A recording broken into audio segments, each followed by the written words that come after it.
Ma'am, we are live now. You can start now. Thank you so much. Good morning, ladies and gentlemen. It's my distinct honor and privilege to welcome you all to technical session of International Conference on Engineering, Technology and Management. Today, we stand at the crossroads of innovation and intellect where research meets relevance and ideas shape industries.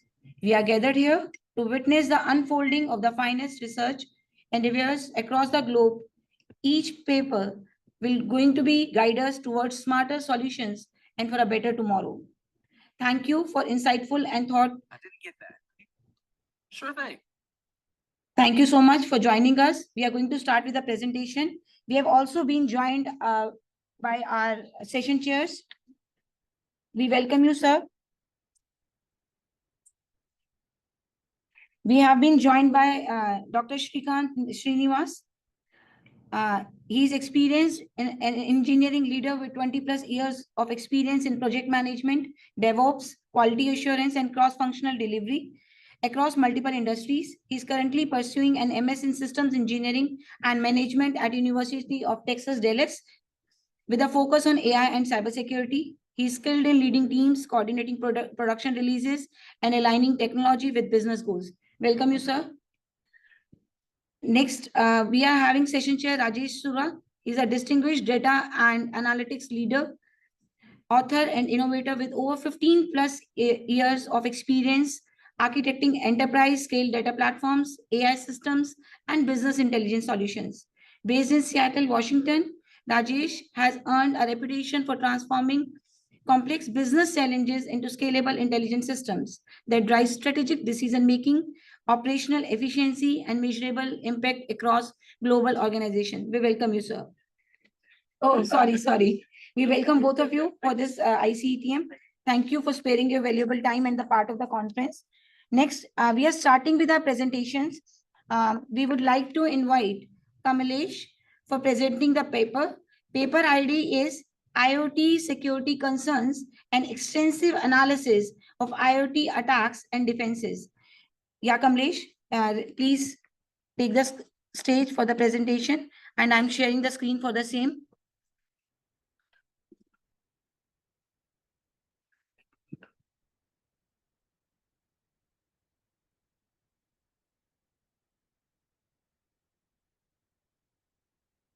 And also, I want to share one more thing that we have also been joined by our team from India campus, Amity Noida. Dr. Meghna ma'am, we welcome you. Dr. Pranay sir, we welcome you, sir.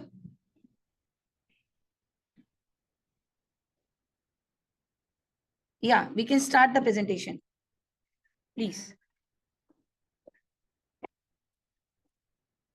How do we start at the slide? So because yeah, that's fine. It's presenting over there. It's fine. You can start. I wanted in okay, I'll probably check it.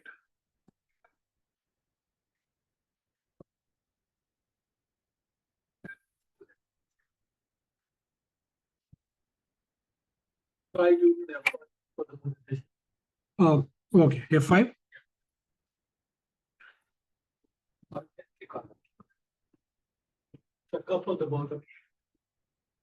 Just give me a minute. That's all. That's all. I think it's yeah. That's fine. We can do up arrow or down arrow. Okay. That's fine.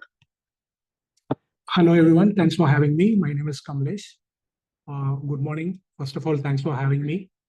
Today, I will be presenting paper IIoT security concerns, extensive analysis of attacks and defenses. So going ahead, I'm going to introduce what is IIoT first. I'm excited to introduce our teamwork on securing the industrial Internet of Things, as we call it. I'm going to refer it as IIoT from here on. As we know, the modern industries from manufacturing plants to utilities rely strongly on network sensors. I mean, in the latest trends with Industry 4.0, it has become mostly Internet of Things with the industries. So going with the With this being the latest trend now, we also have a downside with it. That is, it invites a lot of new cyber threats.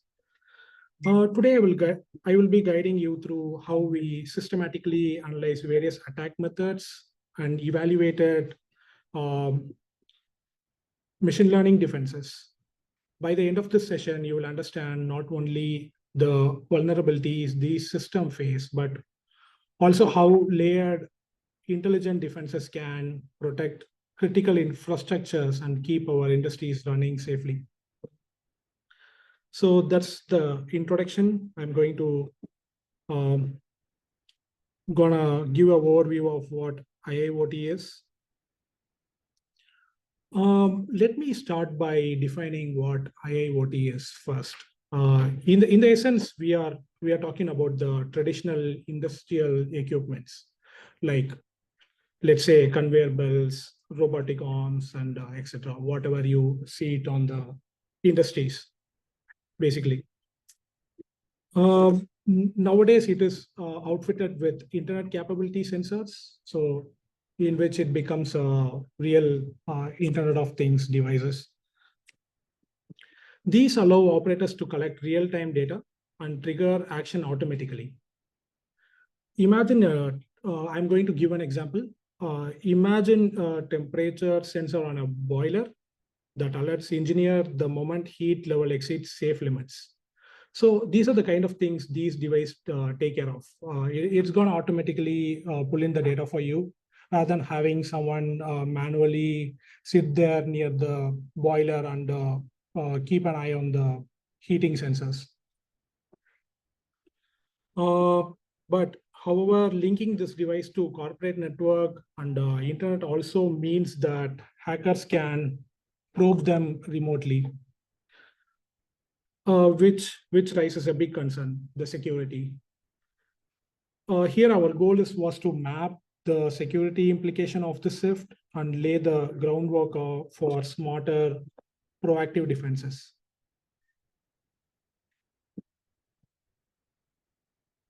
So this slide is about why IIoT security really matters in this era. This has become very critical, the security concerns with the IIoT devices right now. Picture a cyber attacker, basically, who gains control of a plant's control system. This could incur a heavy loss to the sector. They could halt the production line, causing millions in losses, or manipulate the chemical processes, endangering the work safety, basically, which could threaten a life. I'm going to introduce I'm going to recall an incident that happened in 2017. It's called the Triton incident, where the safety controls at a petrochemical facility were targeted. Highlights how serious this risk are. Beyond the immediate impact, stolen data such as proprietary process recipes can undermine the competitive advantages within the industry. Sorry, did I? Oh, sorry about that. Okay, by understanding this potential threats, we aim to develop defense strategies that not only detect attacks early, but also help the industry response before serious damage occurs. So I'm going to talk about some of the common attack vectors in the IIoT devices. Coming to our research, we have cataloged the most prevalent IIoT attack vectors, listing them down. That is denial of service attack, which overwhelms the device network, preventing legitimate commands from reaching machineries. That is one type of attack. And the second one is the brute force attack. Target devices with weak or default passwords, allowing attackers to take control. The third one is protocol exploits. These take advantage of flaw in industrial communication standard. There are a couple of standards which I'm not going to go into detail, but I'm going to just name them. These are called Modbus or DNP3. These are just examples, enabling data manipulation or device takeover. Now, I will walk you through examples of each, demonstrating how even seemingly minor vulnerabilities can cascade into major threats or failures. Going into my next slide, our solution is with machine learning. We have a couple of approaches. So to detect these threats in real time, we turn to machine learning. We selected three algorithms, namely random forest, decision tree, and gradient boosting.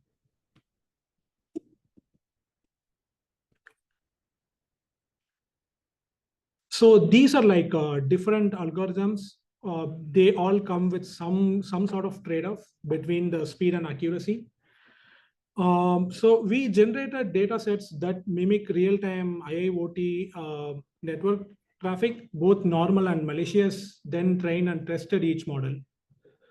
Our key innovation was just not using one model, but comparing all these three models side by side, we would say.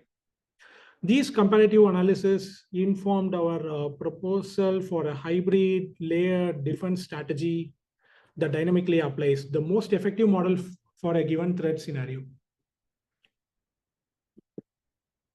Some of our key findings here, I'm going to list them one by one. So our experiments revealed that while one of our algorithms, random forest, excelled at spotting brute force attempts, gradient boosting was better for subtle protocol anomalies. And then we have the decision trees offered the faster inference, but the cost of higher false positives. So basically by stacking these models, first screening traffic with a faster model, then passing a suspicious sample to a more accurate but slower model. So we were able to achieve a detection rate of about 98% from what we have gone through. This comes with a downside, obviously. These approaches require more processing power at the network edge and demand continuous updates as attackers evolve these statics.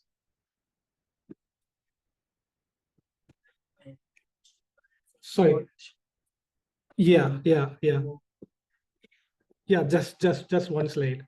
Yeah, our result is that we not only use one of the methods, but all the three methods side by side. We were able to achieve a 98% detection. That is it. Any questions from the audience?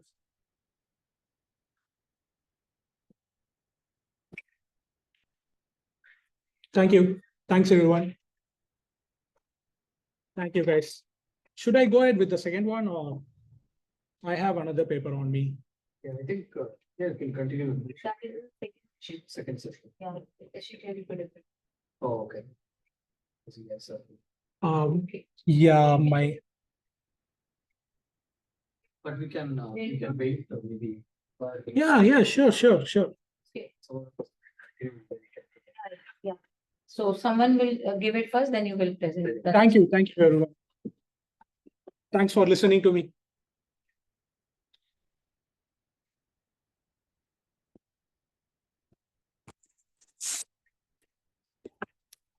Thank you, Kamalesh, for insightful and thought-provoking presentation. Your research truly adds value to the field of IoT security concerns. Next, we have with us Ms. Raka Datta. She is going to present her paper on impact of social media and screen time on children in India. We welcome you, ma'am.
So we are welcoming Mr. Vishal Kumar Jaiswal. He is going to present his paper on integration of agent-based and cloud computing for the smart object-oriented IoT. We welcome you. Please start with the presentation.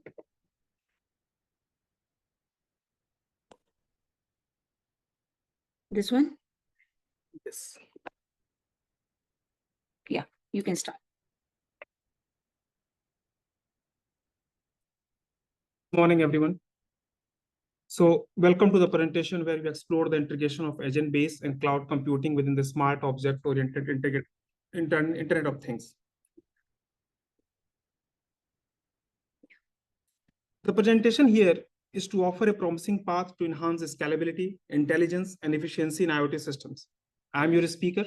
My name is Vishal, and specializing in cloud and distributed computing and technologies, ready to guide you through the latest research, methodology, result, and the future direction innovation area. So let's begin with a picture, not a PowerPoint slide. Let's but a street in India. For example, it's 8 a.m. morning in Pune. A food delivery agent zipped through the Korean bank. A farmer in a remote village checks his mandi prices through the app. In a hospital in Hyderabad, an AI assistant flags a patient's sudden vital drop. And in the background, a cloud human silently processing, routing, and scaling. Now imagine in every app, every sensor, every agent, human or digital, who talk to each other, act independently, and collaborate intelligently. Welcome to the world of agent-based cloud computing system. That's what we are going to discuss. So what exactly the agent-based computing? For example, a small factory network, one agent handles the supply chain delay. And in India, a food alert system in Kerala use software agent to pull data from the rain sensors, weather APIs, and local news all together to automatic the DEM gate controls. These are not just bots, they are automation thinker, small but smart. And what is cloud computing? That is actually the brain behind it. The cloud gives you these agents infinite memory, real-time connectivity, and scale. It stores stories, hosts collaborative environments, and enables agents from different regions. So why we integrate them? That was the question. So because together they create the self-learning, self-healing, and scalable intelligence. Let me tell you a story from a farming project in New Jersey. A team deployed soil sensor and drone scouts, each controlled by the software agent. One agent is monitor the soil moisture, another agent is scan the crop from the disease, and a third that negotiate irrigation needs based on their water level and the cloud dashboard. The cloud computing hosted on the master control panel, AI predictions models, and weather forecasting APIs. And as a result, a full automation data-driven farm is improved yield by 28 to 30%. That is what the studies done. If you see the real-time applications here in India and US both, I can give two examples. The healthcare, because I'm working in healthcare industry in Optum, I can give an example of the healthcare. In AIMS Delhi or in a Newark University Hospital, agents can monitor ICU patient, alert staff, and request support services based on a nurse intervention. Traffic management in a Bangalore or a Jersey City. Both agents in traffic light adjust real time based on the camera feeds and cloud-based console model. Why now? Because AI is going smarter. And when they both together, they offer scalable, localized, and intelligence. I want to show you here with the pictures that we received as a literacy survey we did with the agent-based architecture with studies with IEEE Explore, cloud IoT platform, and hybrid approaches. Oh, sorry. Here it's move CSS. Can stop sharing.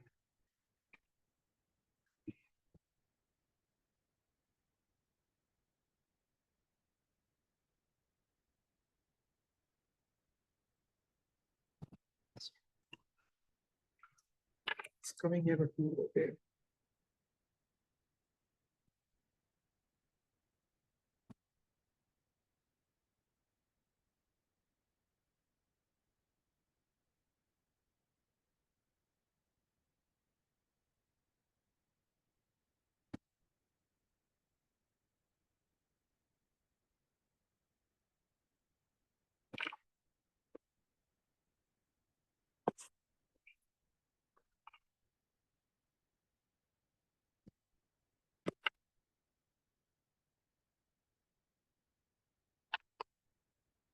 So the problem we are focusing here, so system limitations, data processing challenges, intelligent as requirement, and the proposed solutions.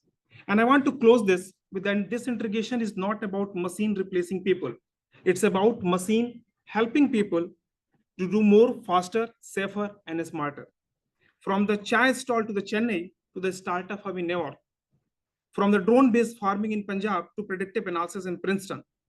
Agent-based plus cloud computing, not just a technology shift, is a collaboration revolution. Let's build a system, not only compute, but actually cooperate to each other to learn. Thank you so much. That's what Vishal is. Thank you.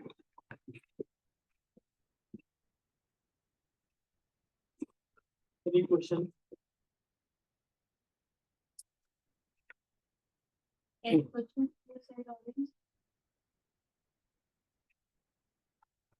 Thank you so much. Thank you. Thank you.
Thank you, Vishal, for presenting your paper and giving us the ideas about smart object-oriented IoT. Now we would like to welcome you, Mr. RVS Praveen. He's from LTIM in the three. Okay, and he is going to present his paper on overcoming adoption barriers, strategies for scalable AI transformation in enterprises. We welcome you, sir. Just need to share this. Yeah.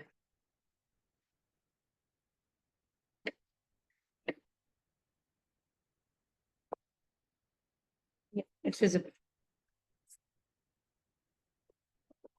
Okay.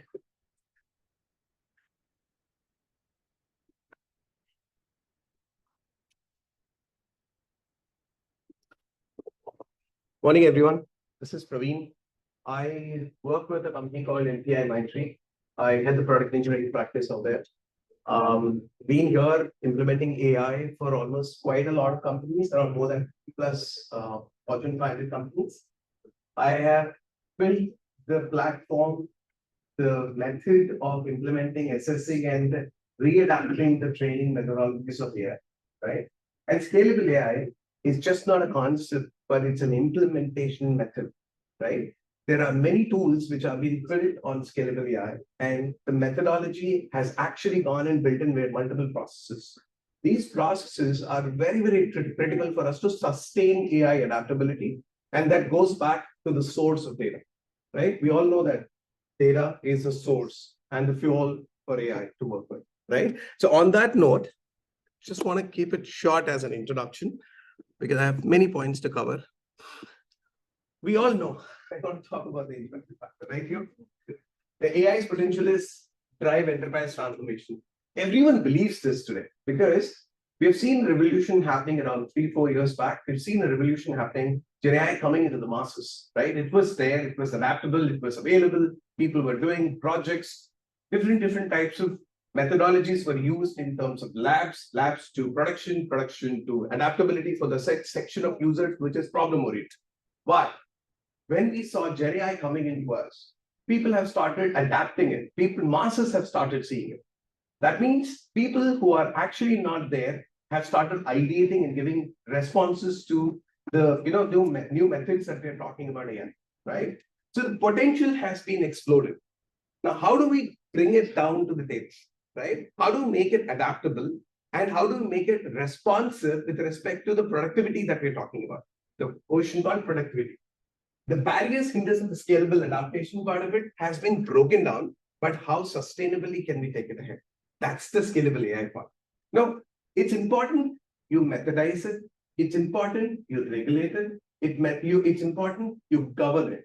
It's important you sustain it so that you could take it to the next level, where the next generation could start taking out for better usage, right? I mean by the word, the better usage, because it has many factors with a hidden factors which can create its own self-destruction, right? That's exactly what we're talking about. This presentation explores the critical challenges in AI adaptation and possesses strategic framework and scalable AI transformations.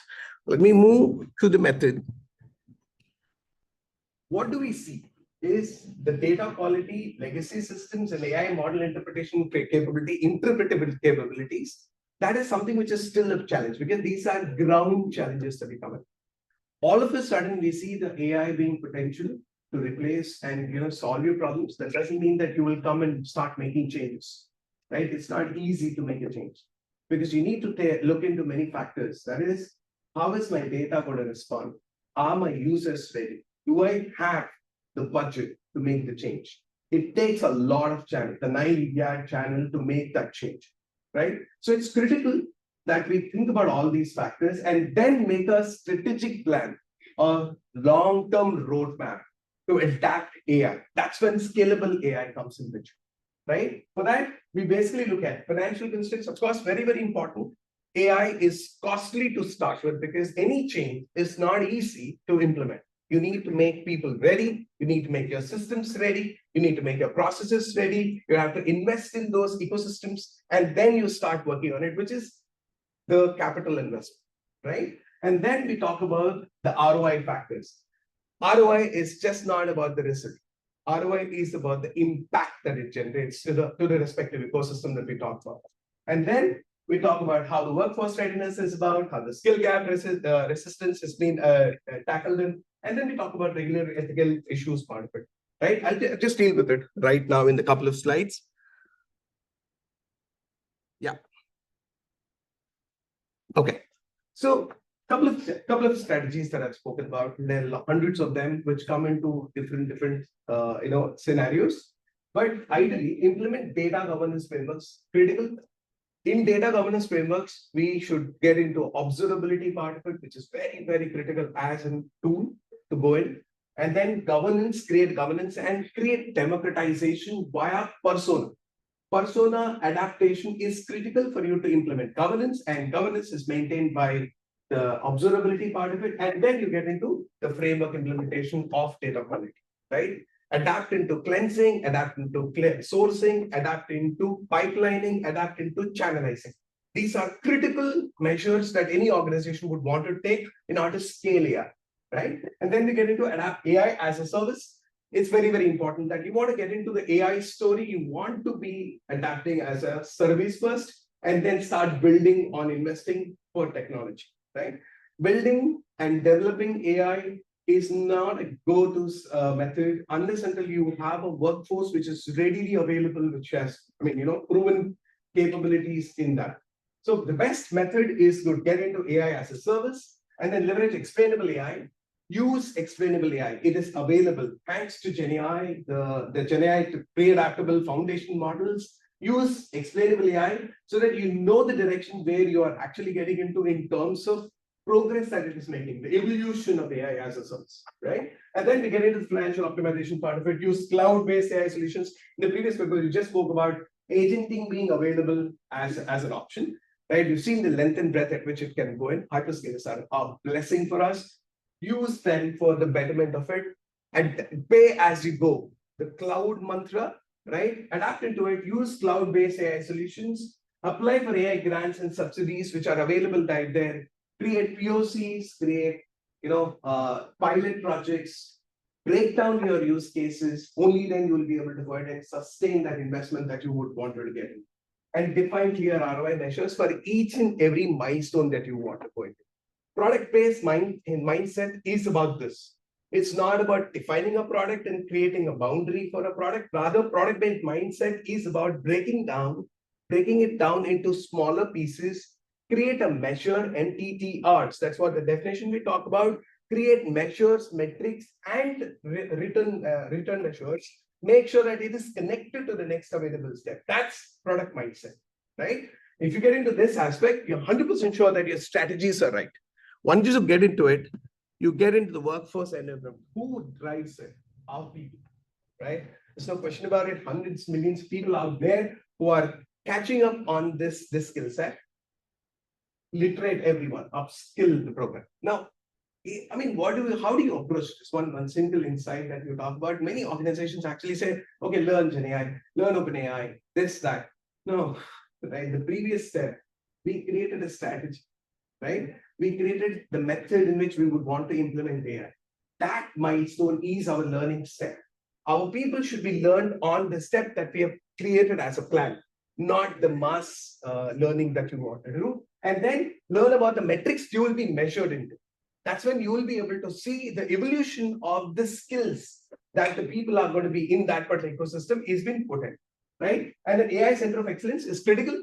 You can't create courses.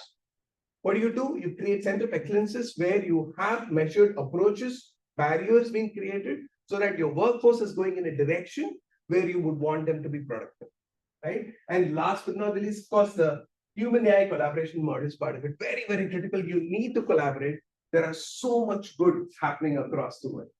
If you don't create the handshake model, you'll never be able to adapt into the best practices that people are building. It's happening quite quick and fast. I think we should adapt it to it. Transport communication has AI's roles as business transformation part of it. Most of the organizations have their own respective management layers who are taking care of this aspect. They are quite responsive these days, and that's when you get to see so much content being available in the market, which is being transported around. I think for fairly, this has been well done, but these are the areas where it still needs a good amount of work around. But yeah, any organization would want to see scalable AI, definitely have to follow something like this. Moving on to it, next slide. Regulatory compliance and ethical AI. I mean, I just can't emphasize beyond this. I probably have written some 15, 20 papers on this topic itself. Compliance is critical, very, very critical. Because it doesn't have a set practices already being done. It's a new technology to adapt into, new processes being coming in, new ways of implementation. That is, the use cases itself are new. Obviously, it's critical that you have a compliance regulatory model that has been put across. That's why you see AI governance frameworks aligned to the GDPR, CCPA, and emerging regulations part of it. Why? Because this is data underneath. It is still practically possible for you to be around connected to these regulatory measures because it's data underneath. Second thing, AI ethical reviews boards monitor AI decision for biases and fairness part of it. It's an evolution process. So you need a regulatory team continuously looking at how exactly these measures are being put across, right? And then last but not the least, biasing mitigation part of it. Have to see how close it is to your, not only to business, but onto the industry side. Right? Moving on to that. Almost last conclusion. It's like that. Right? Personally, I mean, I have been a part of these three projects.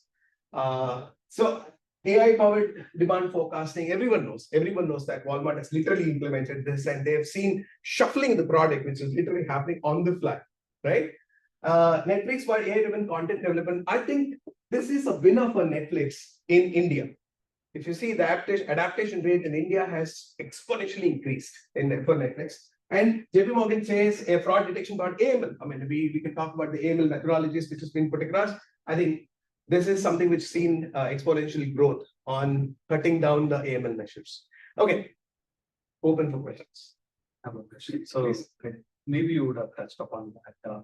You mentioned about the unclear ROI part, right? Yeah. So the challenges of how do we secure the funding? Yeah. Not so clear about the ROI. ROI. Right? So there are two methods in which normally funding has been asked for, right?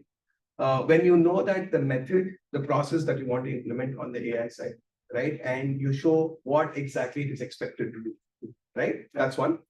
Two is about you know clearly what business case that you want to implement AI, right? So expected outcome, expected results, right, for my business with this calibrated AI implementations based back with data is exactly what you would want to present in the second part. I have one question. Can you share, like a limitation for explainable AI or an ethical AI that your research has overcome? Oh yeah, absolutely. Every time, whenever you see the accuracy rate of a model, it says it's 80, 70, 100, 110, right? Different soft scores. It's absolutely not right. No score, no one score is right for explainable AI, right? You need to create a binding factors for your data based on your data and its usage and its user behavior to it, right? For example, if I'm just querying saying that show me the data for it's an SQL query. Show me the data which is like 20% above for all the users who are using my application. That 20% above needs the time frame in which it is supposed to be measured, right?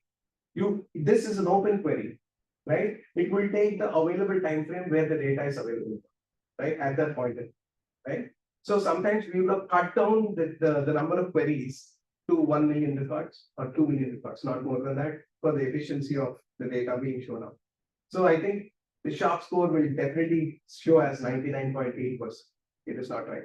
So explainable AI has to be coming in with explaining about what is the parameter of the functionality and the amount of data that it has run the query for, right? So usually we give data, additional information, the query that the model generates, and the data that is applicable for, and how many records have been extracted through it, and percentage of the records. Like I had 5 million records and it has gone through 3 million records. So 2 million records are omitted out of this query, which is supposed to be your decision factor. AI will not decide for you. You have to decide whether that 2 million omission is acceptable for you as a score. So that is explained. Any other questions? Okay, thank you. Thank you so much.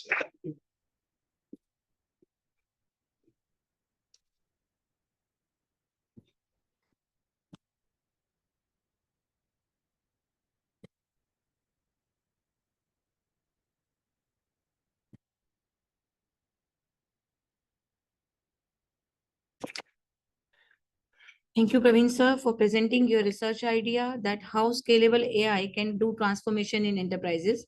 Very nice presentation. Next, we have with us Mr. Archit Jain, along with Ms. Kamalika Bhattacharjee.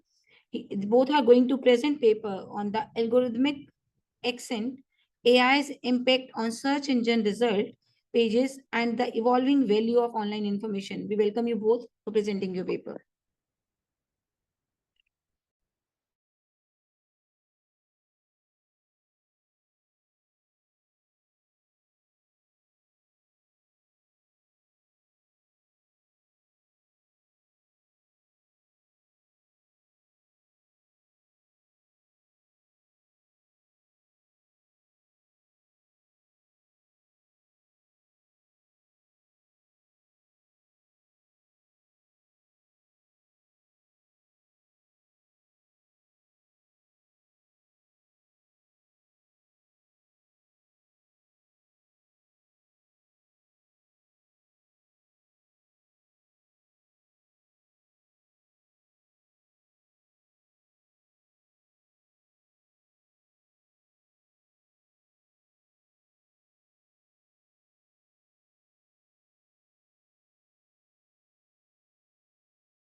Ma'am, you are on unmute. Can you kindly unmute yourself, please?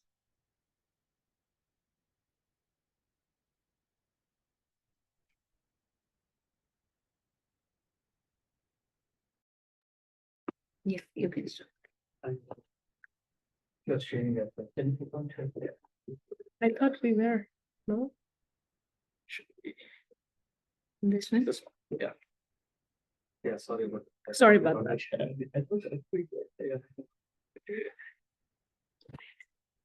Thank you. Sorry about that. Good morning, everyone.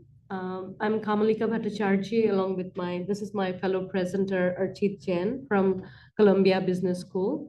It is a great honor to be standing before you all to present the algorithmic ascent, AI's impact on search engine result pages, and the evolving value of online information.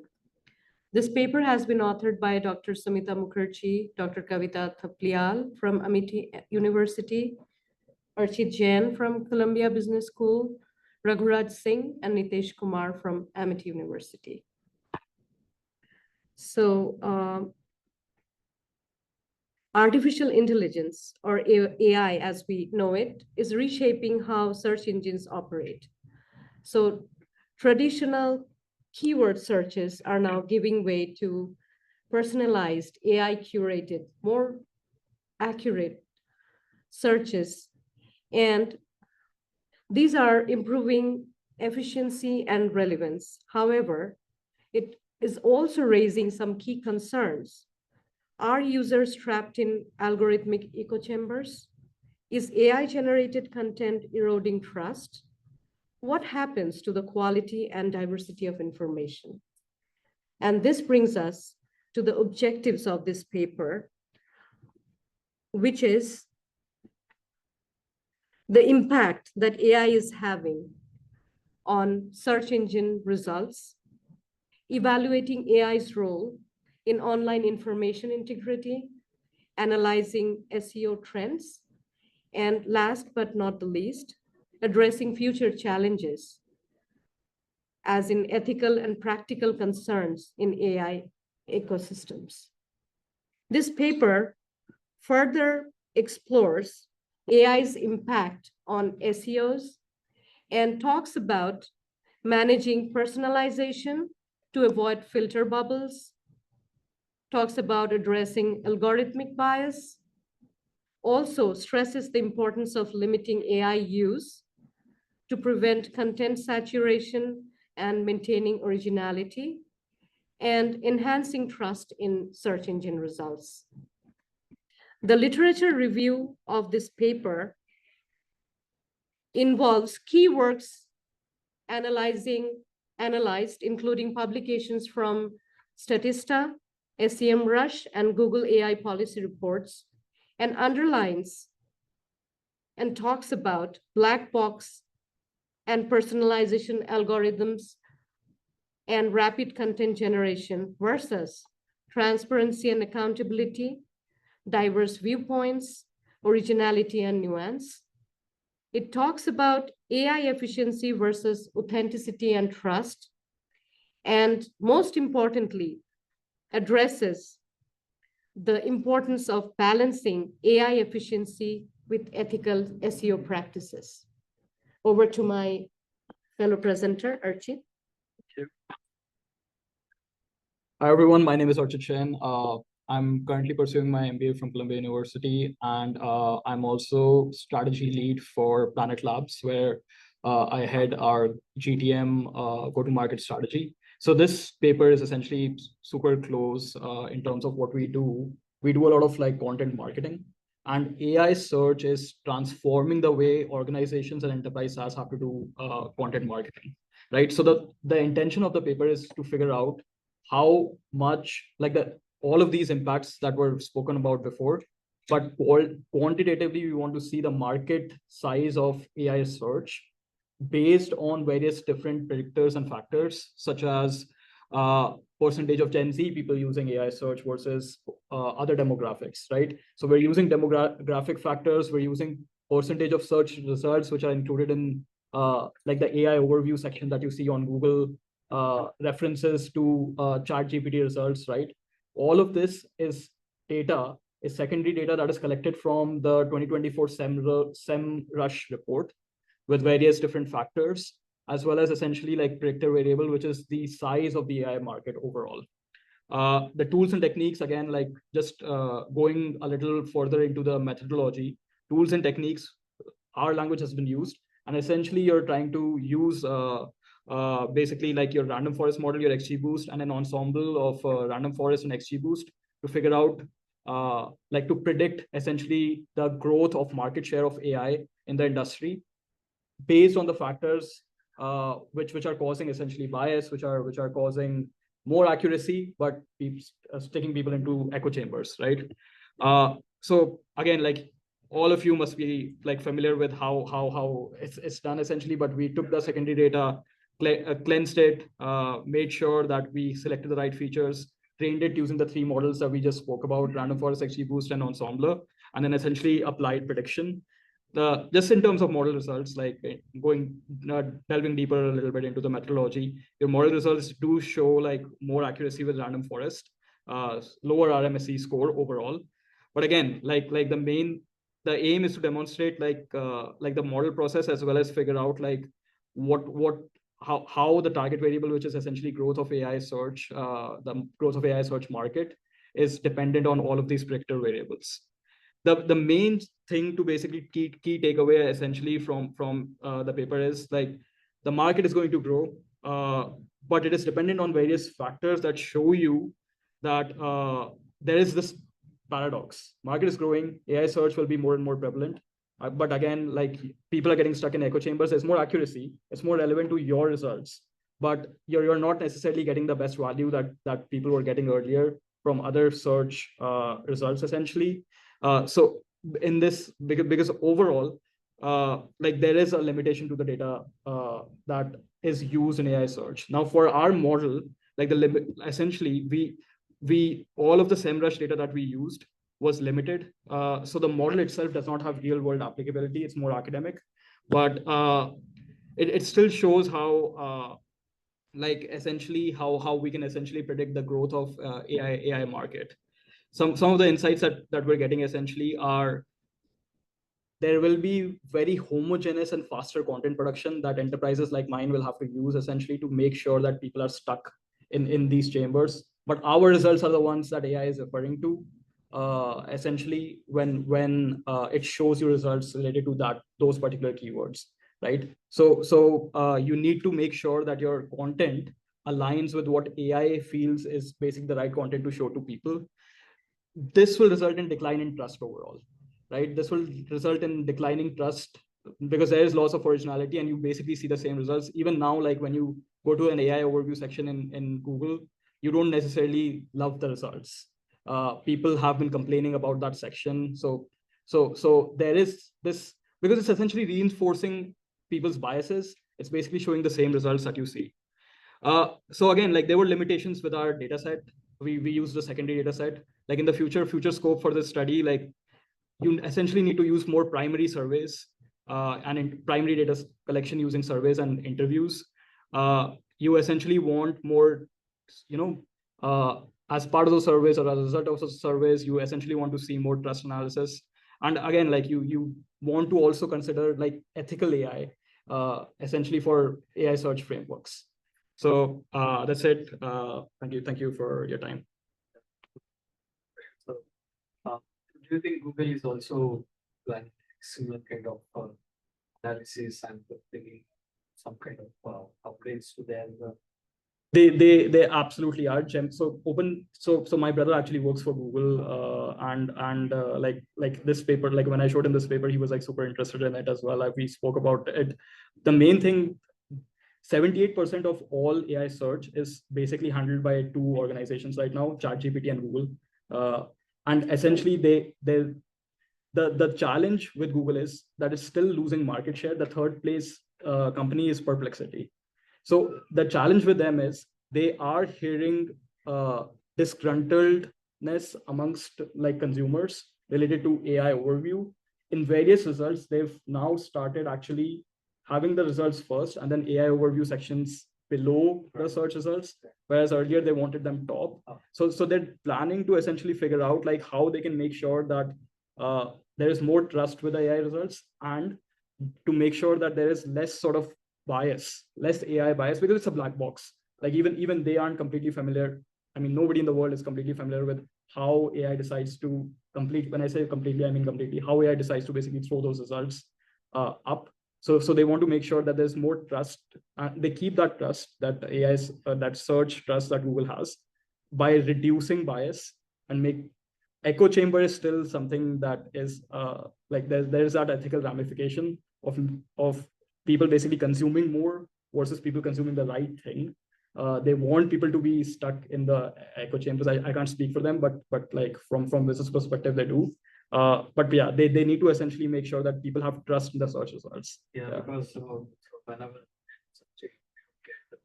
go to ChatGPT, believe ChatGPT. Yeah, and I've heard the same thing for Perplexity as well, which is basically growing in market share in terms of AI search. For sharing. All out balance. All is about the data. Is there a part of your research what brought innovation into data governance? So not yet. That is essentially part of our that is a limitation in this study. Like in future scope, we essentially want to look at data governance and as well as like the ethical ramifications. So governance was not necessarily a factor in case. That is correct. Yeah. So like we need those factors essentially for the predictor variable. We mainly use that like quantitative factors. Sorry, go ahead. See, when we talk about data as a content, there is third party. Yes. Yes. Yeah. Correct. So, who is the technical third party being assisted? By a mistake. So it is essentially I think you only said this in the last presentation. This essentially data is the sources of fuel. Essentially, that is the issue. Like third-party data essentially is all content that you have to produce to make sure that like Google's Gemini AI is picking your results over other results, right? And what so for search engine ranking essentially, like all organizations are essentially trying to figure out what the right structure and keywords are so that AI now picks it up.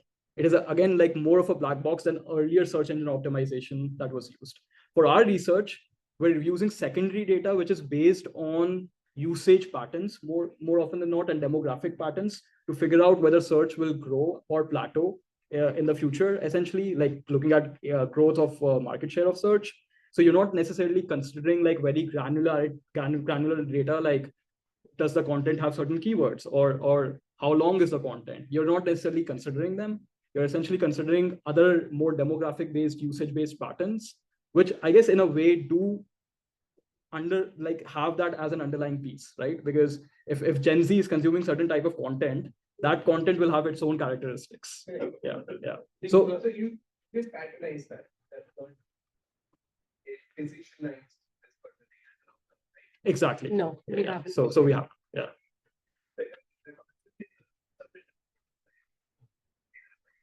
Right, there's no concept of third party.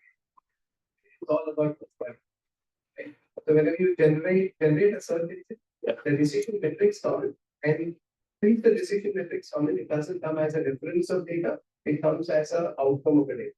It comes as an outcome of Yeah. it. So, the decision metrics actually, where you say, okay, this is shopify or this commercialization or this is research. Yeah. And that's when the differentiation is coming in for Perplexity is going for research. There's a target for them. Yeah. Whereas Google has not yet done that in their general search. They have Google scholars available for research. Exactly. In the general search, they're basically targeting everybody. And that is this. yeah. The concept behind the differentiation is done. We should look into those for this.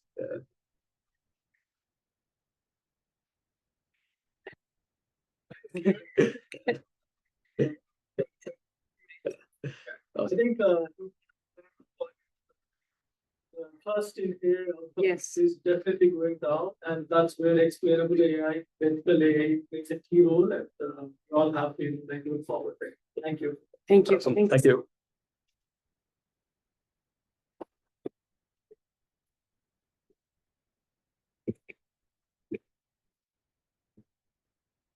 Thank you so much for insightful and thought-provoking presentation. Next, we are having with us C. Sundar from Amity University, Noida. He is going to present a paper on evaluating fintech readiness in Indian states, a data-driven approach using computational economics and big data analytics. We welcome you, Sundar. Please come join us for your presentation.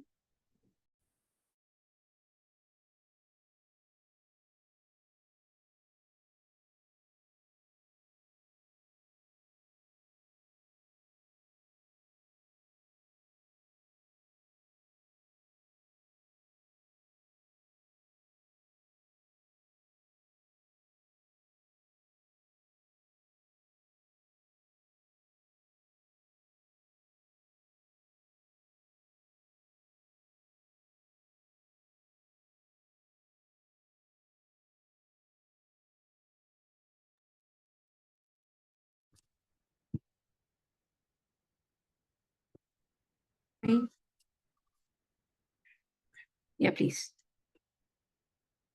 Please. So good evening to one and all present. Good morning to one and all present here. Myself Sundar. I'm pursuing MBA in International Business in Amity International Business School, Noida. So my topic is discuss about that evaluating fintech readiness in Indian states, and the methods we are used to study this fintech readiness is by using the computational economics as well as big data analytics.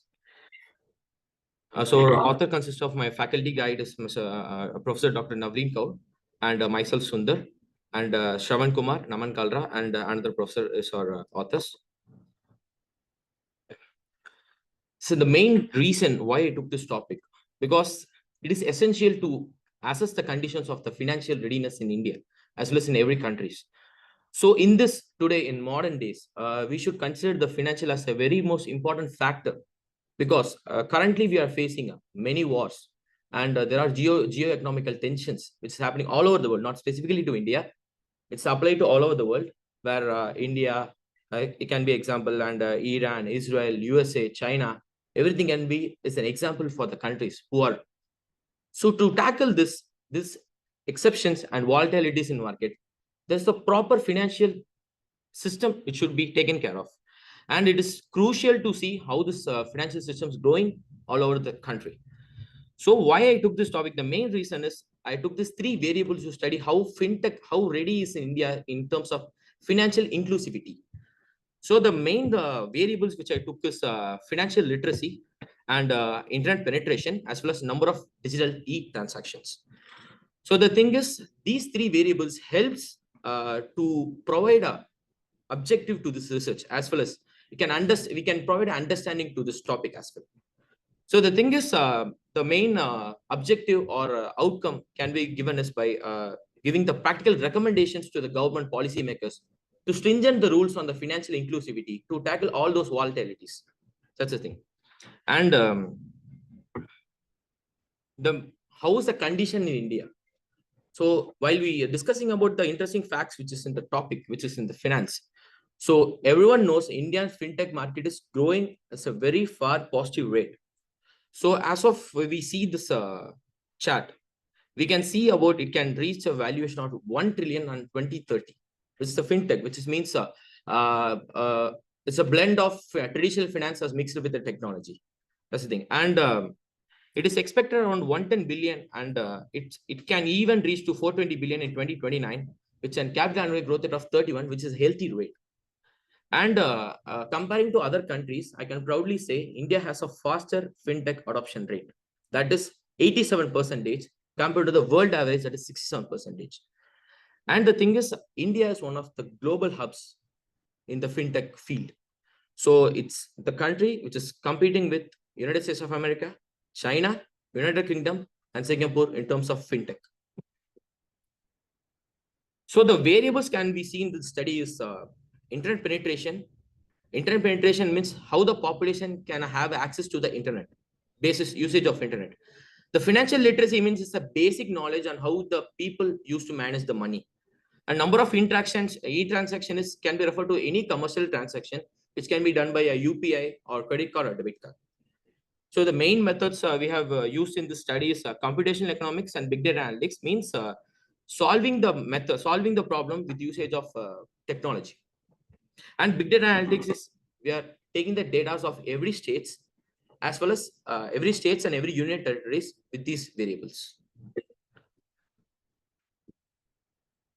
So the main objective of the study is presented below. The main objectives are to assess the fintech readiness in Indian states. Why are specifically saying Indian states means is comparatively in the overall picture in India itself. And to highlight the regional disparities, what states are going into in the better way and which are lagging. And we can see and we can stringent the procedure and we can make sure that it's gone in the growth rate. As well as what are the key determinants which can able to accelerate the fintech growth.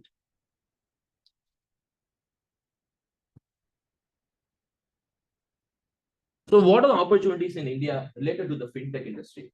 So as we detailed discussed below, as well as the thing is, the fintech market is estimated to grow about 110 billion in 2024. That's we're experiencing now. And as I mentioned below earlier itself, it has a compound annual growth rate of 13%, which has been comparatively high. As well as we see this number in 2024, the UPI, that number of e-transactions reached around 16.73 billion transactions, 16.73 billion transactions, which resulted in 23.25 lakh crores INR in 2024 only. So in this data itself, we can see that UPI means a Unified Payments Interface. India is far ahead of other countries. It's far ahead. The thing is, in 2016 it was released, and it's highest in number compared to the other countries. As well as the government is also making the unreserved populations by facilitating people into the Aadhaar, which made opening of 570 million accounts, bank accounts for previously unbanked adults in all over the India. And it has India is a core financial hub as well as it's a hub for internet because the rate of internet is very cheap compared to the world. As well as in 2023, India has over 700 million smartphone users in significantly in rural areas too. So the smartphone users, I have been mentioning about the three variables, that is number of e-transactions and financial literacy as well as internet penetration. Everything is covered here. The 700 million smartphone users, everything is now 4G and 5G enabled. So it is comparatively ticking the boxes as well as in rural. It's not, I'm not only specifying in city areas, it also applies in rural areas too. And we were discussing about India's very big country with a population of 143 crores. And now the government is also initiating to open the bank accounts, with bringing the rural people into the formal banking sector, which also brings growth in fintech city or fintech growth also. This is the basic ideology on what is the scenario in India related to the fintech. So it's a basic literature review which discuss about that what is internet penetration, how it is related to that. So what are the benefits of this study? Why the need of studies required? It's in the current phase. So this actually, if we study about these variables or these about the financial technicalities, we can make a data-driven decisions, or we can state in the policy which can make the financial growth into the next level, competing with the world countries like United States of America and other rest of the countries, which is more developed than India, as well as it eventually acts as a fuel as economic development in all over the India, which can make us a significant player in the fintech industry. And the main thing is to foster the fintech growth, even though the fintech growth is more than expected this year, but rural population also coming into the play. So government is pushing towards digital India growth. Actually, what are the basic variables that we have took it in this study is actually I took every details. It's on basis of the secondary data, which is a pure authorized government data and financial institutions. The main the main variables, which number of e-transactions, internet penetration, and financial literacy, are taken from the government sources like Ministry of Electronics and Information Technology, and open government data for the data for the internet penetration, and NCFE, that is National Center for Financial Education report, which is used to tell the financial literacy all over the world. So we have compared these three variables, and we made a correlation on these three variables to study about the fintech readiness. So these are the correlation heat maps. In this, we have the correlated about the three variables, that is correlating financial literacy, correlating with internet penetration, and internet penetration with e-transaction. These are the values, and these are the countries which is based on the rate. So we can see there's a significant improvement, significant growth rate in Goa, Chandigarh, Delhi, Uttarakhand, Kerala, Lakshadweep, Maharashtra, Manipur, Andhra Pradesh, and Telangana is strictly based on the government sources. So these are the main tabulation. This is the main tabulation of what I was talking about. It's comparing the financial literacy all over the India, comparing with the population, as well as the internet penetration is calculated all over the India with the population, as well as number of e-transactions.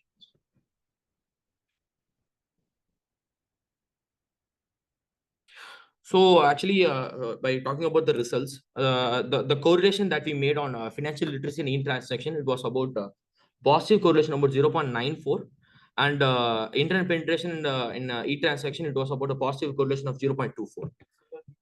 Yeah. Yeah. So the main points, main conclusions I need to tell you is it can be split into three parts, which is financial literacy and digital awareness of the people, as well as government policies and incentives and availability of digital payment infrastructure. So concluding on this topic, India is more pushing people towards the digitally based transactions, as well as India is making the clear move to become one of the most important financial hubs all over. Thank you so much. Thank you so much for the opportunity. One question. Yes. What are the key challenges you see? Actually, the thing is, the key challenge, as we talk on the key challenges, actually the main things which everything deals on the base of the urban data. And the main thing is the reliability on data on the rural people. I think actually, as I was mentioned about, there was 570 million users coming to the Aadhaar card to create a foreign bank. It was about 2024. It's around two years. The thing is, the reliability of data is from the government side is that's no problem, as well as regional issues regarding the riots. Anything happened that disrupts this financial institutions too. That's one of the I things. think there will be a very key role from both AI and blockchain. Yes, of course, of course. Tech industry going forward. It's very good for as well as not only in fintech, we can see about wealth tech or insurance tech. It's giving around 31% of annual growth every very healthy rate. Thanks for the presentation. Very good insights on how India is making progress with the AI industry.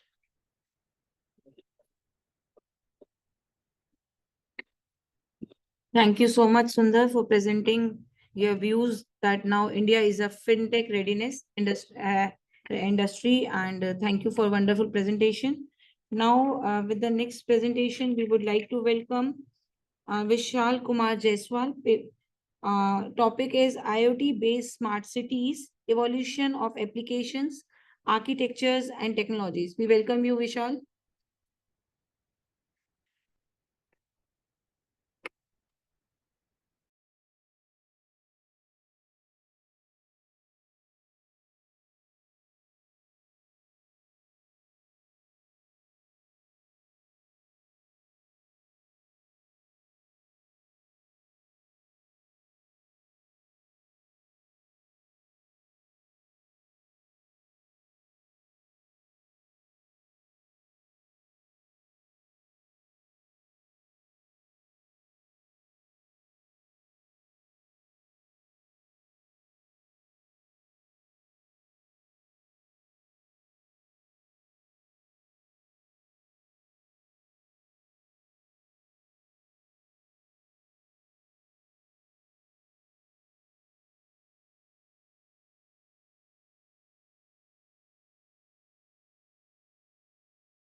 This is not my.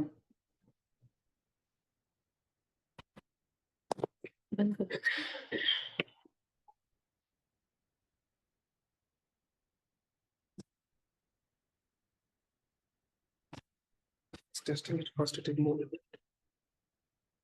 Yes. So good morning, everyone. Yeah, it's again 7 minutes, right? So let's start. We are talking about the IoT-based smart cities, evaluation of application, architecture, and technologies. So let's begin not with the stats, but with soundscape. Horn, whistle, engine rumble, madam, left lane, swipe, tap, beep. This is the sound of a city coming alive. It's not Delhi, New York, New Jersey, California, anywhere, all over the world. Here, street light adjust themselves at dawn. Auto being alert go out of sanitation trucks before the smell even hits. Public buses know your route preferences and adjust accordingly. And near Boat Street, a small signal gives extra crossing time for a father pushing through a stroller. This is what we're talking about, a smart network, where intelligence lives not in a building, but in invisible conversation between machines. Let's decode the title and talk about piece by piece. IoT-based smart cities. IoT means Internet of Things. And in smart cities, it means thousands of sensors embedded in the environment are constantly collecting and sharing the data. If you're talking about network, because we are standing here, this includes pollution monitor near school zones, GPS-enabled snow plow in winters. Sensors are covering the alerting before the overflow. Just like the Indian metros have sensor-enabled metro card or traffic cams in Bangalore and network in being wired to think of themselves. Evaluation of application smart cities did not happen overnight. Version 1.0, we are going with the CCTV cameras. Version 2.0, more personalized and predictive. Today in network, asthma alerts are sent to the resident in real time with air quality dips, specifically helpful for the immigrant families with the kids. Water leak sensors save lakhs of liters of water, just like the water ATM innovation in Rajasthan. Smart parking applications shows availability near your NJ pack to reduce the honking cows and themselves our local marketers. Architecture, if India, we talk about Jugaad, we call, right? And where we talk the quick fixes, but smart cities, we call about require the solid architecture, not the patchwork. All the edges sensor on the street.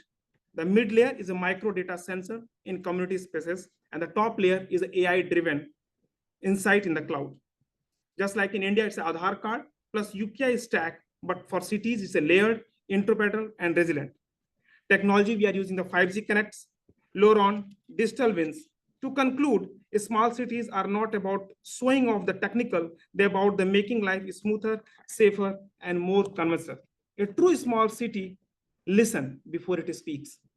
It sends before you ask.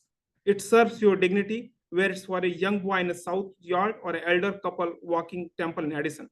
Because the best technology is the kind that makes you feel at home, even in the city of the machines. And yes, definitely. We discuss about, before going to the slide, we discuss about the scenario so that we can go more interactive on this. This is what the smart city I discussed to all of you. The main problem what we are going to discuss that challenges, the issues, security risk, environmental impact, because we talk about the sensors, they are collecting data. That is the major problem when we're talking about the IoT-based devices. Lots of data. Yes, we saw the benefits we have, but the problems is the data managing. We have to storing data. Your person information are stored. They all has to challenge your security can with have. These are the challenges we are taking care.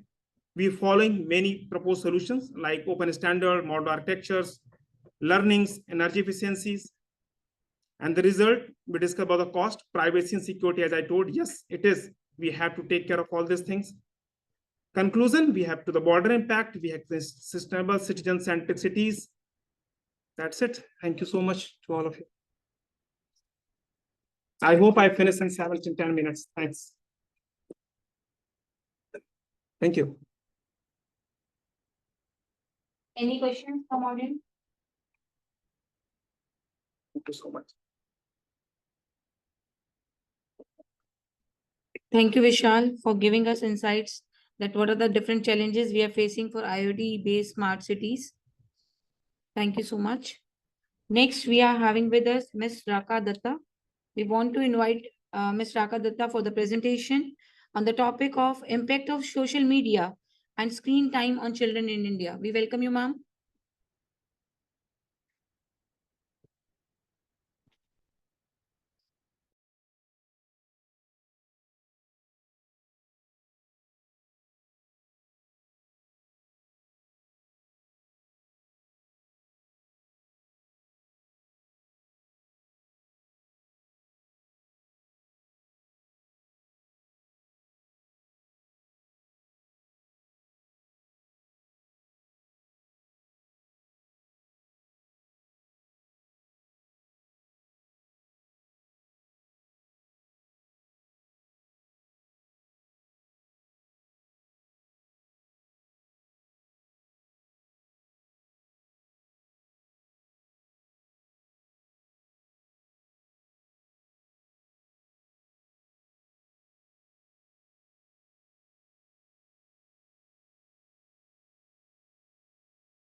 Raka Datta, you are muted. Yeah. Yeah, I want to see. To speak up, please.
Okay.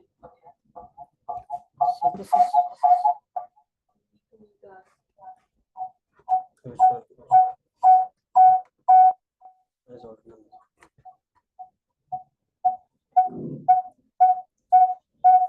So where is my slide?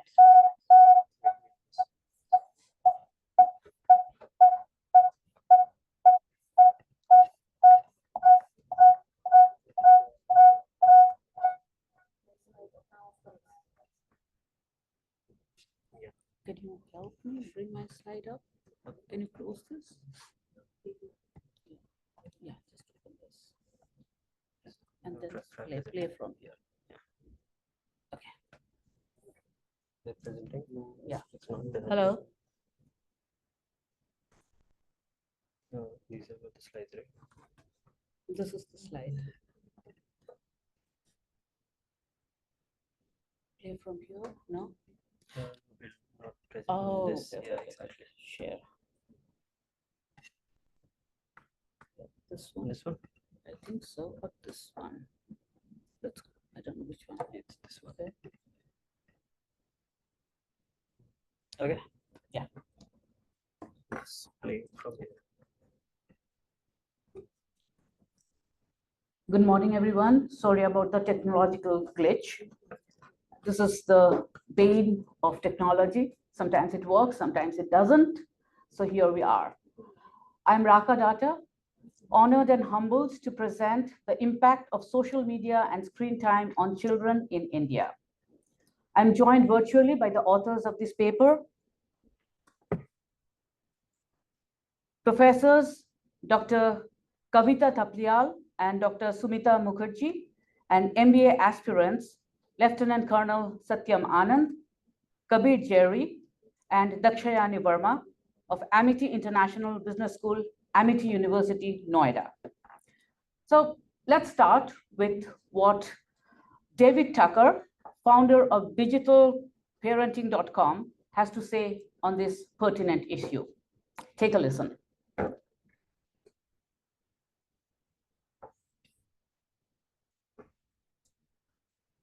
On developmental screeners by the times they get to ages 2 and 3. I don't think you are So one of the hearing things we it can on the see is that microphone. there is this connection that exists between the But screen thankfully there time and our children's brain, and to be Are you honest, able to our see? brains too.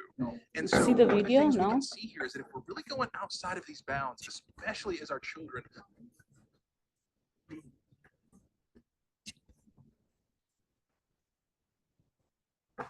How do we play this video? are developing. It's not working, right?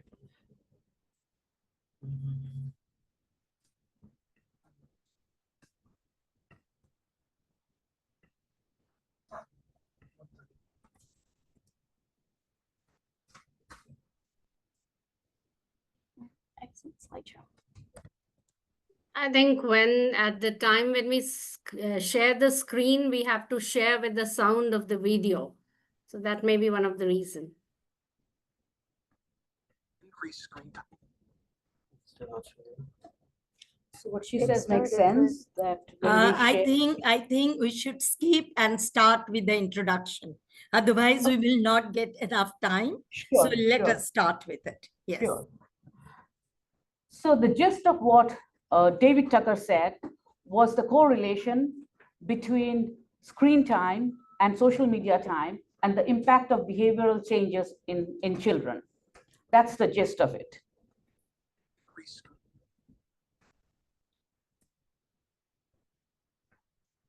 So digital uprise is a global phenomenon.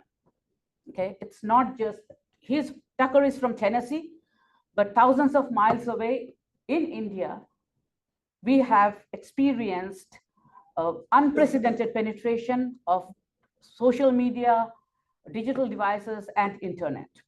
And yes, children and adolescents are almost gorging on what I call a digital buffet. And however wonderful your spread may be, overconsumption leads to hazards.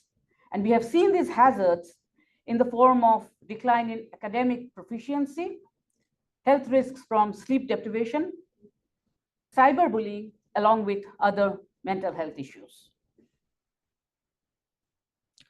Numbers speak for themselves. So I'll give you a moment to look at the staggering numbers.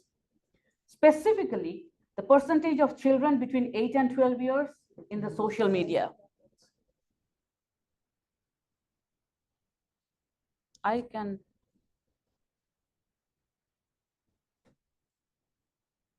What's happening?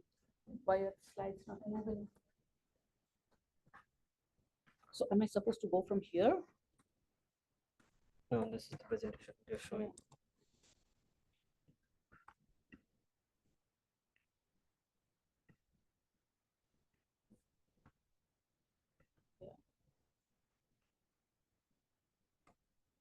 Okay. So please take a look at these numbers. And I think at number 4 is children aged between 8 and 12 years using social media. It's at 70%. Scary.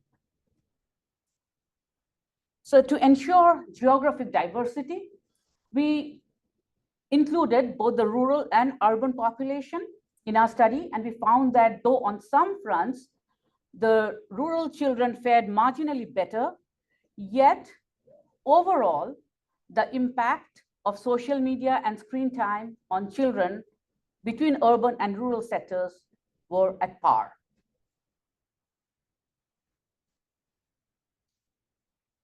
Okay. Our research adds to this growing body of evidence, a better understanding of the issue and ways to mitigate this crisis. The objective of this paper was to collect data from children under 15 years of age, compare the urban and rural demographies, apply machine learning models for projecting behavioral changes, and recommend ways for healthy digital engagement. For methodology, we collected primary data from 104 parents or guardians via structured questionnaire and sourced our secondary data from 500 publicly available datasets related to screen time usage and its impact on mental health. Our target variable was behavioral changes score, independent variables, screen time, frequency of social media use, mood variations, and our categorical variables were urban and rural classification, age group, gender, all encoded for machine learning models. For analysis, we use statistical techniques, including descriptive statistics, to understand the mean values, standard deviations, percentages. We used correlation analysis to explore relationship between the usage of social media and screen time and mood or behavior of children. To evaluate predictive strength of screen time, we use linear regression. To classify behavioral impact levels, we use random forest classification. And to validate model reliability, we used confusion matrix and accuracy scores. This comprehensive approach allowed us to identify patterns and predict behavioral changes associated with screen time and social media usage. Pictures speak louder than words. So we see that our bar plot shows social media frequency versus mood change. The scatter plot shows urban versus rural behavioral patterns. And the confusion matrix shows the classification accuracy presentation.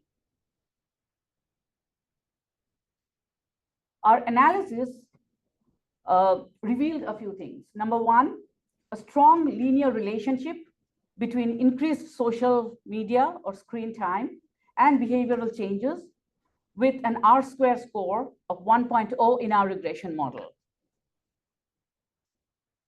It also revealed high accuracy at 100% in classifying behavioral impact levels using random forest method.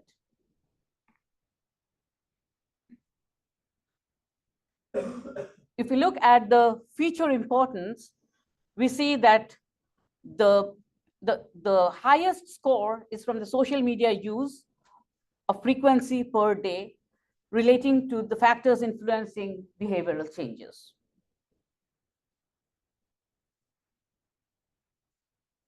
Urban children exhibited slightly higher risks due to greater access, of course, but significant and similar behavioral impacts were also observed in rural areas, which of course indicated that this phenomenon is widespread and it demands immediate intervention.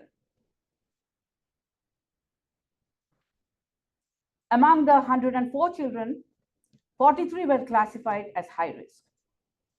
And these children displayed mood swings, aggression, social withdrawal, and sleep deprivation. These cases strongly correlated to prolonged social media usage and lack of parental regulation. As we said, our goal is to recommend healthy digital engagement.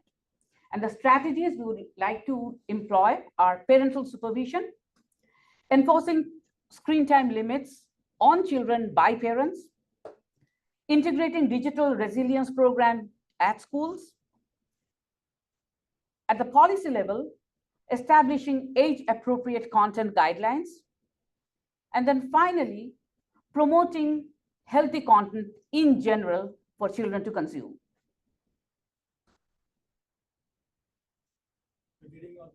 Yeah. Going forward, we want to do longitudinal studies to establish causal relationships between screen time and behavioral outcomes.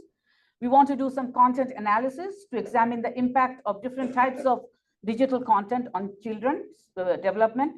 We would like to develop strategies tailored to India's diverse cultural landscape. And finally, enforce positive digital engagement. And we will end with, we thought of ending with a very thought-provoking video, which I'm sure you wouldn't be able to see. But again, the crux of it is, are we doing enough as adults to prevent this crisis? Are we setting our own boundaries? Are we telling our children this time is for screen and this time is not? And are we setting a good example before our kids? Are we having our phone in our hand when we are having our dinner? Are we taking office calls? All these kids, what they do what you do, they don't do what you say, right? So those were very pertinent questions, and I'm sure this presenter would have said in a much better way. I just did the crux of it, whatever I could recall, because I couldn't play the video for you. I'm sorry because of that. And that definitely leaves a room for introspection. Not just a child's screen use, but yours. Communication, just basic communication activities it's that just you you can can't do hear the outside of audio, SOC with so- your child. Yeah. And also, I would say, not You're just hearing from monitoring here. a child's use of the screen, but your own. Like, where are the screens in your house? Do you put them away? Are there moments when you have them available? Are there moments when you don't have them available? And putting some boundaries around them. I think the biggest piece of this conversation is using discernment, having some education around what it's doing to your child's development, and then also coming up with like a reasonable plan. Thank you for sharing such an important topic. This is very close to my heart too. I'm a mom of two, so. This is a key topic to discuss, especially given the whole societal impact. And I'm not even surprised a bit where we saw the R square as number 1, which is like 100%, like evidentially showing that social media has a direct correlation with anxiety, depression, or whatnot. I just want to hear, what are the new studies that are going on to identify early signs of, social addiction within children? Are there any new studies that are going on, and to be able to shed any light on that? So there are studies, like you Google it and there are so many of them. I can't right now pick one and say on it, but there are tons of studies that are going on, and we want to take this forward with longitudinal studies and get a greater sample, because our sample was only 104 kids of primary. Those were the primary data. We had secondary data, but we would like to sample and collect data from more people, from more children, and then, and our goal is also to establish, we have established a correlation. We would like to establish the causality, that this is leading to that. There is a relation, we know, but whether this is causing that is something we would like to do going forward. Totally. It's so sad that we have to spend our energy and time in doing this research rather than Totally. this whole problem. Absolutely. In the beginning. Yeah. It's interesting thing. So how hard or difficult was to get the data from one of the kids? So that was also one of the difficult things, because we were reaching out to parents, right? Not all parents are forthcoming to discuss mental health issues of their children. And then B was, we run the risk of this with any self-collected data. There is always a risk of suppression, and so that's already there. So that's a risk we have run into, and we will run into when it comes to surveying kids, and then the parents, not everyone is willing to share, and even if you share, you're withholding information. So Absolutely. any other question? Thank you so much. Thank you so much for this wonderful opportunity. And I feel honored and humbled to be able to present this paper, which is so close to my heart. Thank you all. Raka, thank you from the Thank you. part of India, and it was not possible without your support. So thank you and kudos to you. And I Thank you so much. appreciate you drive Honored, down humbled. from the office and it took 5 hours. Thank you. I have no words to express. Oh, my pleasure, my pride and pleasure. Thank you so much. I wish there wasn't any technical glitch, but it is what it is. Thank you.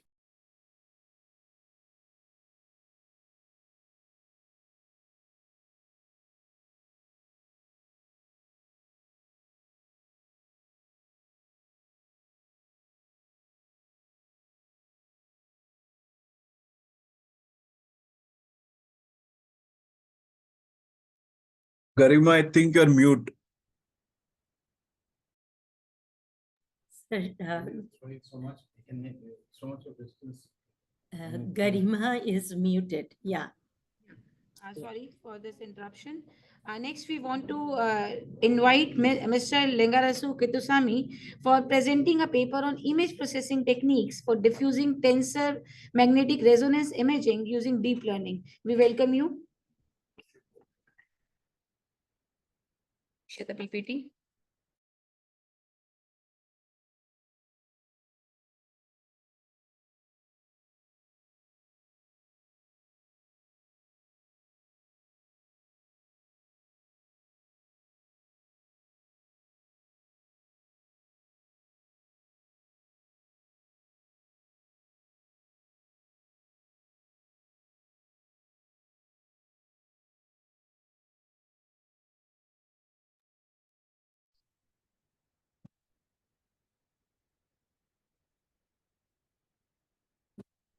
Yeah.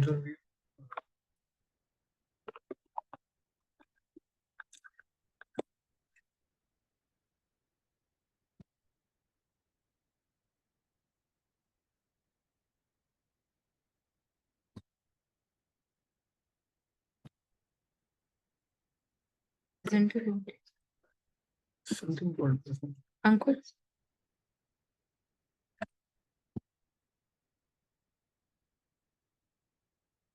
Yeah. That's fine. Yeah. Okay.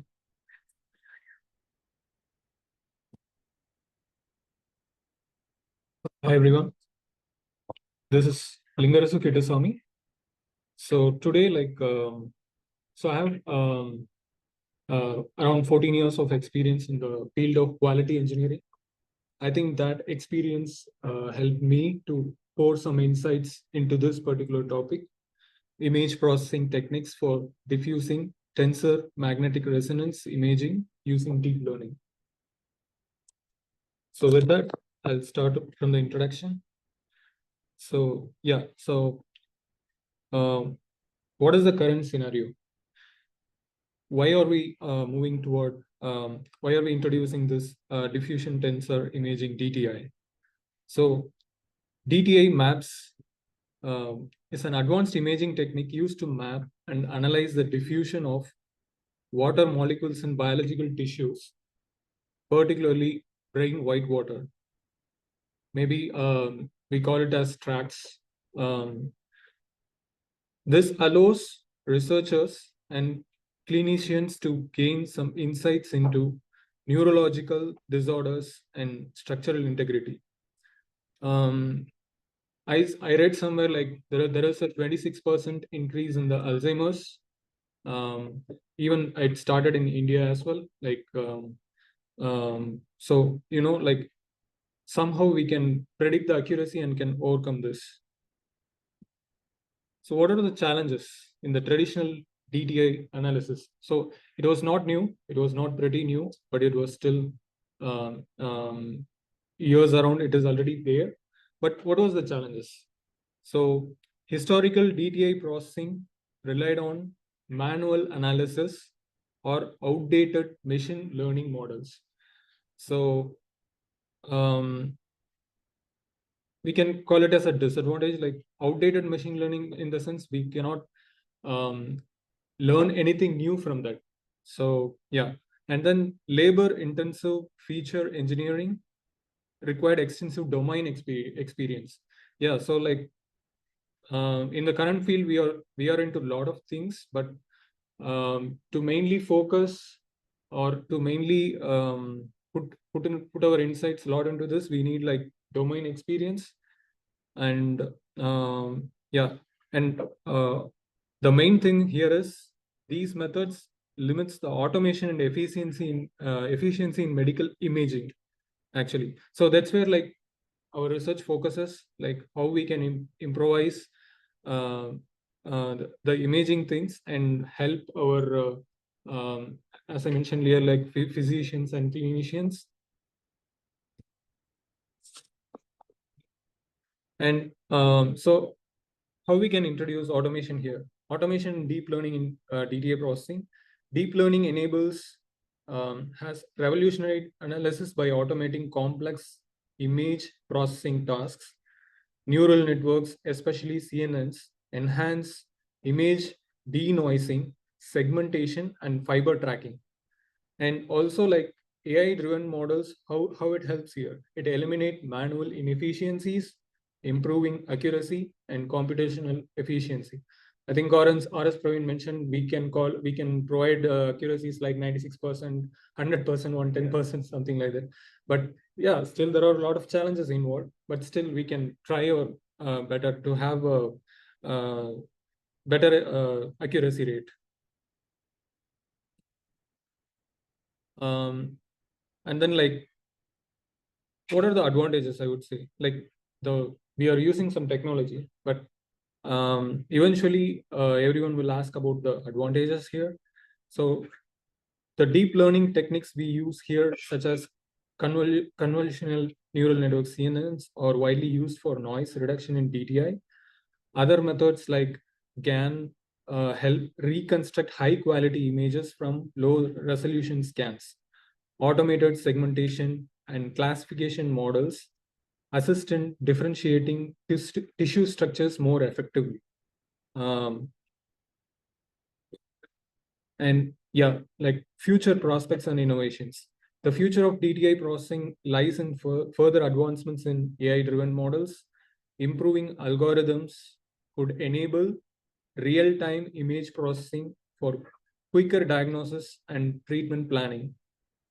Okay, what are the challenges? Even though like we are moving with the future prospects, what are the challenges?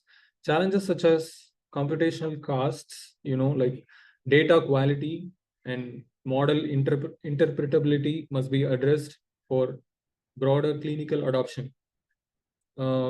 Eventually, yeah, we'll try to figure out how we can reach the broader adoption. But right now, these are into effect, like computational costs, data quality, and model interpretability are there. This should be addressed eventually. Yeah, moving into the conclusion, to summarize, deep learning is significantly improving detailed image analysis, leading to better insights into neurological conditions.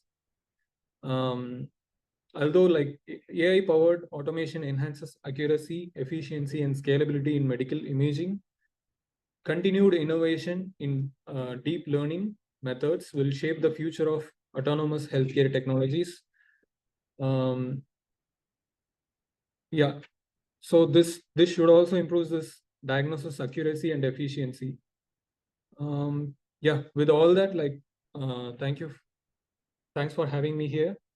Thanks for the time. Yeah. Thank you so much. Any question?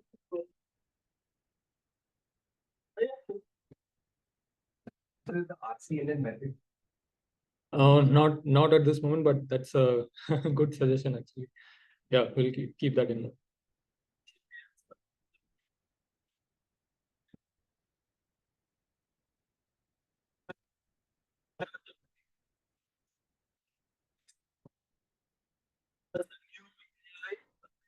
Observational, but it comes with a lot of cost, which is like accessing sensitive data, PII, whatnot. Need to be very cautious about how adaptable we are making it, and at the same time, how much governance we have on top of it.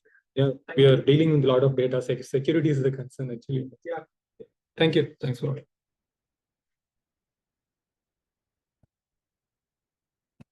Thank you so much for wonderful presentation that how we can transform DTI with deep learning. Thank you. Wonderful topic you have been selected.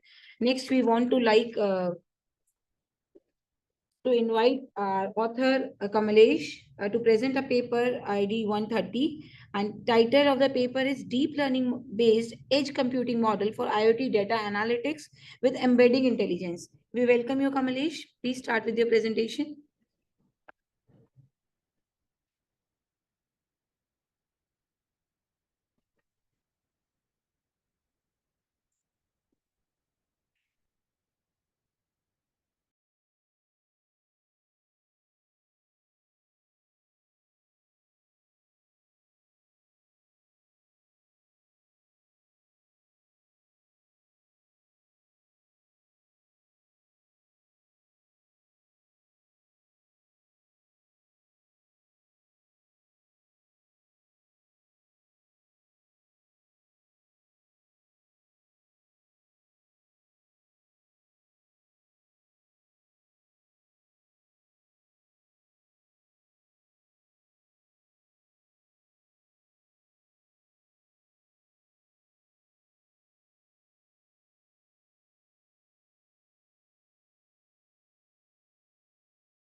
1:30. 1:30.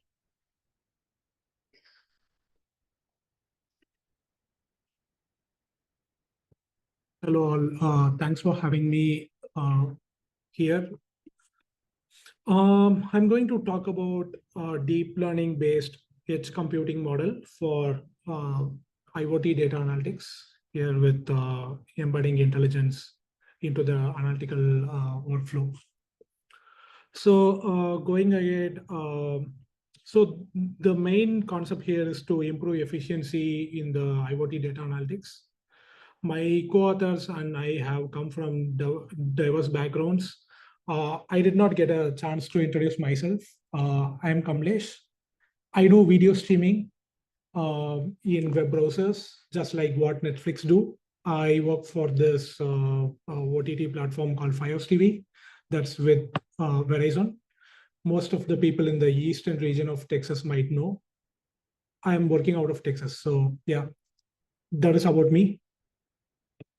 Going ahead, IoT comes with a challenge. It gives us a lot of data to process in our end to build a, what to say, a representative data.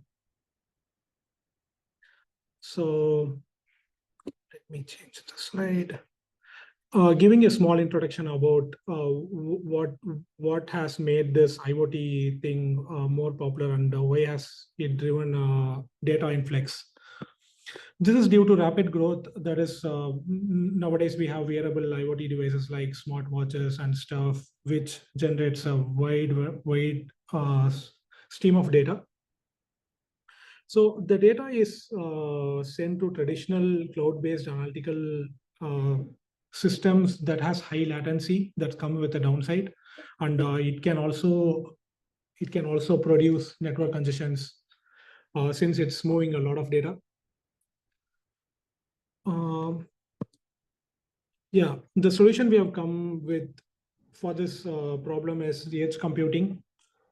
So let's see a comparison of how edge computing is different from cloud computing.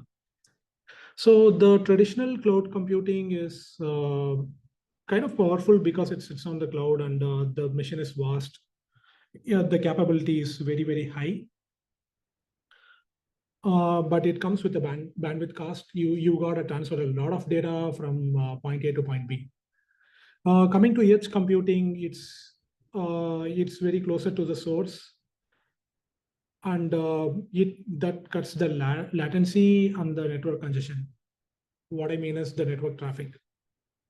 Here, the trade-off is just edge devices lack the computational powers which the cloud computing device possesses. Going to our proposed deep learning model for this, our novel model divides the deep learning autoencoder.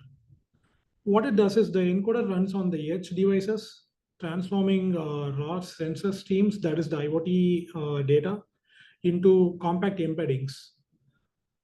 These embeddings are around, like, speaking about numbers, it's 80% smaller than the original data. This has been drastically reducing the amount sent to the cloud, thereby reducing the network congestion and the bandwidth cost and everything. So this design balances local processing with centralized intelligence, ensuring both efficiency and accuracy. This is experimental setup and results. The results I have already talked about. It's 80% reduction in data. So we get to have a lower bandwidth cost and network capabilities. The novelty about this paper is having implemented autoencoder using deep learning to leverage both strength of both the edge computing devices and cloud computing devices. Some of the limitation with the edge devices are like they require a lot of memory or processing power for encoding. So we got to work on that. It's not 100% capable now. So Yeah, and it also comes with security and privacy. Yeah, that may require additional encryption on the edge computing devices, making it more secure. So yeah, that's it. I'm open for any questions.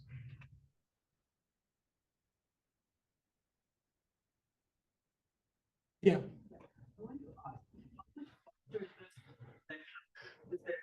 Yeah, we ran the numbers. It's 80% faster.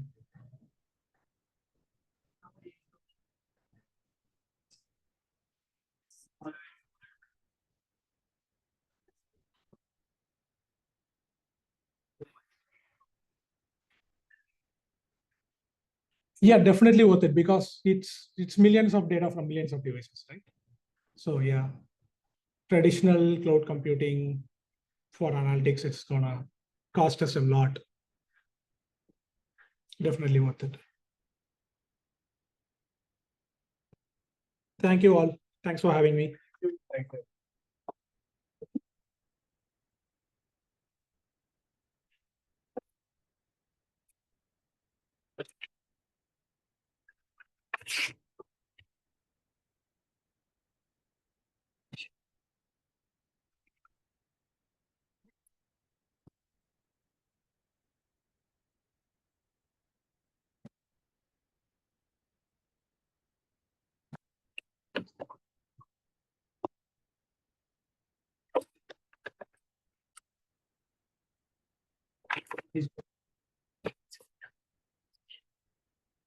First one, 130 minutes.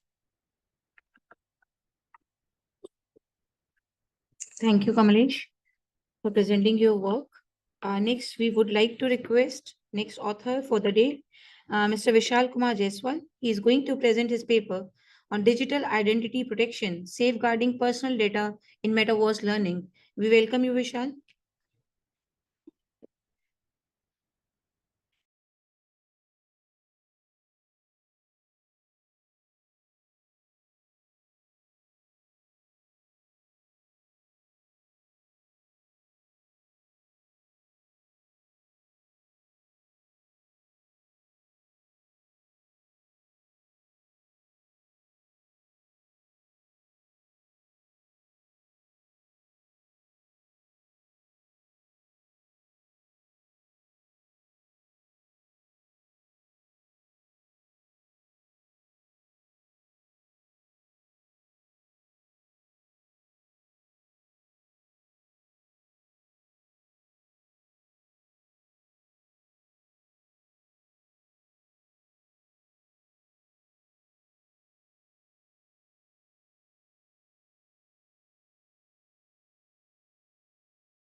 Let's see, is this the correct one?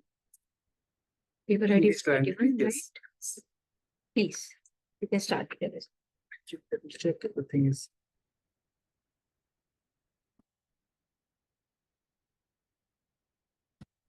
Good afternoon, everyone. This is Vishal again. So I'm here to discuss about the digital identity protection, safeguarding personal data in the metaverse. So this research paper actually explores the protecting digital identity within the evolving metaverse. It's highlight the critical need of safeguarding personal data and maintaining user privacy as virtual interaction grow.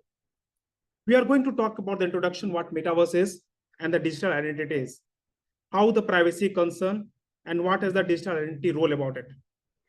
We are going to discuss about multiple things, the problem, the risk, the gap, but let's talk about a journey, not the future, but a story that unfolding right here in the New Jersey. We can meet a girl. Let's talk about a girl named Anaya. She lives in New Jersey. By day, she paints murals on the brick walls of Newark Avenue, but by night, she becomes Vertex Muse, a digital creator in the metaverse. She hosts an art exhibition in the virtual Times Square, mentors young artists and across the world, and even sells NFTs to collectors from Tokyo to Trenton. But one morning, something changed. She logged in and her metaverse studio was vandalized. Her artwork has vanished. Her identity stolen. Gone was Vertex Muse, replaced by a scammer who was selling counterfeit versions of her work using her avatar. All it took one fake invite link from someone pretending to be the Jersey-based NFT network. Her digital life, reputation, her livelihood were compromised in minutes. Now pause. Let's reflect. If someone steals your bank password in Hoboken, yes, it's scary. But if someone steals you in the metaverse, your avatar, your art, your personal, it's not just financial, it's psychological.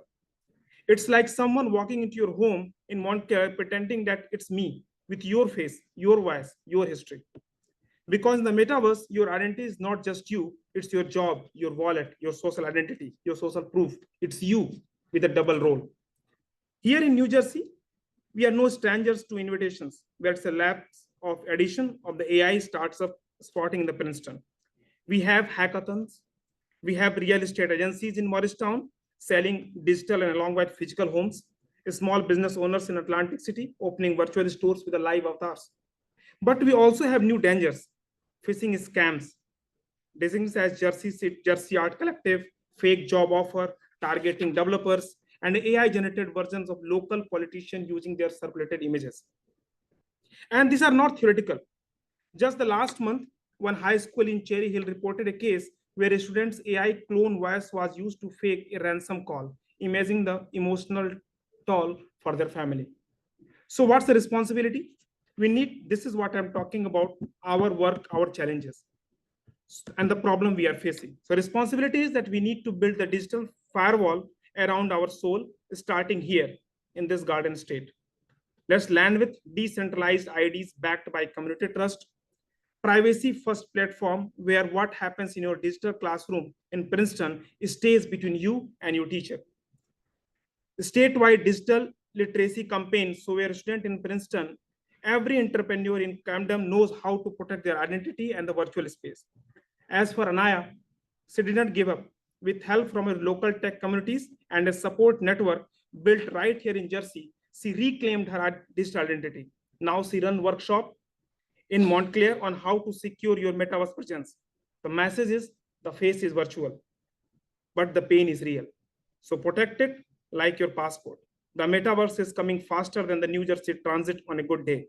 Let's make sure we board it on our eyes open, our data logged, and our identities intact.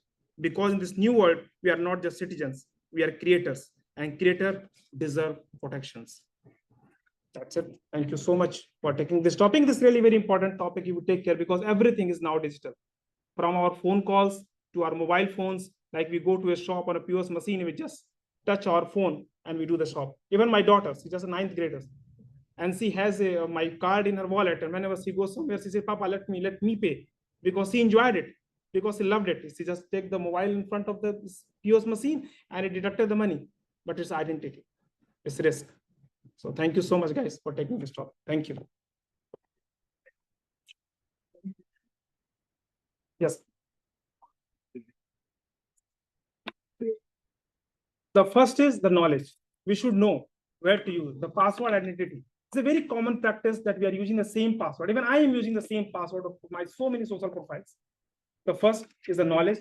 We should understand knowledge sharing, password protections, and take care and understand the importance of data.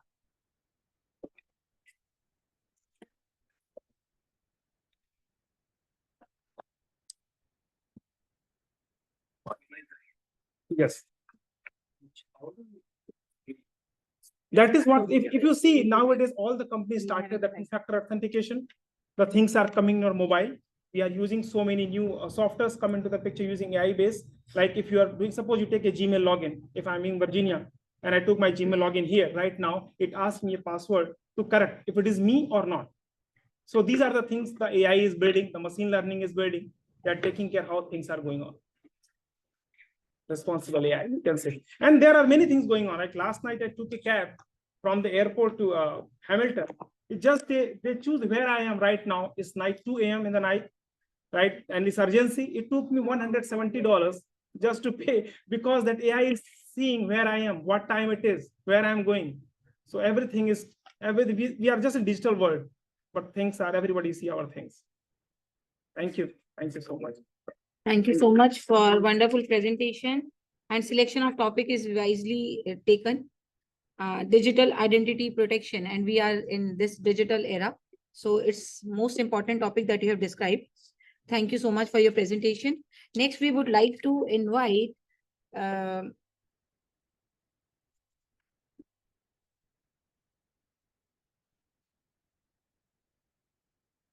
next we would like to invite Mr. Utpal Paul for the paper titled on AI-powered threat intelligence, enhancing real-time cyber threat detection and response. We welcome you, sir, for the presentation.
Hi, sorry for this initial hiccups and this technological challenge. My name is Utpal Paul. I'm based out of US, New York. So I'm really happy to give this presentation to all of you. So it's the AI-powered threat intelligence, enhancing real-time cyber threat detection and response. That is research topics. So here is the full team. The next slide will show you the full team. Is Dr. Shumita Mukherjee, Dr. Kavita, myself, and Ravneet Singh, Yogesh Kumar, and Aditya Sinha. These are the full teams who work in this presentation. Let's quickly go to the overview. There, okay, that's good. So the improving cybersecurity in the digital era. In the advanced digital age, cybersecurity is becoming an urgent need to protect data, privacy, and digital infrastructure from various threats. And this project aims to present innovative solutions that can be applied in various sectors with technology-driven approach. We hope to make a real contribution in creating a safer and more trusted digital ecosystem.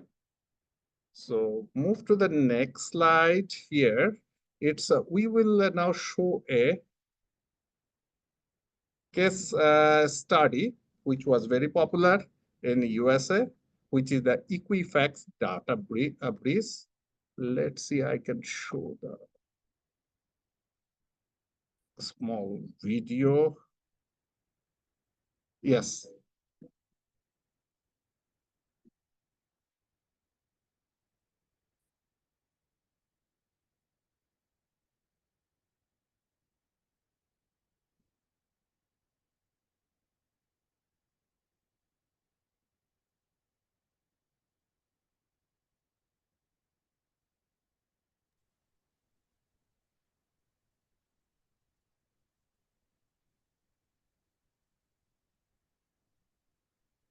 Is it playing? Otherwise, we can skip.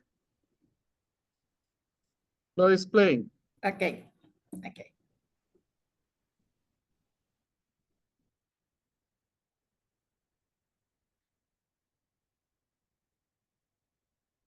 So, it's take a little bit time. So to be in short, what I want to say that this has actually really created a uproar among the financial industry because they are, having the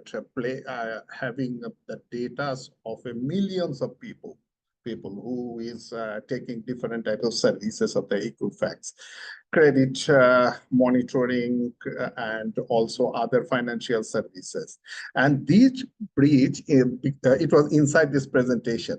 It continues from middle of May to end of July. So they have controlled the Equifax complete system, the hackers, for such a long period of time. Then they come to know that it is happening. So it was really a sensational case at that time. And finally, I think it was in this video, Equifax come to a agreement with the regulatory body. They're gonna pay $700 million as a compensation. If it is happened now, probably this would increase a lot. But at that time, they paid $700 settlement. So let's move to the next one. It's a key concept of this research paper. I mean that these are the things which actually hit our system. The malware, ransomware, phishing, all of you are quite informed about these things. DOS, denial of service, distributed denial of service attacks, insider threat, and the cyber threat. These are the main, that way. And the project goal was the threat analysis, public awareness, and innovative solution, how to find out the innovative solution to tackle these things. And these are the literature review on the PC. Move to the slide. Slide is not moving. Oh. Slide is not moving here. Yeah.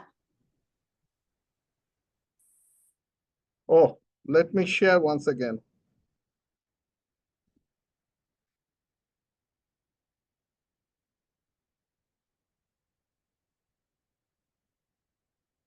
Can you see now? Yes, in Zoom. It Can you is see now? stuck to, no, it is stuck to the video. So move to the next slide after the video. Okay, I'm going back.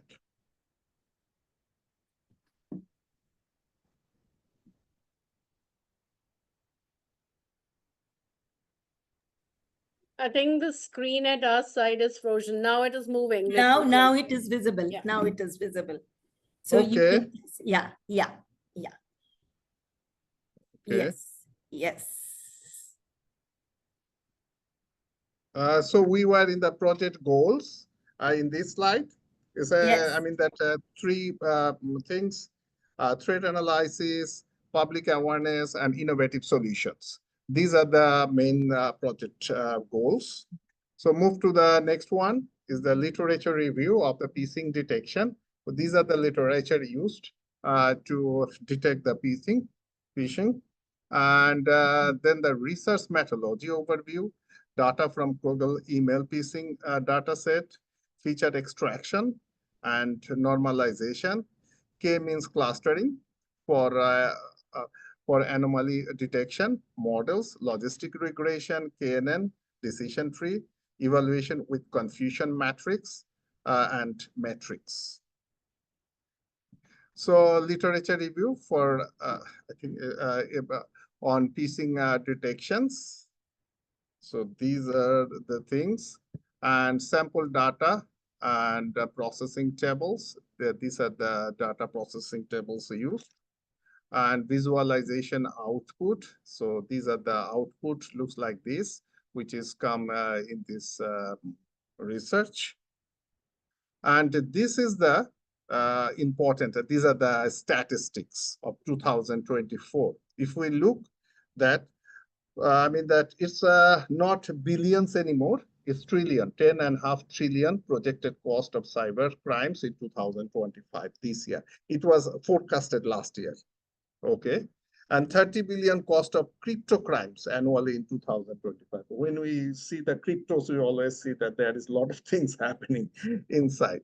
So 1.5 trillion amount of earned cyber criminals. They already earned this amount, so it's really attractive figures, cyber criminals. 80% of cyber crimes are phishing attacks in the technology sector. So this is very important for the people who are using these things, that it is the phishing is the 80% crime, 2.7 billion hours of total time is spent, I mean, the resolving cyber crimes. So time is really important.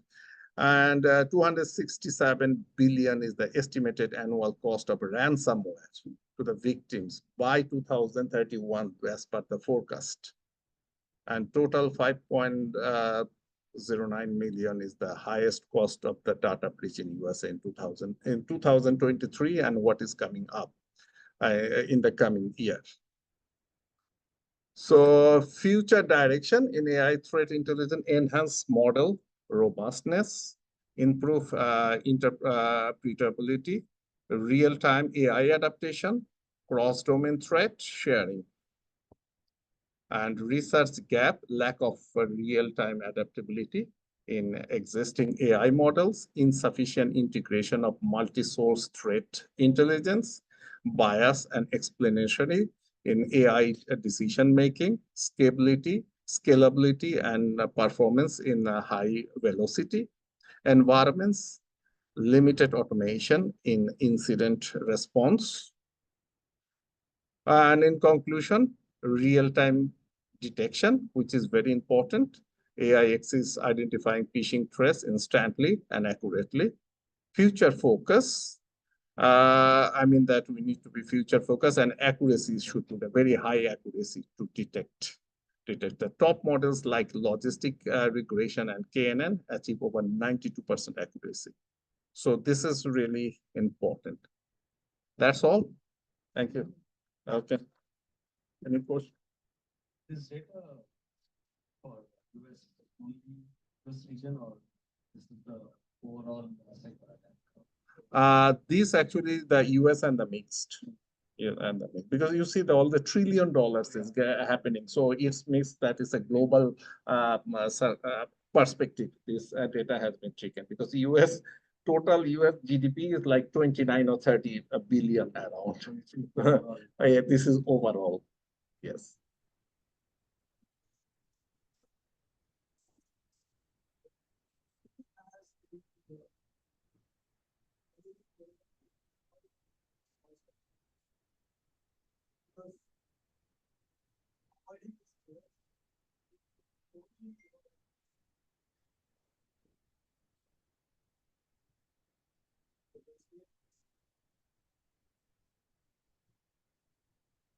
Well, the team, you want to answer this question?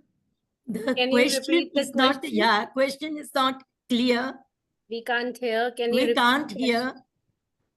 No, they're asking about the Like how was there a study to identify false positives? Is there any study to identify false positivity? Upal, you're not audible. If you can repeat the question, we would love to answer. We can answer. Yeah.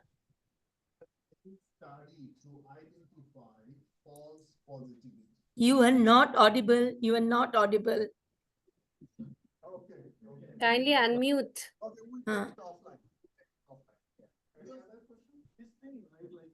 Dr. Garima, could you help in unmuting him to be accessible to the voice? He is unmuted, but it's not coming in. Yeah. Okay, go ahead. Now you are I was just trying to wrap up the whole session. Yes. It's very critical, but at the same time, identify or having oversight of human oversight.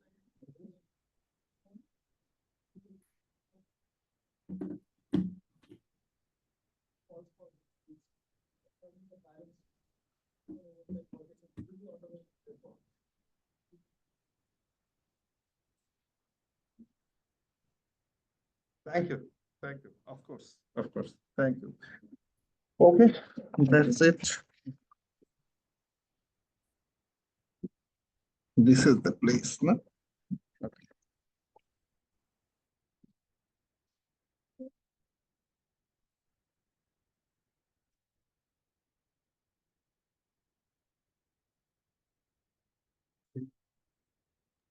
No, I need to. Because they cannot. So please mute yourself. Thank you so much. Thank you for wonderful presentation. Next, we have with us Mr. Lingarasu Kittuswamy. He is going to present his paper on emerging trends in big data analytics and IoT for autonomous healthcare technologies. We welcome you, please.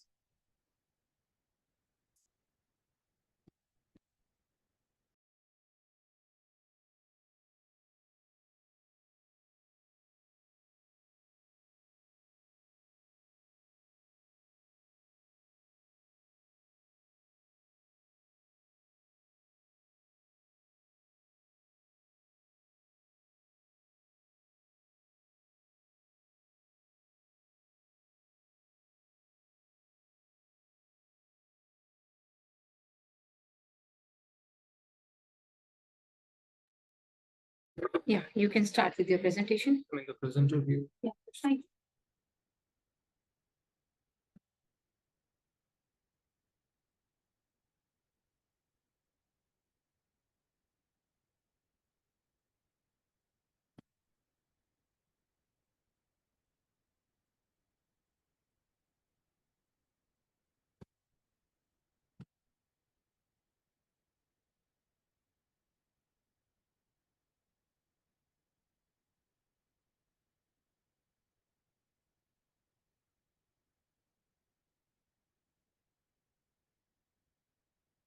Again, this is Lingarasu Kittuswamy. Right now, I'm going to we'll go over the emerging trends in big data analytics and IoT for autonomous healthcare technologies. So let's start with the introduction. Yeah. So BDA, so the convergence of, so here the main purpose is like the convergence of big data analytics and IoT. Why?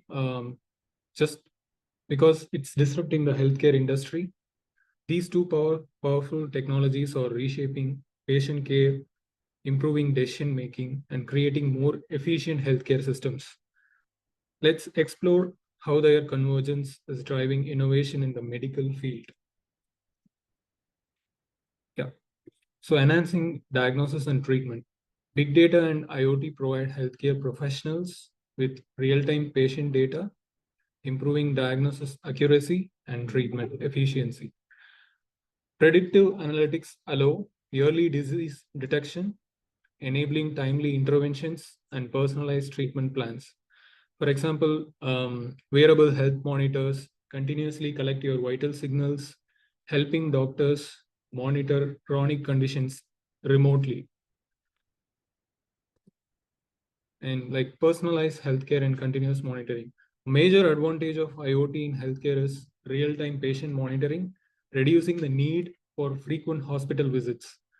Big data enables personalized treatments by analyzing individual patient trends, leading to more effective healthcare strategies. So now, like in all of your health, you should be noticing that all of your health plan includes telemedicine, especially after post-COVID. Telemedicine is like kind of attached to your health plans. It's free. Most of the health plans is providers are giving it free like that. So these are all the good examples, like how it's evolving. Telemedicine and remote monitoring have gained prominence, especially post-pandemic, enabling better access to healthcare globally. Yeah, future innovations. Looking at AI-driven diagnostics, robotic surgery, and blockchain-based patient data management or emerging technologies. Robotic-assisted surgeries ensure precision and efficiency, reducing recovery time for patients. Despite these advancements, challenges like data security, interoperability, and ethical concerns need to be addressed for widespread adoption. Yeah, obviously. Yeah, that's why I'm concluding that the integration of these big data and IoT is transforming healthcare by making it smarter, more efficient, and especially like patient-centered. While challenges remain, continued advancements will shape the future of autonomous healthcare technologies. Thank you. Thanks for having me. Thank you. Thank you.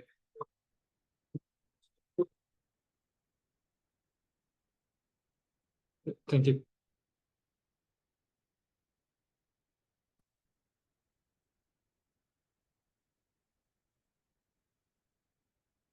Thank you so much. We have with us Mr. RVS Praveen. We would like to invite you, sir, for presenting a paper on revolutionizing enterprise decision making, leveraging AI for strategic efficiency and agility. We welcome you, sir.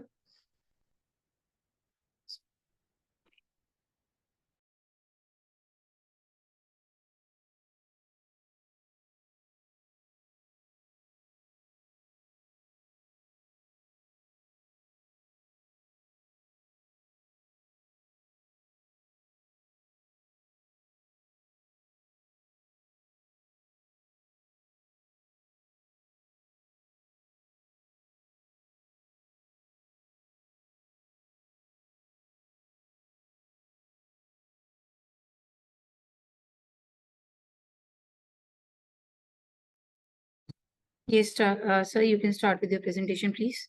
Thank you. Hi, everyone. Back again. I hope you have enjoyed my previous topic, which is more on regulating of AI. But what are the outcomes of regulating AI? Right? This is a wonderful topic. This is very, very close to my heart because I've been working on this topic and this kind of application. I've built 2 commercially successful products out of it for the last 8 years. Listed in Gartner, been the best possible innovation in embedded analytics, right? For insight generation. How do you convert data for insight generation? Have you ever thought about if a business leader comes to you and says, hey, do you know what our sales is? and say, you come back and say, hey, our sales is just 5% than the last quarter. Or our sales is at 23,000 CR, right? See the difference between the number that you've given. 5% is number driven, which has analytics built into it. 2300 is a flat response to the question. An analytic question is the first answer. And a simple query-based response is the second answer. How do we make decision, leveraging AI, making decisions to the vision that the leaders have, that we want every layer of the organization to make decisions driven by data. What a beautiful statement it is. And these kind of products, this is the methodology in which it is made happen, right? So I'll just quickly walk into the presentation. And this has already been implemented. This has been successful out there, guys. Come on. Yeah. Okay. Okay. So transforming decision-making with machine learning, natural language. I mean, again, generative AI has just made it possible. You guys have been asking questions to ChatGPT. That's the experience. That's the interface. That's the way you would want your body language to be interacting with AI, right? How about converting that with a business decision-making part of it? I am talking to my business data, 30 years of data, industry benchmarking, current happenings, combination of that. And I say, what should be my next sales strategy? What should be my next operational strategy? How am I faring with respect to my responsiveness on a particular decision which is made last quarter? Right? Beautiful, beautiful analytics. And that's exactly what we've been doing. And you are actually revolutionizing the data, combining the data layers, creating layers of AI implementation via persona. Important, guys, because I emphasized extensively on governance of data and accessibility of the data, right? I'm not an administrator, I'm a user. I should be restricted with the decision-making that an AI would do to my data. And that is done via the accessibility that is given to you, right? And that's exactly what we're talking about: insights, automation, and strategic adaptability. Yeah. Okay. Let's move on to the next one. Scope and objective. AI reshapes traditional decision-making part. Hands down on it, because you guys are now very, very responsive. Google was there for decades. But generative AI made it much more faster, more reasoning-driven, more pinpointed towards the scenario that you're talking about. You are more, connected to the questions that you have, right? You're putting a reasoning behind your questions. And that's exactly what makes it more modernized, right? And enabling decision analysis, pattern recognition, automation, and simulations part of it. And simulations is one of the best part of it, like what if and why, right? These are something which are like cannot be separated out. What if my sales is like 40% more than the current situation, and how and why, right? Why will automatically give you the how part, right? Because you need to get into the key factors which will dedicate for those numbers, right? Let's get into those examples. Okay. Study aims at exploring AI's impact on decision-making agility and efficiency, including real-time analysis. I'm sure you already got this sense. I'll move on to it. Enterprises. What's the gap? I mean, apart from the traditional systems that we have, the data collection practices that we have, the enablement that we have, the leadership that we have, the decision-making ability to adapt into multiple systems, with stack, with methodology, with areas of implementation, all that being a challenge.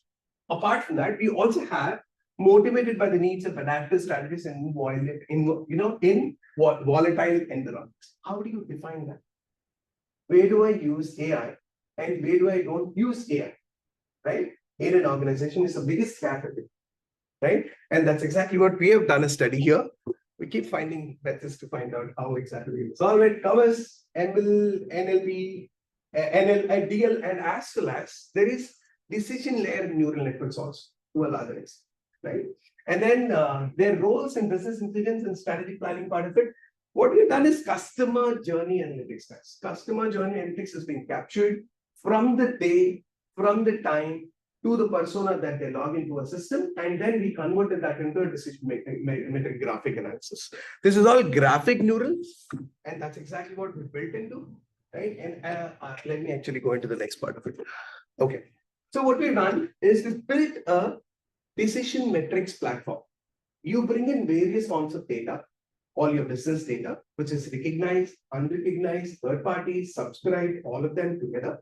And then what you do, you build solutions on top of it. When you build a solutions, you decide whether it has to be query driven, chat driven, or just analytics driven. Like some businesses, some divisions need just dashboards or real-time reports. Some departments need querying capability, right? Some departments need interoperability, that is interaction between two different departments and introspect between the data, right? That's what we call as persona definition, and that's what we built in. So Amazon, hands down, they're like massive customer demographics that they have. Massive, massive. In fact, Disney is the first organization who has created customer graphical demo, right? They spend a lot of money. BlackRock and Netflix, of course, these are diversified customers because the choices given to the customer is absolutely beautiful. It's like massive data, layers of data that you would want to play around, right? And then what we did, we picked up supply chain, financial forecasting, and personalized customer experience, which is the most important thing for me. Subscribed users, unsubscribed users, churn is a big factor for us, right? How the customer would want to churn out from a given funnel, right? To when he would come back or how long he will sustain. Wonderful experimentation that we predicted this using data, right? So, yeah, of course.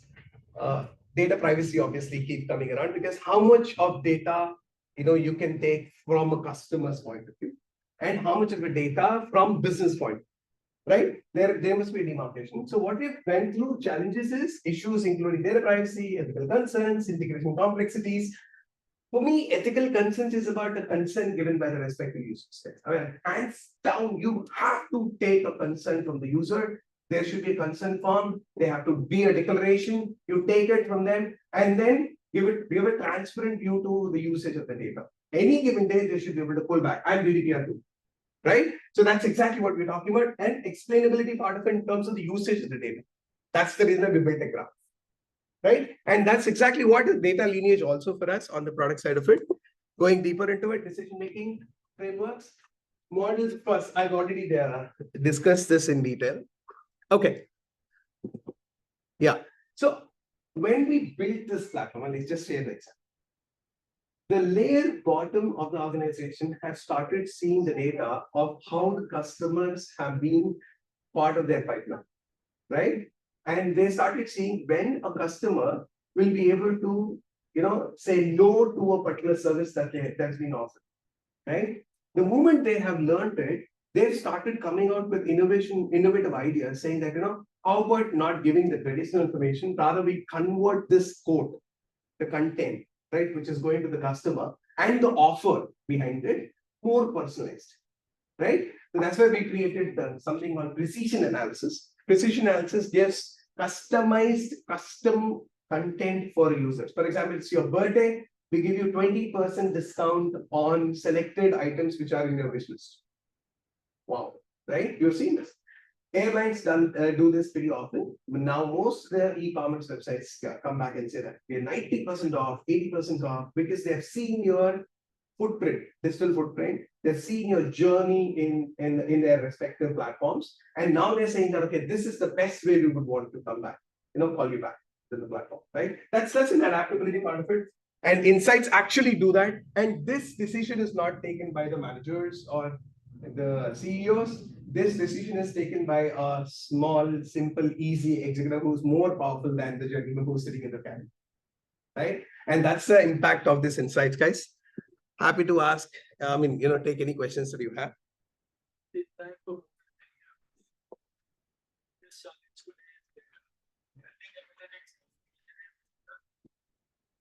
Yeah. But at least I feel we are moving close to, Journeys. Because the primary challenges are multiple, right? Like number one, the overall conversion into vector database. Correct.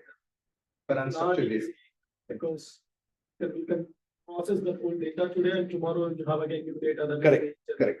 Correct. New indexes and new structuring. Yeah. I just wanted to hear from you where any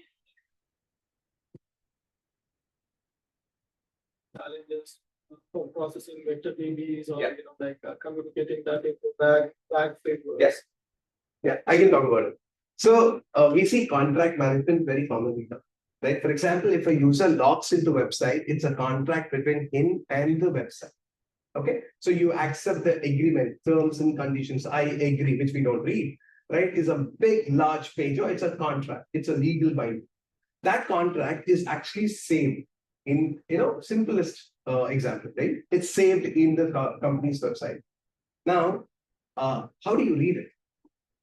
Yeah, every page of a website has a different declaration, FIR, right? How do you read it? What you agreed and what you didn't agree.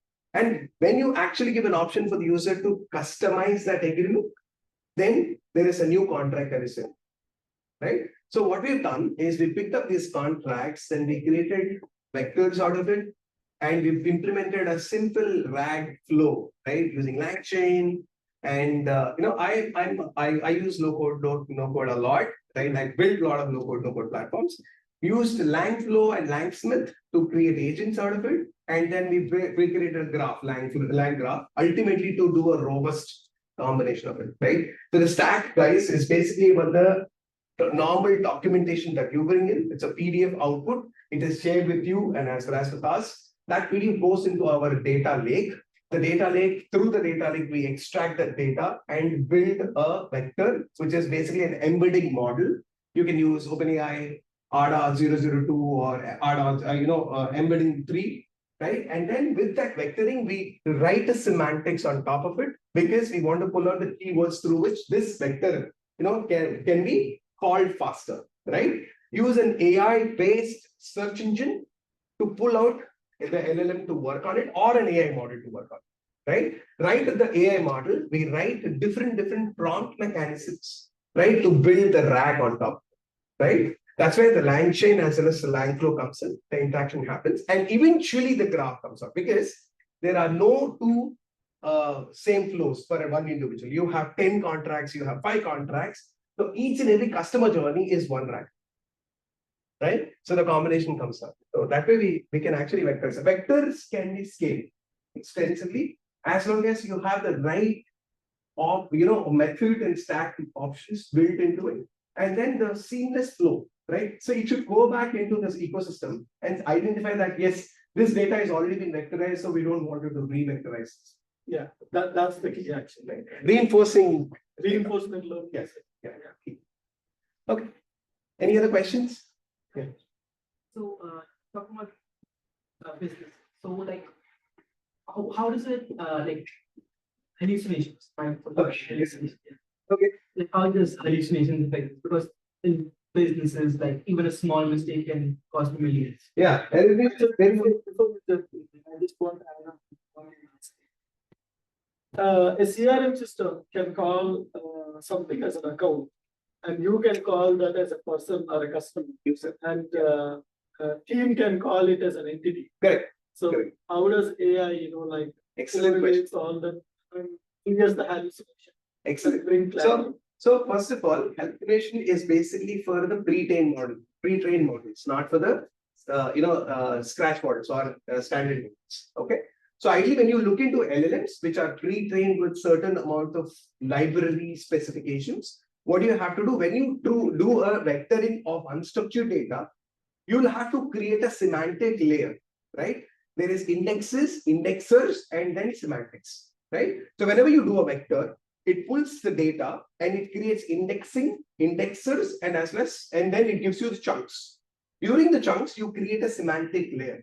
This semantic layer, ideally, if you're using a platform, you can do a semantic layer using the platform like Azure or any AWS, or you can use any RAG model, the chain, LangChain or Lambda, right? Lambda index. These things will help you to create an indexing.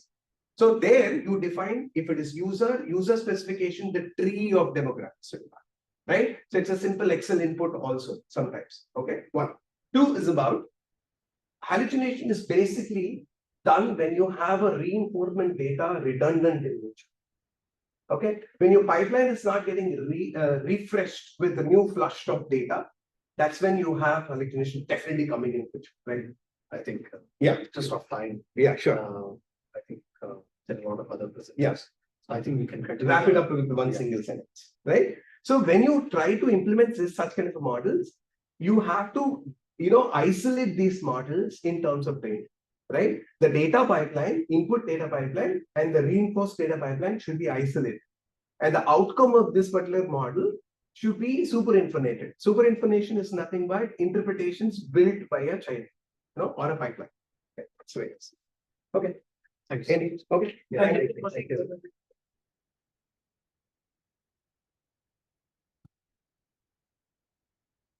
Thank you, sir, for wonderful presentation. Next, we have with us Mr. Madhav Sharma. He is going to present his paper on deepfake image and forged signature detection using machine learning techniques. Yeah, Madhav, please start with your presentation.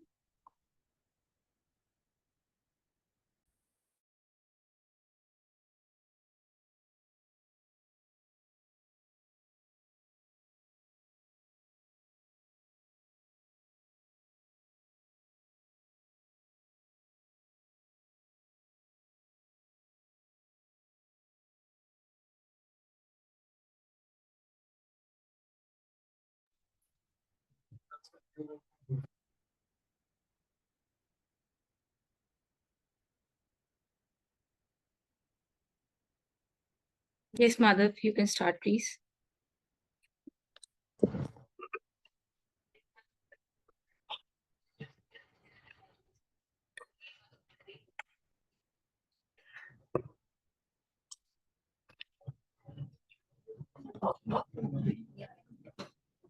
Good morning, everyone. I mean, it's afternoon right now. Good afternoon, everyone. My name is Madhav Sharma, and today I'm presenting our research on deepfake image and forged signatures detection using machine learning.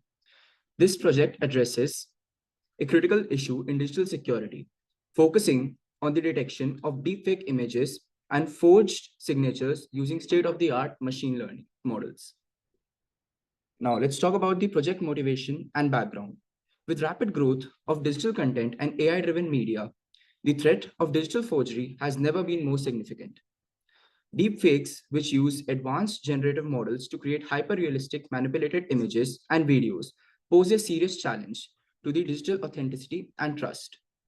At the same time, signature forgery remains a long-standing issue in sectors like banking, legal, and government processes, where at one point, handwritten signatures were often used as primary means of authentication. Our project aims to address these two critical challenges by developing a robust, scalable, and efficient machine learning framework for detecting both deepfake images and digitally forged signatures.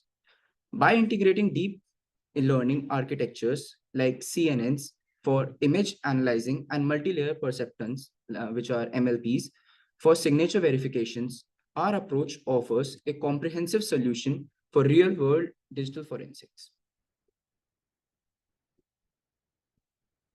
Now, the methodology. The project is divided into two main components. First, deepfake image detection, and the second is forged signature detection. Let's talk about deepfake image detection.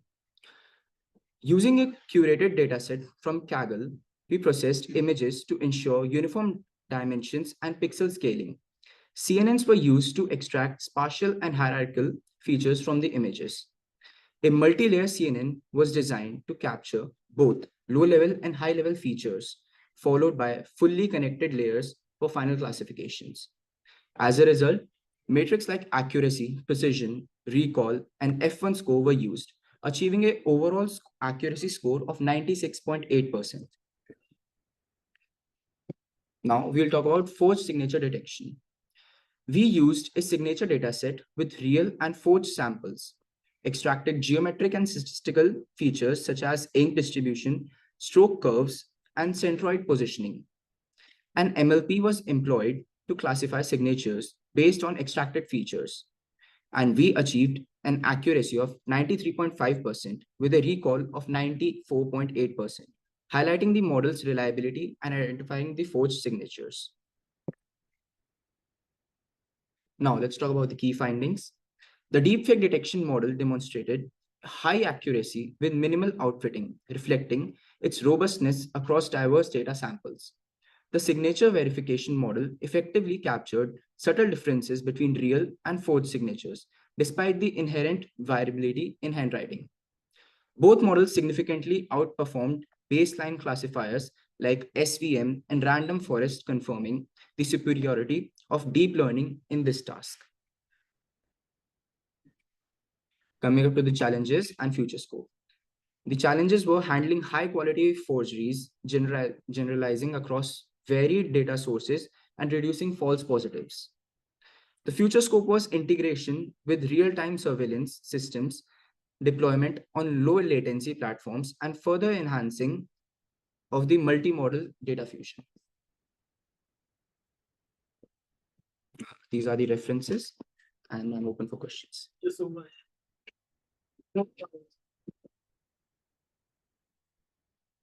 The CNN, they are doing fantastic, deep learning.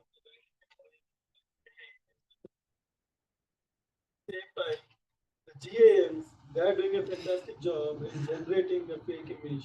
So where do you see the balance between those two? Like, how do you think these two should be, like coordinated? So the GNN are quite advanced. GANs are quite advanced as compared to the CNNs, and that is indeed a very good question. And I will have to like get back up to you on that. I think the research is good. I think an element of how it could, the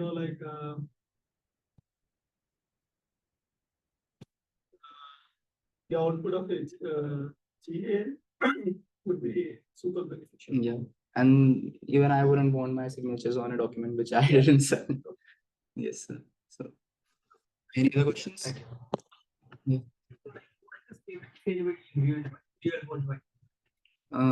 The project has significant real world, scalability.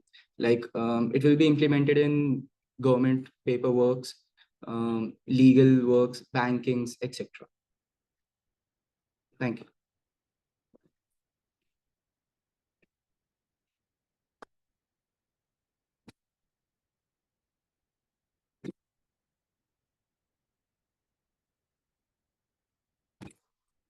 Thank you, Madhav, for your presentation. Next, I would like to call upon Ms. Aditi Dokania, present her paper titled Optimizing Cybersecurity Measures Against MITM Attacks, a Comparative Analysis, paper ID 266.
Visible? Yeah. So please start with your presentation.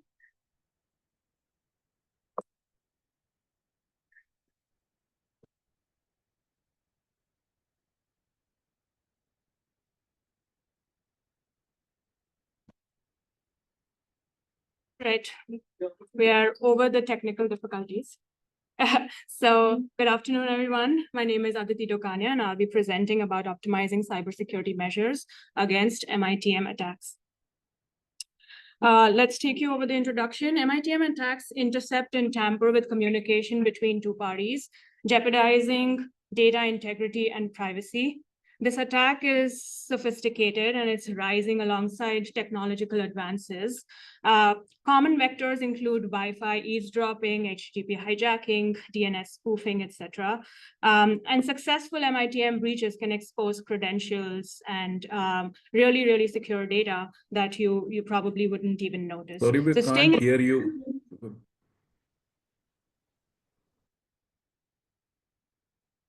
Where is this?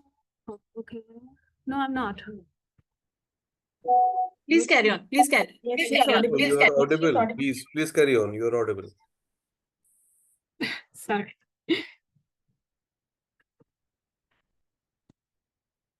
Where was I? All right, here.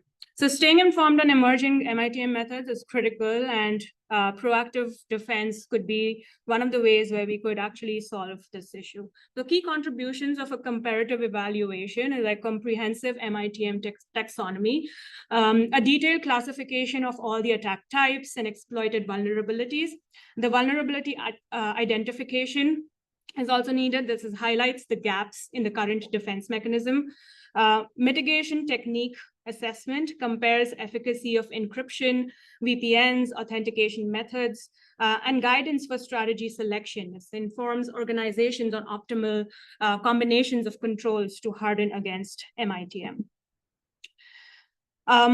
Attackers intercepts and alter communication between two parties, harvesting sensitive data. Some of the literature review is what I'm taking you through. It is a very prevalent threat. So public hotspots, any Wi-Fi, secured corporate Wi-Fi networks are also posed to this threat itself. And common techniques, as I discussed, is like Wi-Fi hotspots, email DNS spoofing to intercept and tamper with messages, and some stealth techniques like hackers obfuscate their location, their IPs, etc., and make it more complicated for detection. All of the challenges in prevention and detection so far has been the implementation costs, secure infrastructure, strong encryption protocols, and frequent staff training can strain budgets. The complexity in actually detecting this, as I mentioned, hackers also change their IPs and IDs itself. So finding where this attack is coming from is also very complex. The evolving attack vectors, a new MITM method emerges.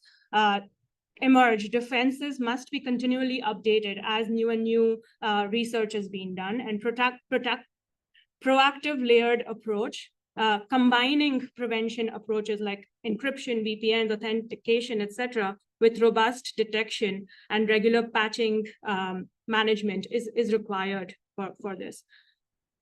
So in terms of our methodology, the goal is obviously to optimize cybersecurity measures for MITM attack.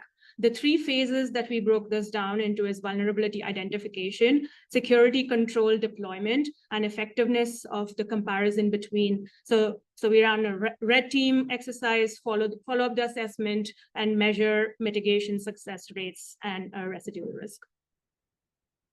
As I mentioned earlier, the layered defense approach is really important. So having some defense at every layer, like the network layer, the endpoint layer, and the application layer, is where we saw most of the results. Protocol hardening at each of the protocol conversations, hardening that was very effective. So TLS, SSH, segmented VLANs, firewalls, hardening those. Continuous audit loops. So even though we have these hardened and have these practices in place, making sure that we have a continuous and perhaps automated loop for making sure that all of this is in place. At the network level, obviously HTTPS enforcement, VPN tunnels, making sure we can get IPs, IDs to its root level. Device level anti-malware, so all of our devices having the protection that it needs, and the application level end-to-end encryption and token-based authentication. This is just depicting that at various levels, putting in the right measures. The results, basically, we took a data set from Kaggle and had a Python-based simulator for actually executing the attack. We split the data set into training and testing. What we saw in terms of the training and education is the master networking, cryptography, ethical hacking fundamentals was what we trained the model with.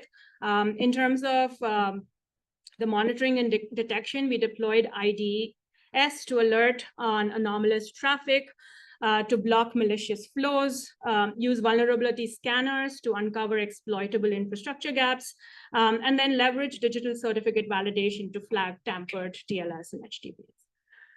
As you can see, this graph depicts at least the proposed solution reduced a lot of the simulated attacks that we were carrying in this experiment. And in conclusion, rising device interconnectivity amplifies MITM risk for organizations and individuals. No single defense suffices. So it demands a layered approach and layered protection. Evaluated multiple countermeasures side by side to identify relative strength and gaps. And holistic view combines like technical controls with human-centric measures. And here are some of the references. Thank you so much. Thank you. I think right in the middle. Yeah.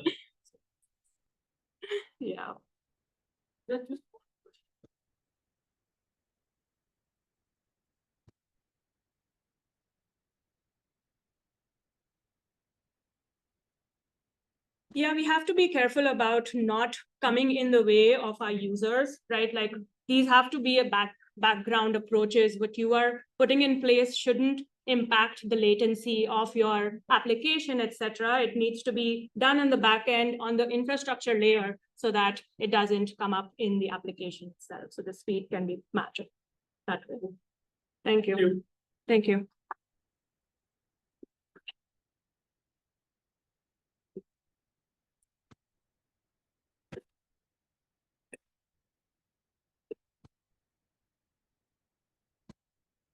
Thank you so much. As we come to the close of this technical session, I extend heartfelt thanks to all our brilliant presenters for their inspiring contributions. Your commitment to research and innovation is what keeps the wheels of progress turning. We are really grateful to our session chairs, reviewers, and our attendees for their engagement and thought-provoking question answer sessions. Let us carry forward the spirit of collaboration as we move into next session of the day. We are taking a 15 minutes break over here, and then we are going to start with the next presentation. Thank you so much, sir. Thank you both of you for joining us, and thank you all the audience. So we will meet next in 15 minutes.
Good afternoon, everyone. We welcome you all to the second technical session of International Conference on Engineering, Technology and Management. For this, we are having our session chairs, Mrs. Raka Datta. We welcome you, ma'am. We have also been joined by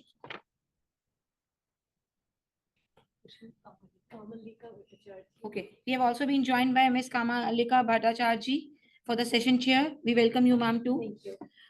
We are starting with the presentations for second session, and the first presentation is by along with Satya Subramanya Sai Ram Gopal. Okay, so it is for this You paper can call ID. me Ram. Yeah, it is for paper ID 288, and paper title is Shaping the Future of Business Models, AI Role in Enterprise Strategy and Transformation. The presenter of this paper is Mr. Ram Gopal Peri. We welcome you, sir.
Yes, sir. Please start with your presentation.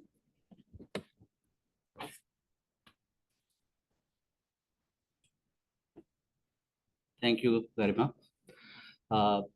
Good afternoon, everyone. Welcome back to this post-lunch session. And first, I would like to thank Amity, IEE, and then F3U for creating this platform, for making students and industry experts and academicians as part of this a good event. And then it helps people exchange their ideas, views, and help the society to take a positive leap forward using AML or latest technologies.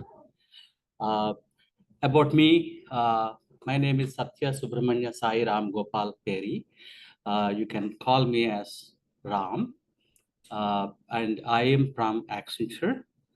And then I'm into the business side. I'm into ERP technologies, cloud technologies, and then basically I'm a management enabler. And then now getting into the idea of AIML, introducing those things into this one. So now I'm going to present impact of AI on enterprise decision-making, enhancing efficiency and innovation. And then we have some co-authors with me, and then thank you for all of them. I'll move to the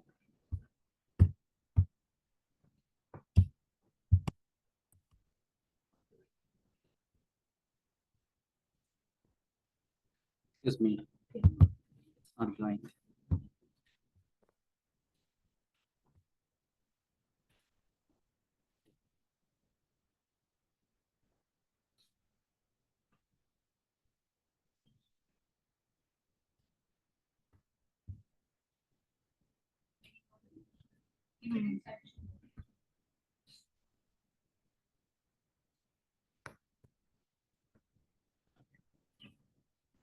Okay, so in this paper, we're going to discuss about how AI can enhance the strategic and operational decision making, how it can process vast data sets, and then the real-time data and data-driven insights, and also how business can transform its models and then evolve into a better model to make a progression from what they were previously to into a future model.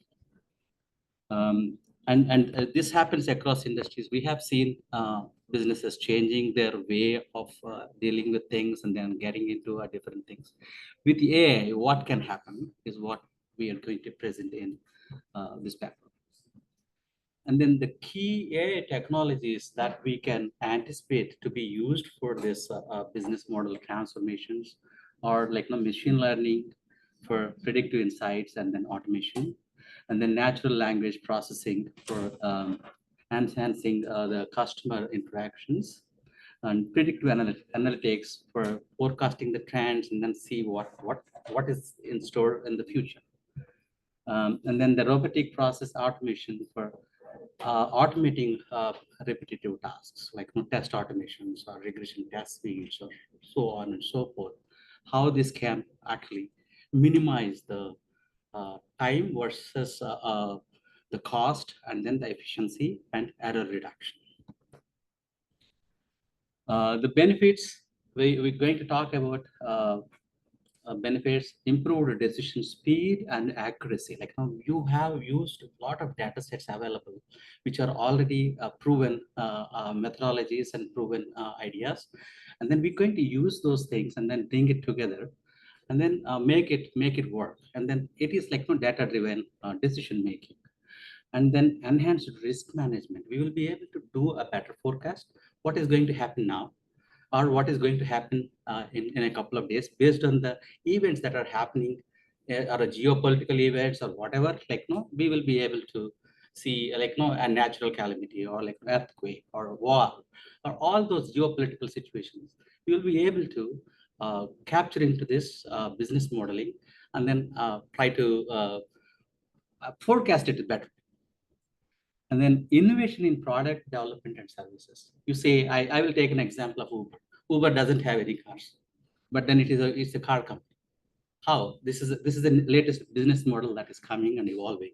And then there are so many examples that we can take how business models can evolve using AI and ML. And then it also focuses on operational cost reduction, because the speed it is going to use or the speed it goes with can reduce the time to market or time to what is it, customer, or like all those things will definitely reduce the cost. While we are so much interested in AI and ML, we also need to look at the challenges and ethical considerations. Like while we use it, is AI going to do everything best? Is everything is the God? No. If we keep it as a God, it will be a God. If we keep it as a demon, it will be a demon. What we feed, we will get it back. So there is definitely AI bias or fairness issues, because the content, it is basically analyzing the data that is available and then it is producing outcomes. So the kind of data that goes in becomes an analysis and a predictive information for us to use. So it is important that we talked about responsible AI, all those things, and then making sure we have to do all those things and make sure data privacy, like sensitive personal information or personally identifiable information, or security risks, so like associated with we talked about digital identity laws, all those things. And we also need to look at the over reliance on the AI. We cannot really I asked a question I'll give an example. My son, how many hours of sleep you need? Then he said 7 to 8 hours. Then I asked who do you go with? Gemini. So is Gemini is the go-to person who has a voice and doesn't have a physical appearance? You trust the Gemini, but then you don't trust your parent. So these are the things, over reliance on those things we have to, these are the tendencies that we have to look at. And then workforce reskilling. Of course, we have seen a lot of industrial automations, so much is happening. So reskilling our workforces adopting to AML situations and then making the best use of AML is also a big challenge or consideration that we need to make a leap into our future. And then the methodology that we have used for making this paper is the qualitative approach using literature review and case studies and focused on recent publications. A lot of journals are available focused on AML, enabling business modeling and all. And then analytical, including KPIs or KPAs or KRAs, all those things, expert insight. These things we used from a methodology point of view. And then the results and observations were very astonishing. AI reduced decision-making time by over 70%. And then 30% of average operational cost reduction across the industries. And then innovation through AI-driven product and process improvements. And ethical challenges include some data privacy and algorithm bias. Like, so if the algorithm is not good, you will not get a best output. So these are the observations that we had from the paper and studies. And then the case studies we have done is JP Morgan Chase fraud detection and contract automation, Mayo Clinic AI-assisted diagnosis and treatment planning, Amazon personalized recommendations on the demand forecasting, Siemens predictive maintenance and automation in manufacturing, and Tesla real-time AI decision-making in autonomous systems, self-driving and all. The future trends, given this background of AI, what it can do or what it has done, what the future trend could be is explainable AI. It will go into more detail, more elaborative analytical AIs or explainable AIs, and then the transparency and accountability. Do we really trust AI, whatever it is giving? How? What is the rationale? We need to be going into that direction. And AI-driven strategic planning and compliance automation. Compliance is another thing, GDPR or SOX compliances, or so on and so forth. They will have to be included in AI modelings. And then greater AI human collaboration in hybrid decision models, generative AIs are there, neural networks are there, and then repeatables are there, based on the data. Those models, we will have to look at those things. And then focus on sustainability. That is another thing that we have to look at from AI and ML usage point of view to take the next level, take an entire business modeling to the next level. And ethical AI implementation is the key for all this success.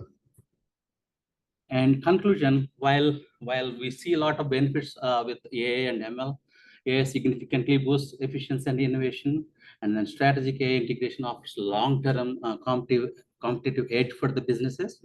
But there are also, on the downside, we need to consider the challenges, including ethics, privacy, human oversight, and the future lies in the ethical, transparent, and hybrid AI models with responsible AI. Thank you. I'm done if you have any questions. It was great that you said that we could forecast the extraneous circumstances like war and geopolitical circumstances and then earthquakes, etc. Did you consider how to mitigate those, not just forecast? Or is that a path forward? If I'll take one example of airline industries. If something is going latest, the war, India, Pakistan war, all those the airspace was blocked for India. They each blocked their airspaces for other countries. But then what happened in the long run? Pakistan blocked India airspace, and then India blocked Pakistan airspace. But then what happened? It's not just Pakistan or Indian airlines who have to change their routes. Other airlines also have changed their routes, which will go into their planning of the logistics, the time to complete the travel, and then additional fuel costs, additional journey time, and additional logistics and additional costs. These can be brought into it, and then they'll be able to do the predictive analytics based on this. So I also had, similar question, like when we talk about reshaping, business models, do we know any of the current business models that are most vulnerable to disruption by AI? Many, many. So, yeah, like now the COVID supports the examples. Everybody thought going to office, doing things is very critical for engaging and being productive. But then the COVID has brought work from home capabilities, and then the productivity has gone really very high. And then it also, of course, the companies or corporates are thinking of bringing people back because there are like no ecosystems of other logistics industries or food industries dependent on people coming to offices to enable those things. They're trying to bring people, but then it has a upside of environment. People commute has come down. People polluting the environment has come down, and then the usage of oil and scarce like no petrol or like all those things have come down. So this is how like no we can look at which business model can work, how it is going to impact based on the situations. Thank you. Any other questions? So much.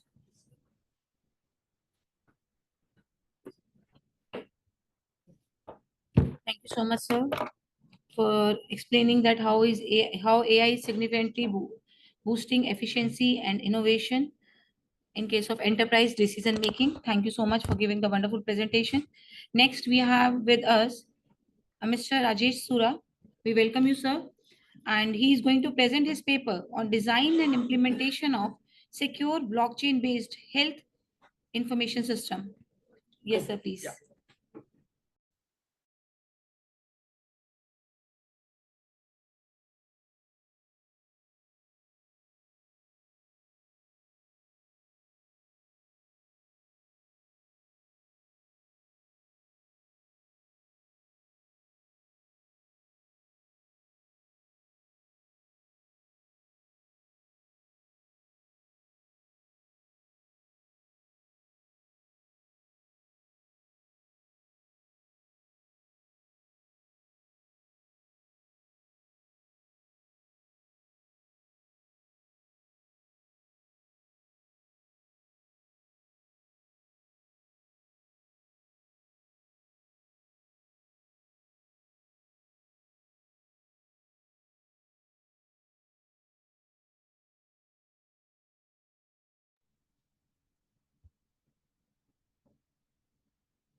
Cool. Good afternoon, everyone. I'm Rajesh.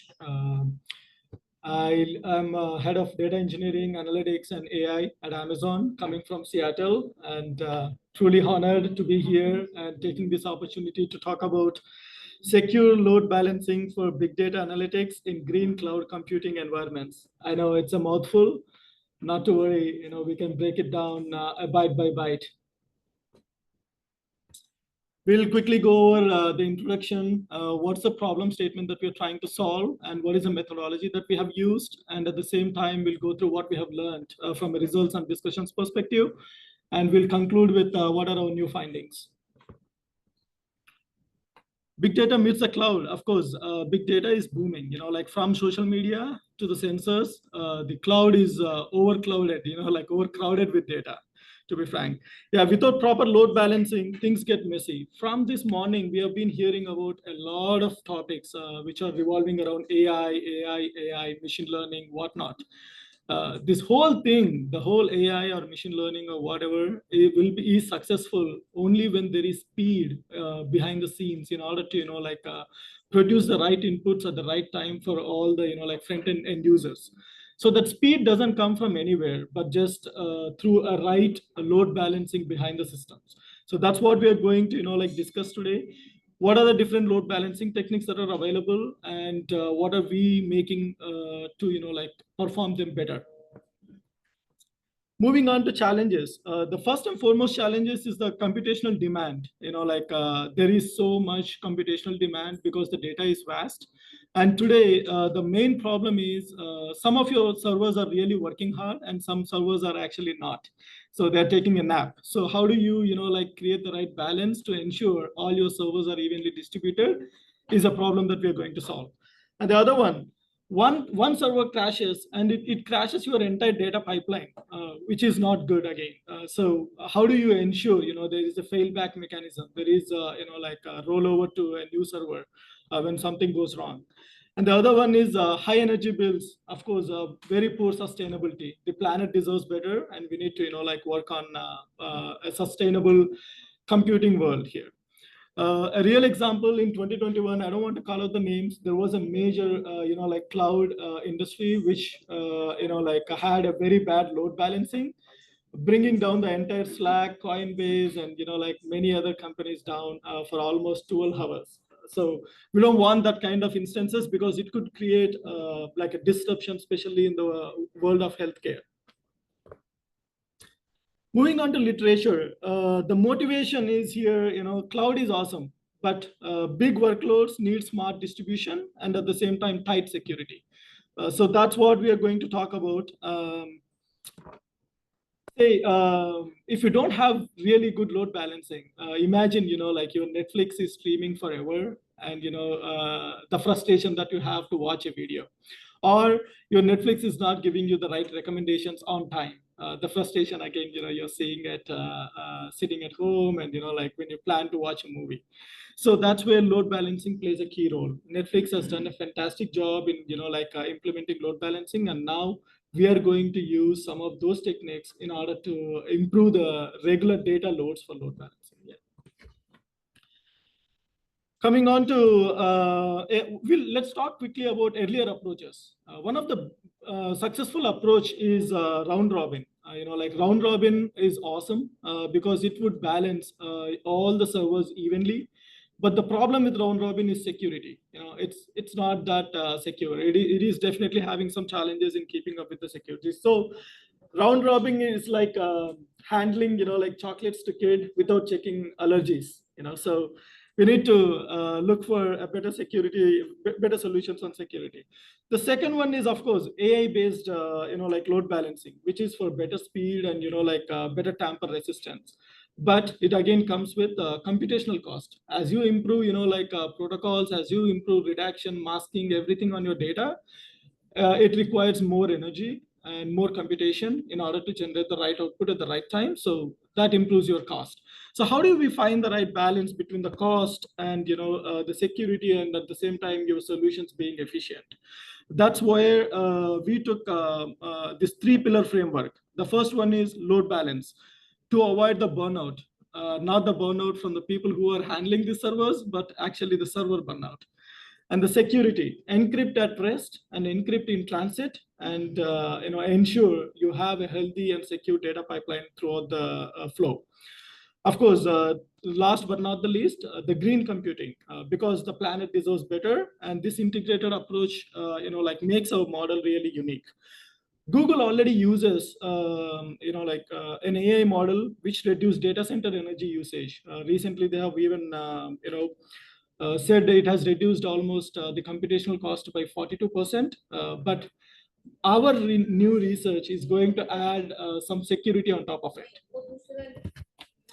You can see here the methodology. The first diagram, if you see that, you can clear, the methodology here is basically an end user is uploading a file which goes to a storage system, and then comes your computational, networks, which are built to ensure there is efficiency, there is speed, and there is security when moving these files within the network.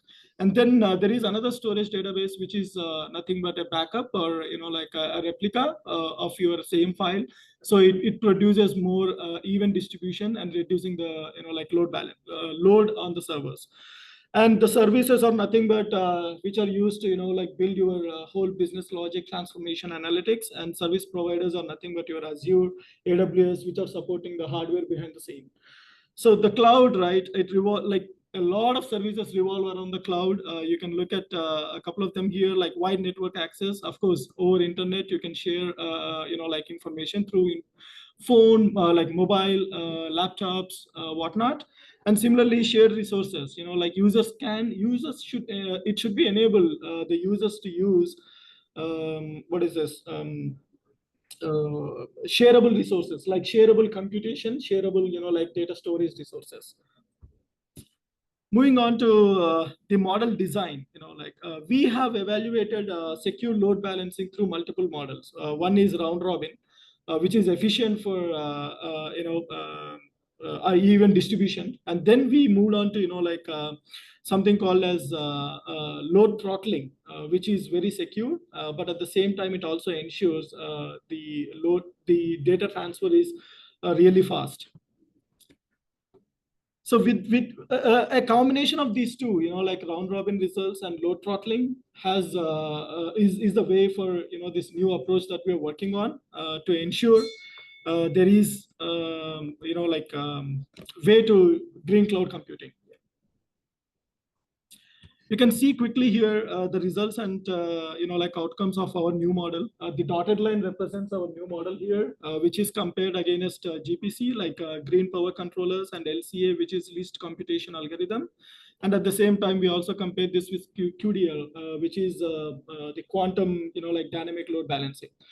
So the models, right? If you look at all those models, everything spins up really fast when your number of tasks are increasing. But at the same time, if you look at our model, it kind of supersedes every other model to ensure there are the right number of servers in order to handle the peak, requires or peak demand. And at the same time, as your demand keeps increasing, you can't keep increasing your, server capacity. That's where the computational cost comes into picture. So it has to settle down and ensure still there is even distribution across the loads. So that's the, novelty that our research brings into load balancing. Conclusion, of course, balanced servers are better performance, encryption is better security, and energy-aware scheduling is better sustainability. So that's the outcome of our, research. With being said that, thanks to all those genius minds from whom, we have took help and reference to, build this research. Thank you all. Open to any questions. Very relevant topic. I think specifically the need to address the vulnerabilities in edge nodes and virtual machines, Totally, yes. Yeah. And at the same time, ensuring the computational cost is not going really high. And also, building using sustainable energy resources for the computation. Yeah. What do you think was the limitation of your study? One of the challenges definitely is, when you add more security, the computational power has to, go high. And at the same time, it kind of impacts the latency. So ensuring, I think somebody was presenting a similar topic this morning. There was similar conversation as well. Ensuring that the overall security goes behind the scene, and improving latency on the front end is the right. Balancing those two is the right method. Very well. Thank you. Thank you. Oh yes. Sorry. So why have you considered the regional model? Why not the regional model? Rather, why not? Oh yeah. See, regional model is the current methodology. There is no doubt about that. And it evenly distributes the load, and at the same time, it has replicas across multiple regions, which would speed processing. But the problem with that is when you have to do cross-regional, data transformation, the latency is huge. So that's the reason we wanted to go with round robin, which kind of, replicates and at the same time evenly distributes, reducing the latency. So your study doesn't cover the network performance? No, yeah. Go. And how about the qubits part? Where you're getting the quantum? The quantum dynamic loading? Yeah. Yeah. Have you gone into qubits? No, I mean, we have compared our model output with the qubits. That's what I was representing in the graph, but we haven't, dig deep into the qubits model. No. Thank you.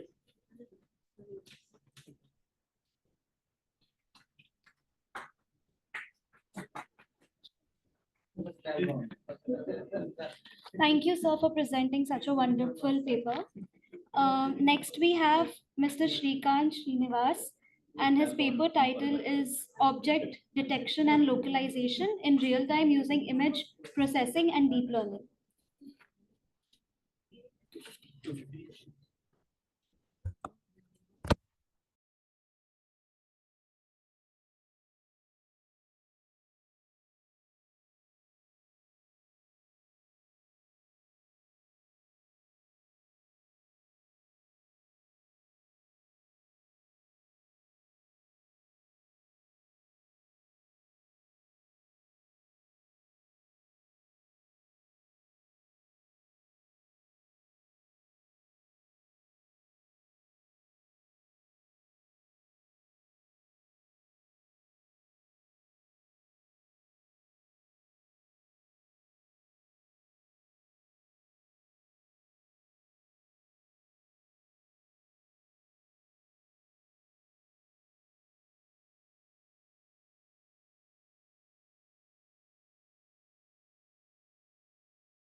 Thank you.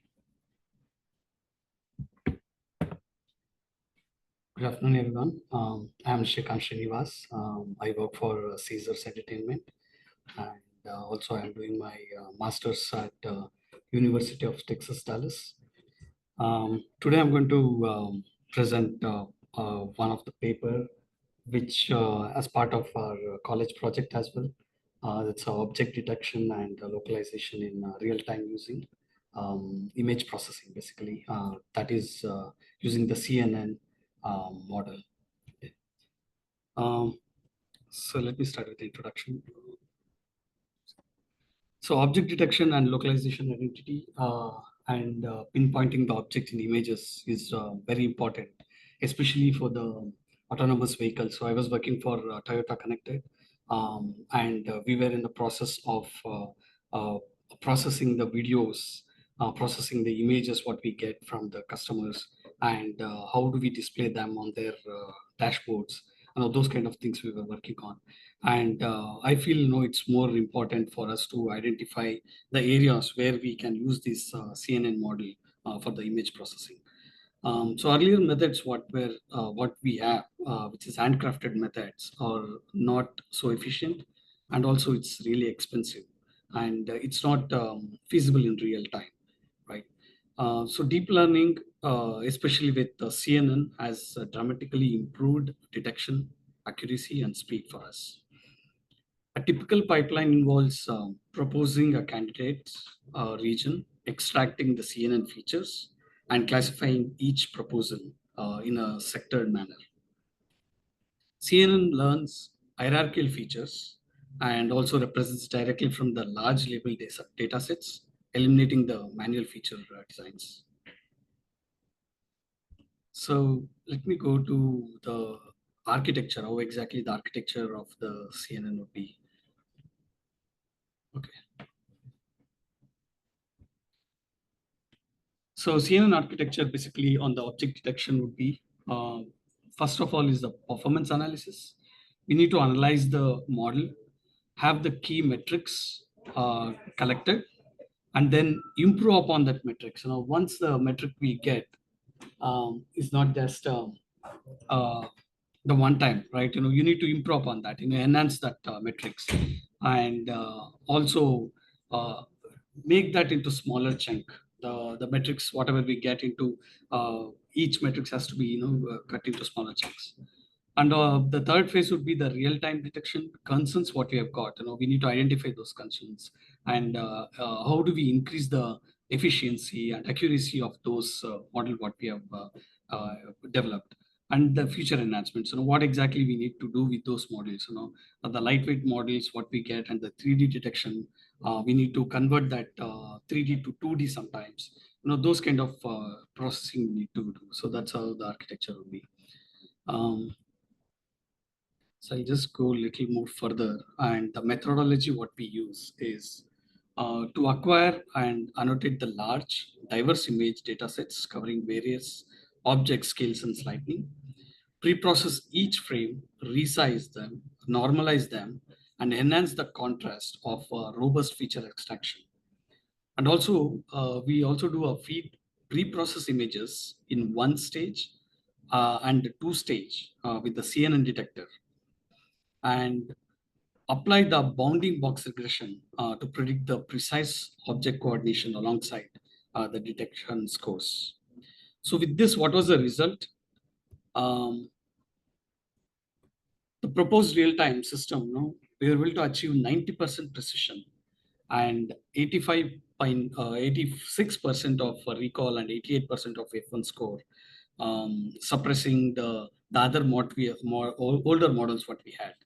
And also the throughput of 75 feet per second. It meets the low latency requirements of autonomous and surveillance applications, and also increases the efficiency. Tested and diverse benchmarks, the model maintains the high accuracy under varying illumination and high applications, and leveraging the CNN-based detectors trained on large annotated data sets, drives both speed and robustness. Yeah, so I'll leave it for the questions. Any questions? Yeah. I just have like, did trade-offs between speed and accuracy, like, yeah, shape your model selection for? Yeah, sometimes yes. So whenever the speed is more, sometimes we lose out some gaps, and of course the efficiency is good, but not the accuracy, right? So we'll have to balance between those. Yeah, it's always a trade-off between those two. Yeah, exactly.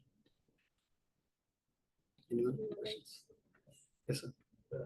Yeah. Epicization, object epicization, Mhm. basically the demographic of identifying an object. Yeah, yeah. Is that done, or is there a? No, it's in process actually. Yeah, it's not completely done. It's in process, and this particular project is part of our one of our subject, and we are still in process of developing it. Yeah. That's a real great identification of an object and detection of an object. Right. To processing. Correct. Yeah. Yeah. And then you're working on the inventory as well? Not really actually.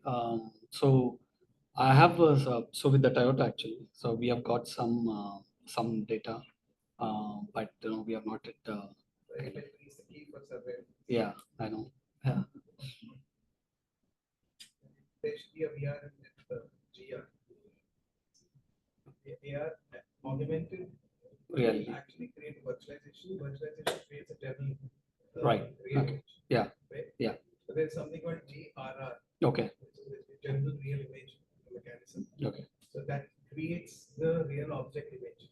Got it. Which gets processed in the asset management, which is a core library for you. That's Okay. when it gets detection. Detection is done using. I mean, CNN is pretty old now. Yeah. We have far more efficiency built in. Okay. So detection can be done by Gen AI, right?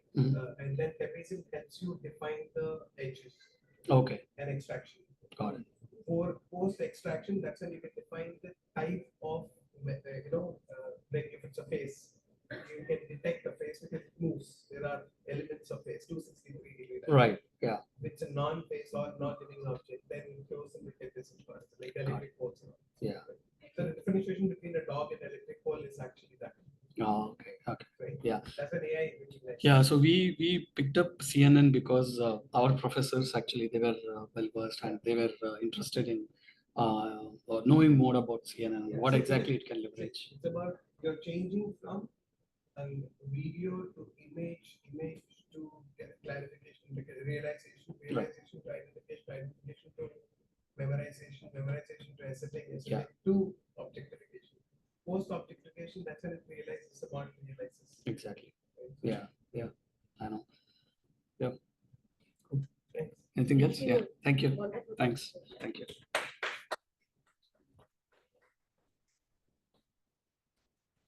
Thank you, sir, for the wonderful presentation. Next speaker is Aditi Dokania. and her paper title is AI Augmented Security Protocols for Scalable Cloud Infrastructure Management.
All right. Hi. Good afternoon, everyone. My name is Aditi Dokania, and I head cloud and infrastructure at Kensho Technologies, an S&P global company. I'm going to present to you about AI augmented security protocols for scalable cloud infrastructure management.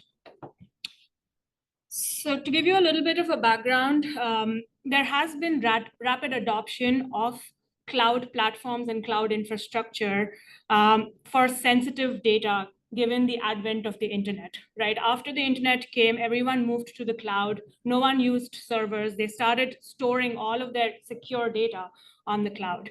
And now with Gen AI, we want to see how AI can actually help that. Traditional perimeter-based controls like firewalls, static IDs, etc., struggle with cloud's dynamic and decentralized nature. So today we basically have firewalls, static IDs, and things like that in place to protect this data that we have. The challenges that are currently present in the cloud is multi-tenancy, resource volatility, on-demand scaling, ephemeral workloads, like they keep coming and going, increasing frequency and sophistication of cyber attacks. They are more prone to cyber attacks. Regulatory compliances have increased in nature.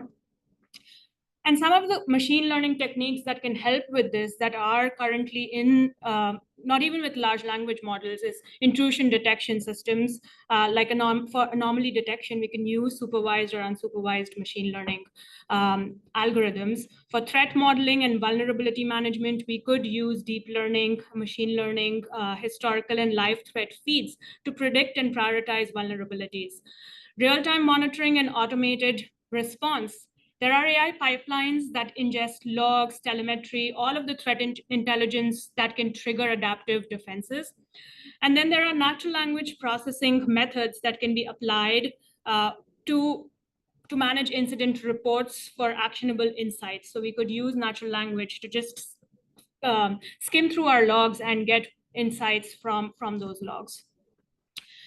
So some of the taking you through the literature review, why choose AI? AI can automate threat identification and response in a dynamic fashion so that not one individual is going and reading through logs and reading through a lot of the things that the cloud ingests. It enables predictive security. So even before that happens, you could actually come and interfere.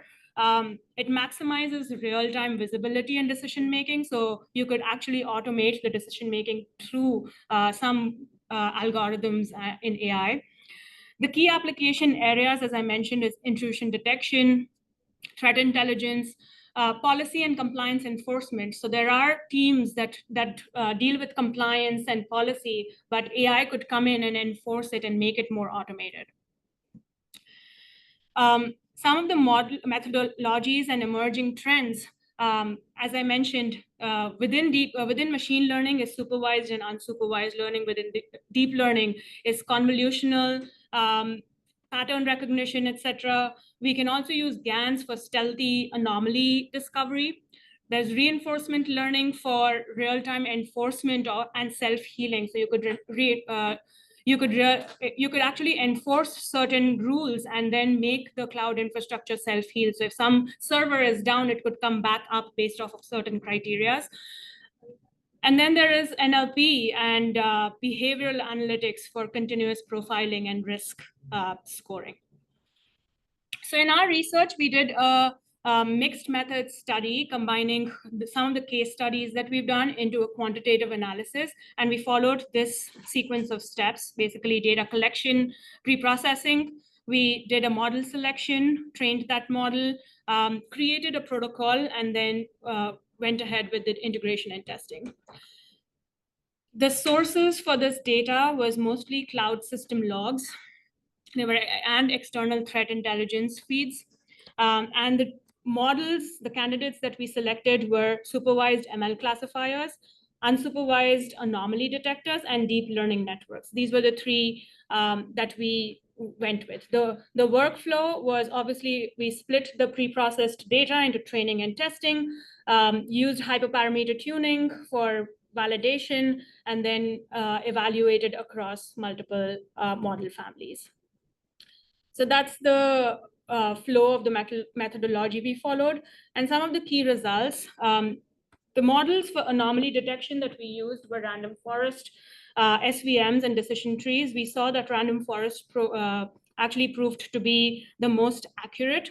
And SVM was like the strong runner-up when you see the different scores there. In terms of the intrusion detection, which is like the deep learning algorithms that we used, CNN came out to be the top, and RNN was the next best. And here is some of the results that are showed in that graph. So the conclusion we drew and some of the scaling challenges and AI-driven solutions, traditional security limitations, as I discussed, static perimeter-based controls can't keep pace with on-demand scaling and ephemeral workloads. Manual patching and signature updates lag behind rapidly evolving threat vectors.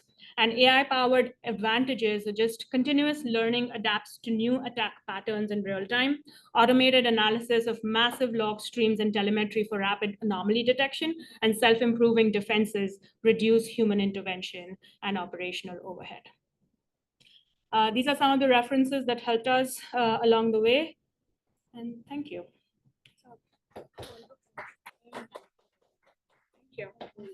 So you did say about the advantages of using AI. Did you consider any disadvantages?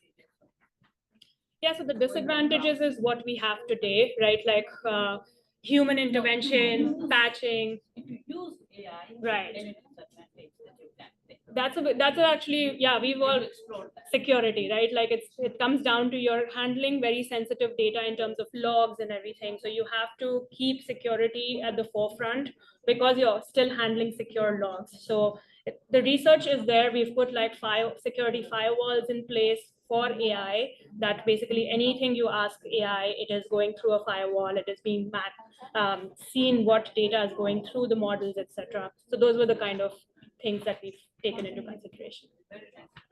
Thank you.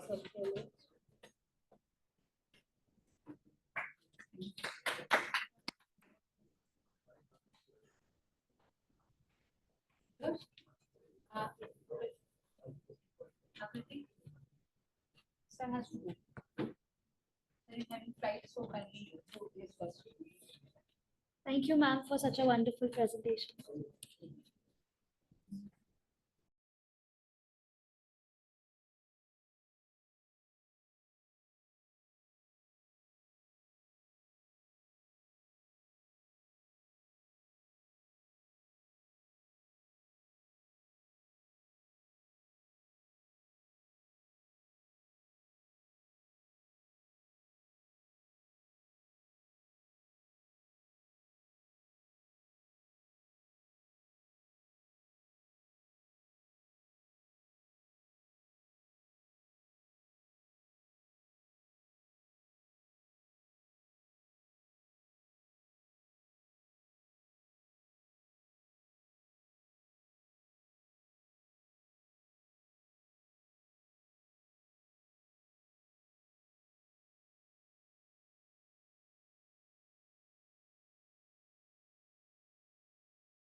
Hello, everyone. This is Ram once again. I'm going to talk about, in the last paper, we talked about how decision-making or AI thing can influence your business model. But then here, in this paper, we're going to talk about shaping the future of business models, AI's role in enterprise strategy, and then transformation. So how in the previous paper, we talked about how technologies can include it and then influence with decision-making approaches. Here we are going to talk about the strategy and then transformation. There may be some overlap with things on technologies used and all. In this paper, we're going to talk about AI is transforming enterprise strategies and then business models. And then it enables efficiency, agility, and then customer centricity, and adoption of machine learning, deep learning, natural language process, and RPA across industries.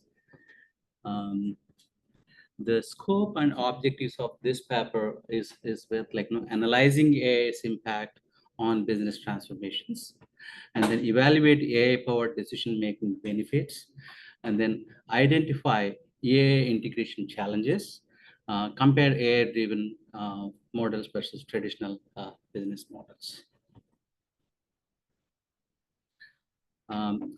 Why we need to do this? There is a research gap and motivation, kind of everything in AI is more, all research is more on the actual crux of technology and then how AI can be advanced, but then how this can be applied to regular business situations or lifetime situations. Yeah, the basic use of it, you have ChatGPT, you can create your avatar and then be happy with it. But then with ChatGPT, you can also do something more. And then you can create virtual assistants and you can do so many things with those AI models. What are you using for? Is for your entertainment, or are you going to have a return on investment on what you're going to do? That's what we're talking about here. Existing research lacks cross-industry analysis. More focus is more on the what can we do on the AI side or ML side, how we can train these things, but then how we can use it, where we can use it. That's the gap that we saw. That is the motivation for us to come into this. Need for holistic view of AI strategy. Nobody knows what is the holistic impact of AI in the real time. So that is another point that motivated us to, motivated by increasing reliance on AI in enterprises. Okay, so why enterprises are moving towards AI? What makes it so much attracted towards AI? And then, is AI answer for everything? So if you are in artistic thing or dance or music, AI doesn't replace it. It's a inbuilt talent of individuals. That's where how you can use your AI in those areas, film industry or whatever. You can think about those things. AI-driven business model innovation enables data-centric, adaptive business models. And then examples for these models is data-centric. Netflix, how people are seeing my recommendation. Netflix gives me recommendations. What to watch, it will tell. And what I am watching, and then what is more important for them to include in their product variations, or product range is another thing. Similarly, Amazon recommends me. If I open my Amazon app, I will get a lot of recommendations. You purchased it long time back, you want to purchase it again. These are the things that they are using a lot of data sets to understand the customer behaviors and customer sentiments, and then customer what are the tendencies to buy services or products. And then Tesla And then Uber, we already discussed those things. And it supports a dynamic pricing. I'm going to, and then if you look at your price line or Expedia, if I enter one destination, one day timeline, I get one price. Immediately, I try repeating it, the price goes up. We have, this is an algorithm that they have built. Half an hour back, it was $200. And then I keep on doing it, and it jumps to $500 in half an hour. That's the kind of thing that we are falling into a trap. These are the things like, no, these are opportunities for the business people. And then probably we need to strike a balance there. AI in decision making and automation, assisted, augmented, and autonomous intelligence.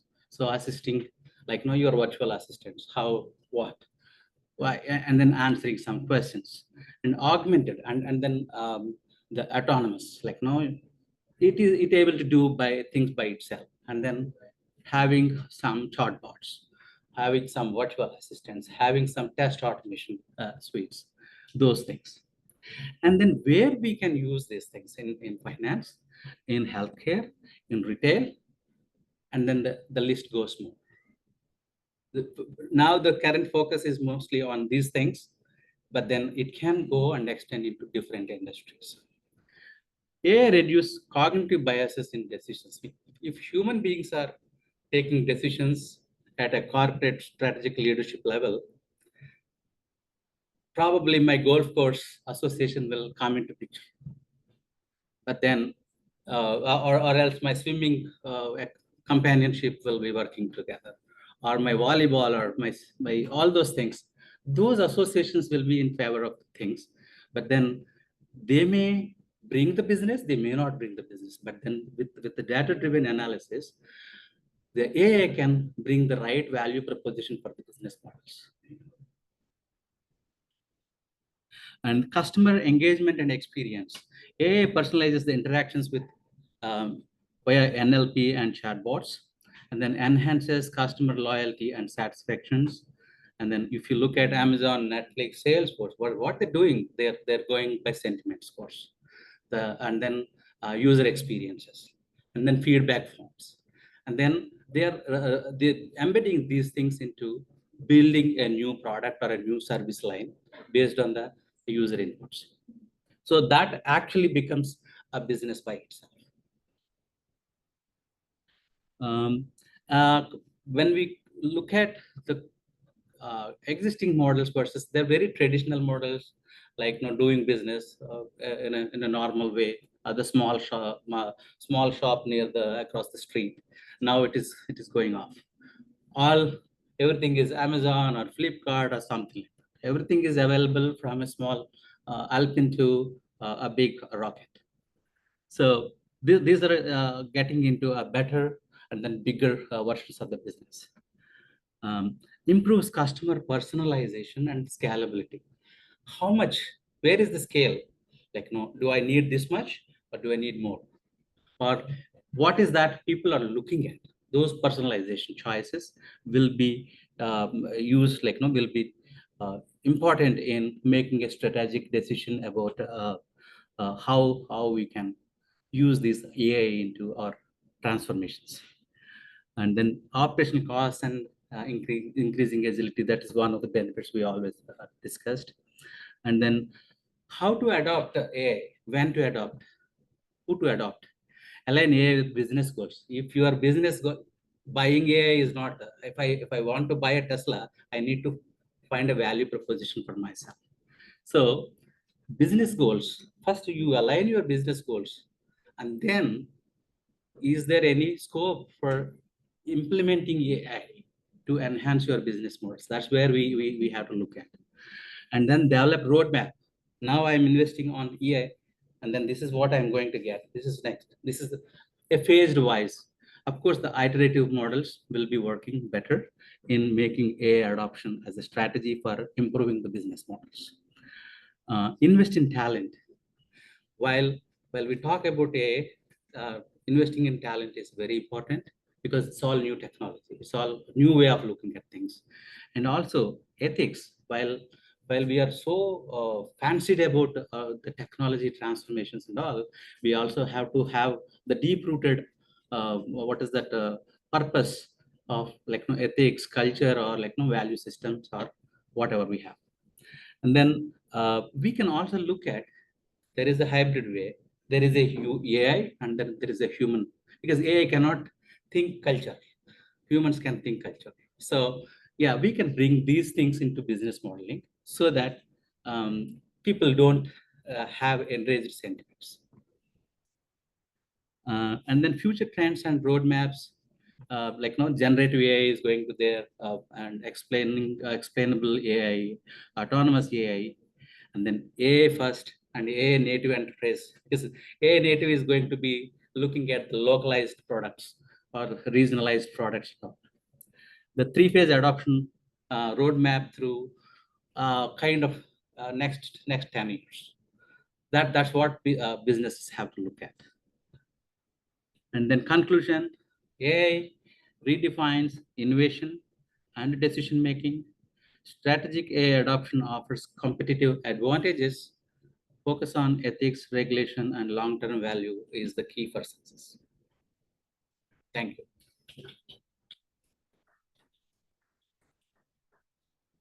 Any questions? Almost 10 minutes. Yeah. Thank you. Thank you, sir, for your presentation. Next, we have Anila, and her paper title is Integration of IoT and Machine Learning to Monitor the Air Quality by Measuring the Block Carbon.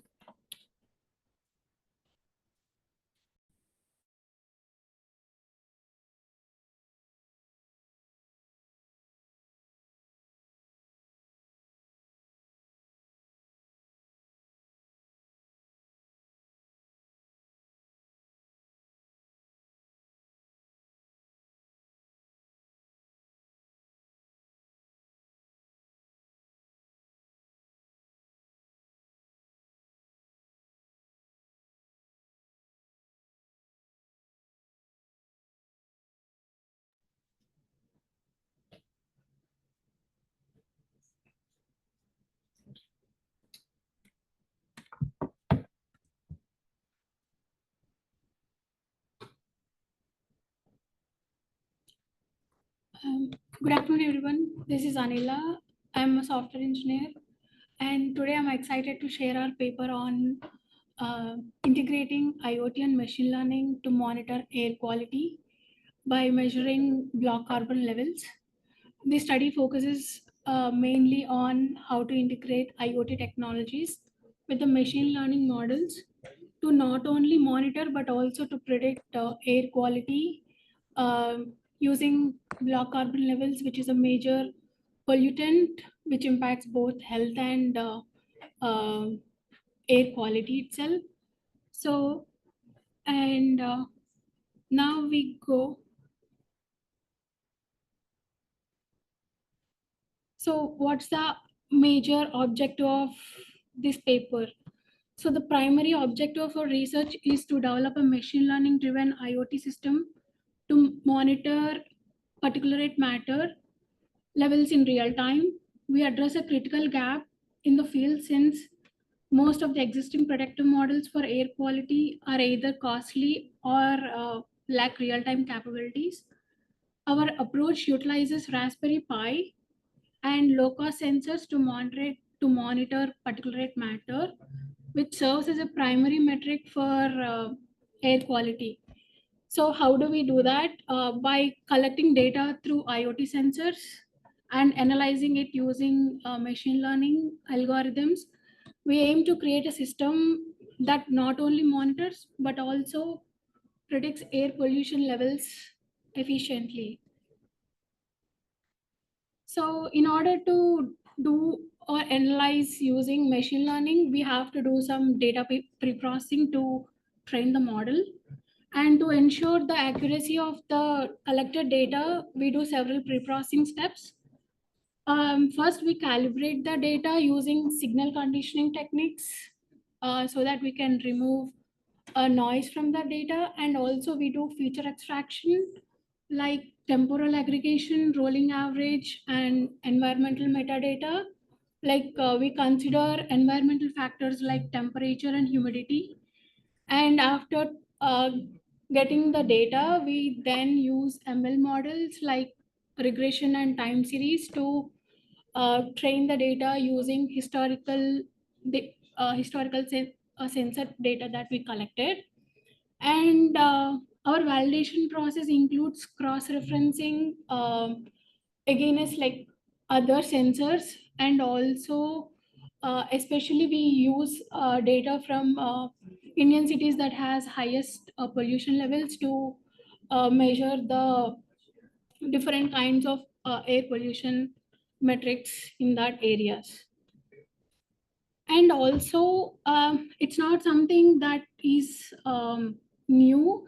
There are already few researchers that have done for measuring air quality using IoT and machine learning, but those researchers are either focusing on getting real-time data from IoT sensors, or they're using machine learning models after pre-processing data once they're stored. So our main objective or the research purpose itself is to kind of get the real-time data and the prediction in the real time itself. So that's why we integrated machine learning model into the Raspberry Pi itself to get the predictions in real time. And also I'll go to the system architecture to kind of explain why and how we use sensors and how we use Raspberry Pi and how we kind of convert the data to make some sense to predict air quality. So here, if we see, we use different kind of sensors like MQ2, MQ135. So these two are sensors to detect gases like LPG, smoke, and CO2. And DHT is a sensor that is used for measuring temperature and humidity. And BMP 180 is for measuring air pressure. And these all sensors sends analog data, and in order to convert analog data to digital format so that it can be human readable, we use ADC, which is analog digital converter, and we send that digitally converted data to cloud. And also we use Raspberry Pi to take the data and train on the machine learning models. And once we have the data, we have a real-time dashboard that visualizes data trends.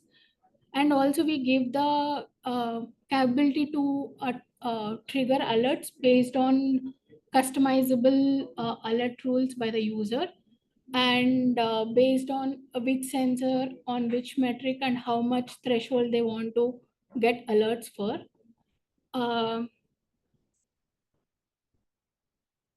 Yeah.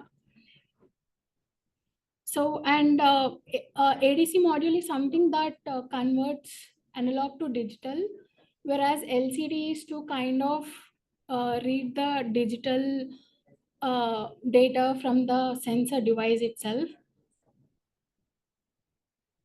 And for the results and okay, this is the setup and how the results look like.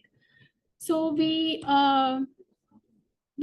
measured, or we successfully monitored environmental parameters such as temperature, humidity, pressure, and black carbon concentration. We tested the system in various environments, urban, suburban, and rural.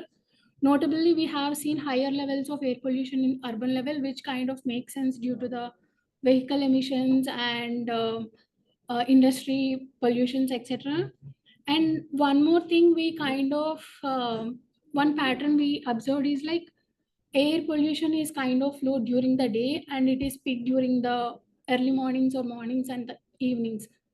It's because of the traffic congestion that happens during that time, which kind of makes sense and correlates to the a real-time scenario and the results that we have got.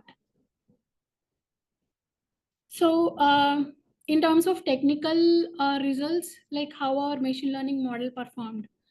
So we have used a supervised machine learning model that's a combination of random forest, support vector machine, and CNNs.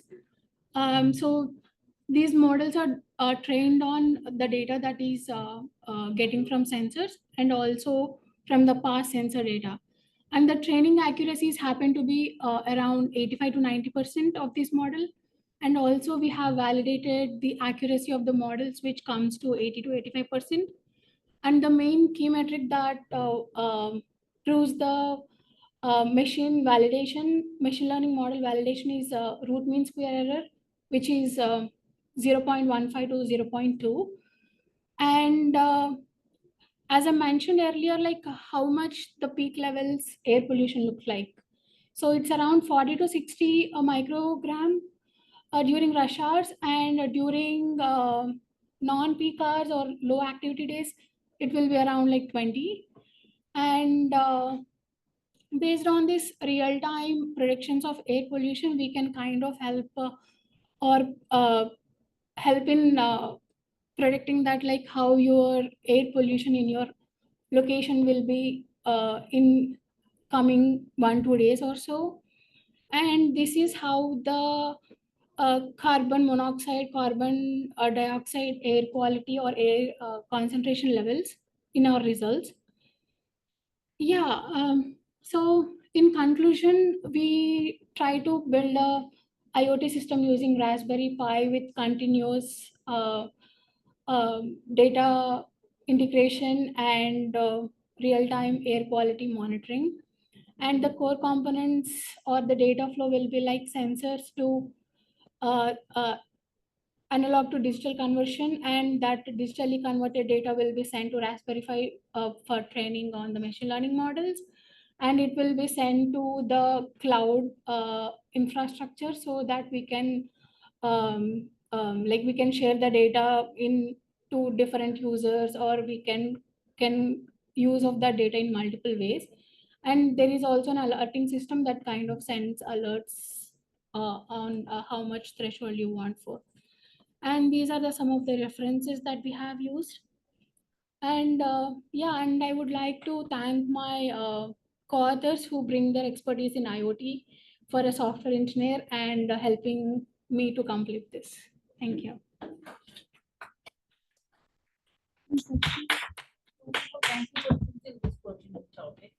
My question is just a clarification. The peak time pollution that you mentioned, those are specific to urban areas. Yeah. Because I think for suburban and rural, there is no peak hours kind of thing. Exactly. Yeah. Any other? Yeah. So see, that's more of a specific device-based, analysis, right? Wanted to go over the mass scale, geo-based, longitude, latitude-based. Raspberry Pi is not going to satisfy. It's not a scalable thing. It's more of a testimonial of your model, right?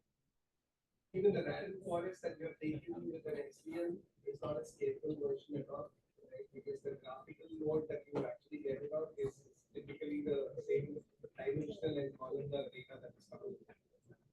Have you thought about the next steps in terms of getting this architecture?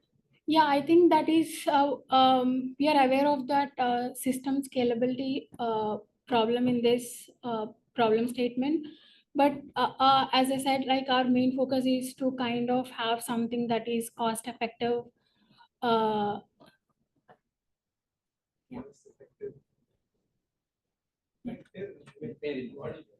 Yeah. Thank you. Thank you. Thank you.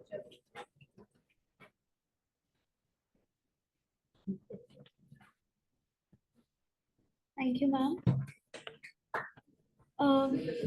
Next, we have Mr. Shrikant Srinivas, and his paper title is Real-Time Monitoring and Prediction of Blood Sugar Levels in Diabetic Patients with Functional Models.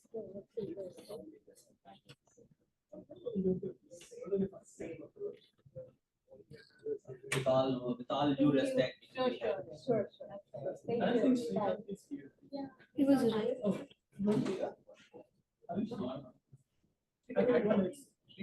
Yeah, he was. Oh, Okay. I can go. Thank you, everyone. Thank you. Thanks a lot. So Mr. Srikanth is not present at the moment. So we can have. I'll present paper number 259. 259. Yeah. Okay. Yeah, it's not Secure it's a blockchain. co-author. My name is Rajesh Sura. It should be Rajesh. So Mr. Rajesh Sura is presenting on behalf of Akash Verma. And he's presenting on behalf of Akash Verma. No.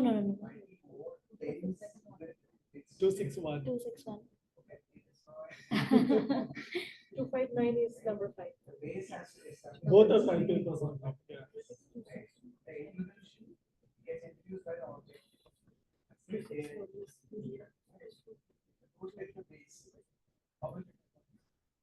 six one is number 7. Oh, yeah, correct. Yes. That's how you're. And you're presenting design and implementation of a secure blockchain. Yes, in healthcare. Okay. Yes. All right. Thank you. Fine. I think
good.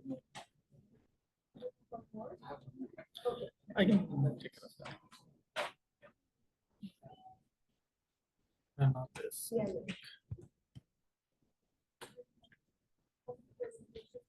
Just remember, after the please come in.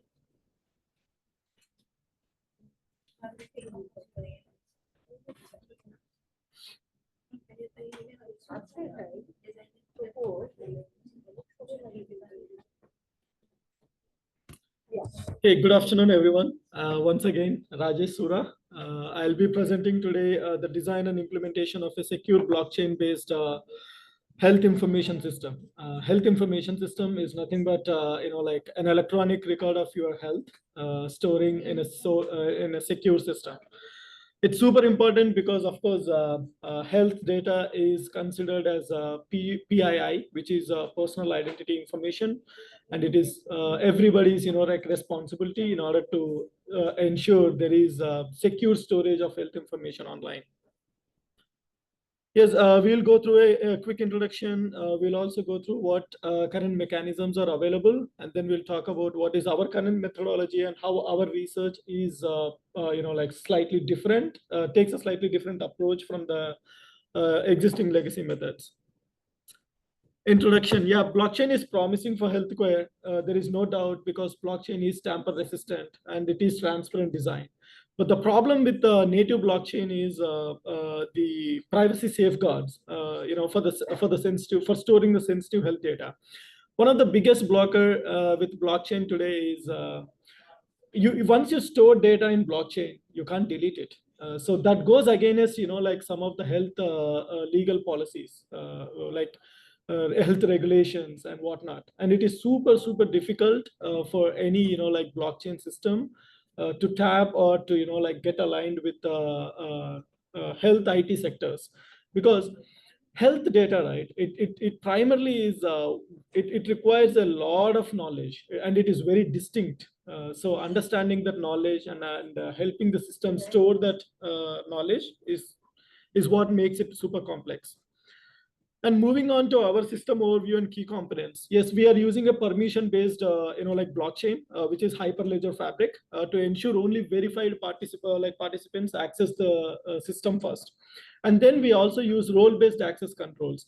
So patients can see only their data, whereas doctors can see, their own patient's data, but not the patients that they have not served to.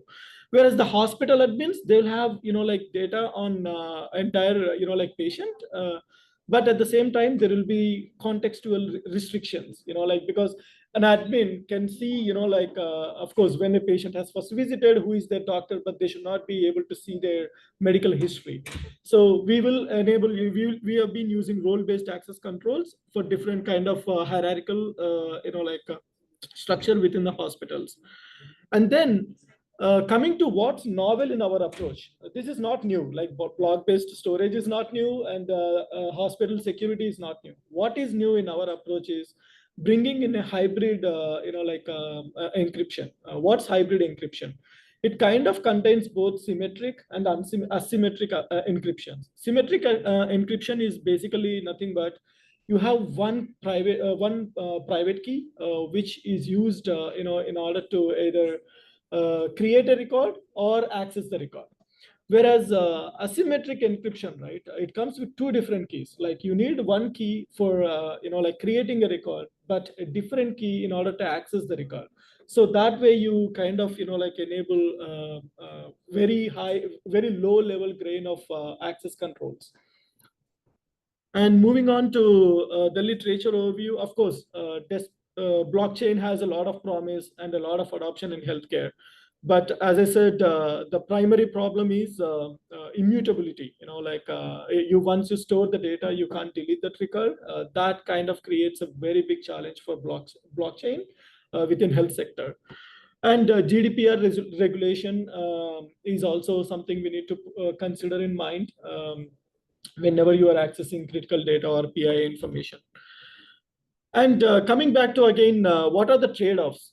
Yes, as I said, symmetric encryption has only one private key, so it is super fast, but it is less secure. And when you go to asymmetric encryption, it is strong with two different keys, but it is computational heavy. And then it can impact latency, you can't really access the data as quickly as you want. So that's where, we need to find the right balance. And we have brought in something called PKI to prevent, breach. PKI is nothing but it's not something new. We have just used the existing, technique, which is public key infrastructure, in order to, ensure though there is fast access and though there is latency, you still have to have, security on top of it. And then moving on to the architecture and encryption design. Of course, what we have done here is encrypting first patient data at rest, which means nobody is actually accessing the data at that moment. It is stored on a virtual machine on a server. And this we have done with advanced encryption standard protocols. And then once somebody puts a request, the data needs to come onto the server through, different networks. So we have, as soon as a request is triggered, we enable, in-transit encryption again. So we don't, this is primarily to avoid any kind of malware attacks or, somebody trying to hack into your system or whatnot. We enable in-transit encryption there. And then once the data is transferred through the networks and moved to, front-end system, there we again use REST encryptions, like we will decryptions. We will use a decryption private key and a public key in order to download that information that is passed through the networks. we have brought in like a combination of multiple things. The first one, Merkle tree hash. What is a Merkle tree hash? Basically, it's like a parent tree which has like all the information together, and then there are a lot of variety of branches with different controls and different for different entities. So what data needs to be accessed in which way is defined through all these different branches, limiting access control and at the same time maintaining security. So that's what like Merkle tree hash algorithm would do. You can quickly see what are the different components that are used in this whole architecture, and at the same time, the functional workings, how data flows securely between different nodes, and how different encryptions are, applied at different stages. Moving on to results and discussions, I want to bring in some real-time examples here. We talked about hybrid encryption, symmetric asymmetric. That is not new. Like we already have a company called Burst IQ, which has built this hybrid encryption. And then moving on to the other one that we discussed is blockchain. Yeah, that is also not new. MIT Media has already built a blockchain-based data encryption methodology. Our approach here, the novelty that we are bringing here is combining all these three. We are going to combine hybrid encryption. We are going to utilize blockchain for networking, and at the same time, we will use like Merkle tree for limiting restricting the access controls and whatnot. So combination of all these three is what is going to make this research unique and makes the data more secure and more reliable within healthcare industry. And the results, of course, symmetric encryption, fast and bulk protection, asymmetric encryption, secure the transmission and identity management, and combined prevent untampering and unauthorized access to healthcare data. Being said that, I'll conclude this presentation. Thank you all. Any questions? It's such a relevant thing. I have a remark, like there's a need in this age of cyber threats, there's a need to have mechanisms which ensure that only authorized parties can access and modify sensitive data. So very relevant. Thank you. Thank you so much. Thank you so much for wonderful presentation. You have well selected the topic that how the health information system can be secured, not only by encryption or watermarking or steganography. You have gone beyond that, and this is a very good thing that you have done in your research work. Thank you so much. Next, we are having with us Pranshul Agarwal. He is going to present his paper on AI-driven crowd analytics, enabling intelligent connectivity through deep learning. We welcome you. Thank you.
Yes, Pranshul, over to you, please.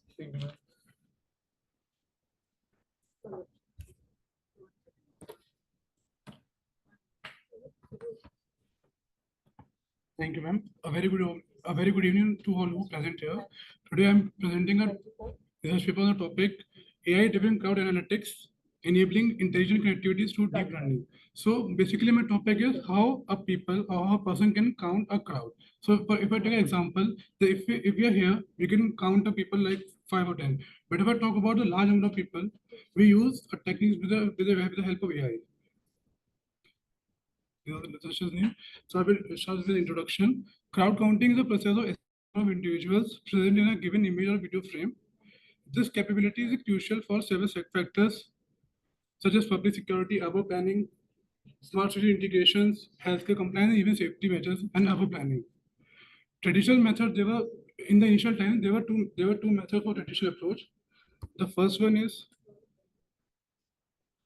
a supervised, in which it is a detection-based method, in which we use a detection tool to count the people or the person on the image or the object in the images. Second is a regression-based method, in which we use a model to obtain an exact count of a particular people in the image. The third way is density estimation. In density estimation, you use the AI tool generating a heat map where the integral part of pixel value approximates a crowd bound, performs well under the occlusion and scale variation. The fourth one is unsupervised, where basically the person who is counting or who is doing a crowd counting is not visually featured with the visual space. It's either when labels are unavailable but can misclassify static or overlapping individuals. The methodology we have used is like I have done with the I've taken with the first thing with the mean square value and the R squared value.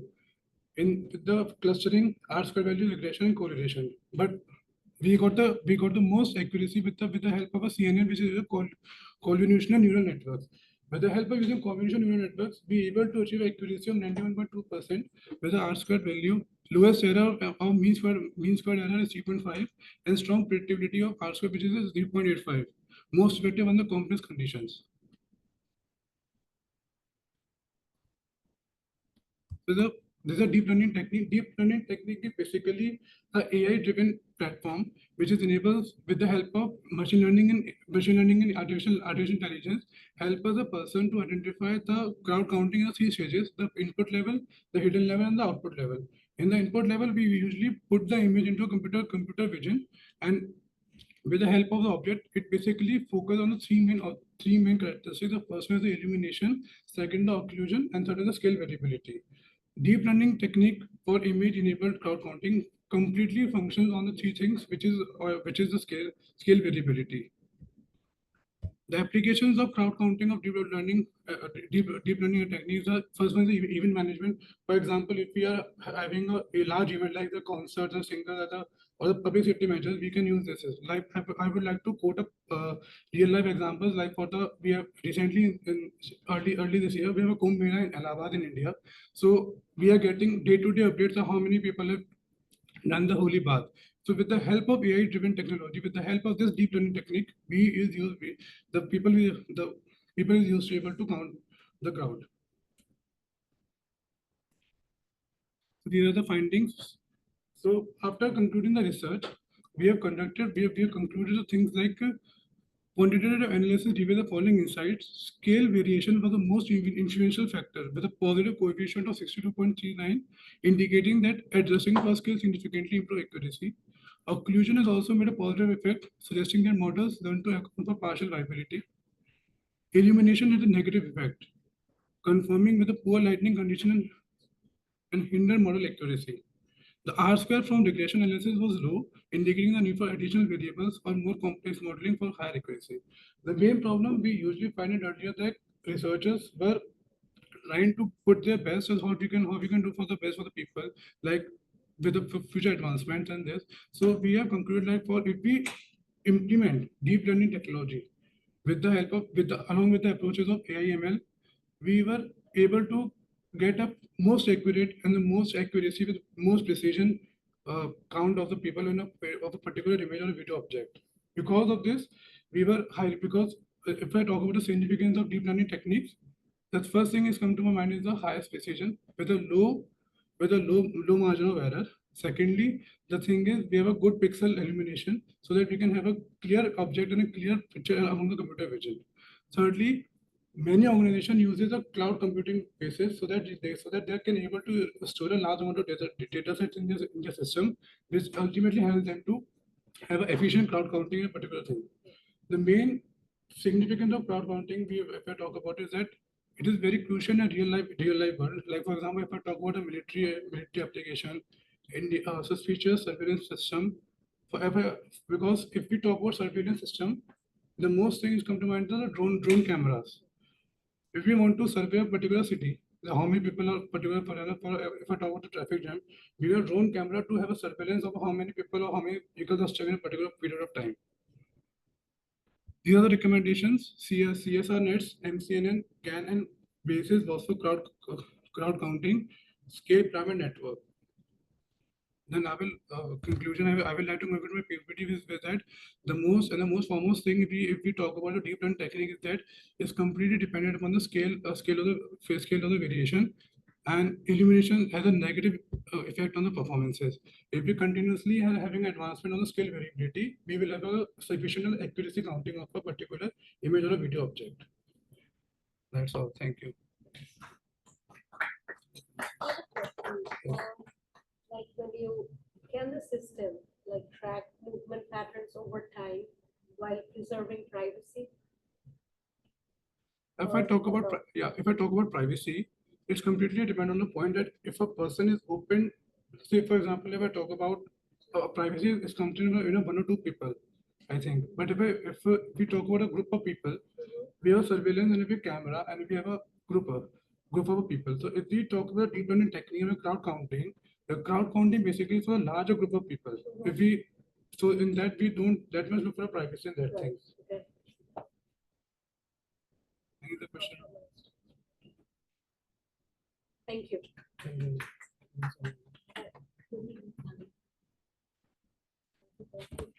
Thank you, Mr. Pranshul. Next, we have Mr. Shrikant Srinivas, and his paper title for today is Real-Time Monitoring and Prediction of Blood Sugar Levels in Diabetic Patient and Functional Models. Yeah, 260.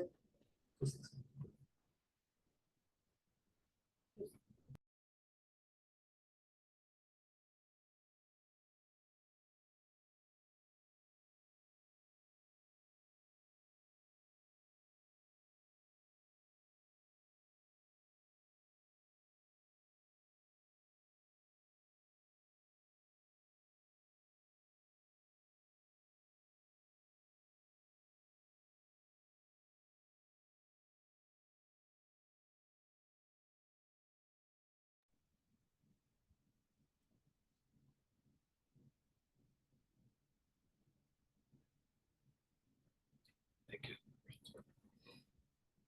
Okay, it's me again, Shrikant. So this particular paper is almost aligned with what Rajesh presented. He's collecting the data in showing the data basically, but here it's collecting the data and how data can be used.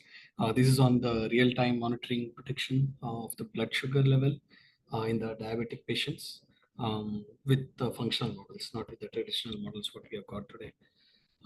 So let's go one by one. Like we'll go with the introduction. We'll also go through the literature review, methodology, results, and discussions, and finally the conclusion.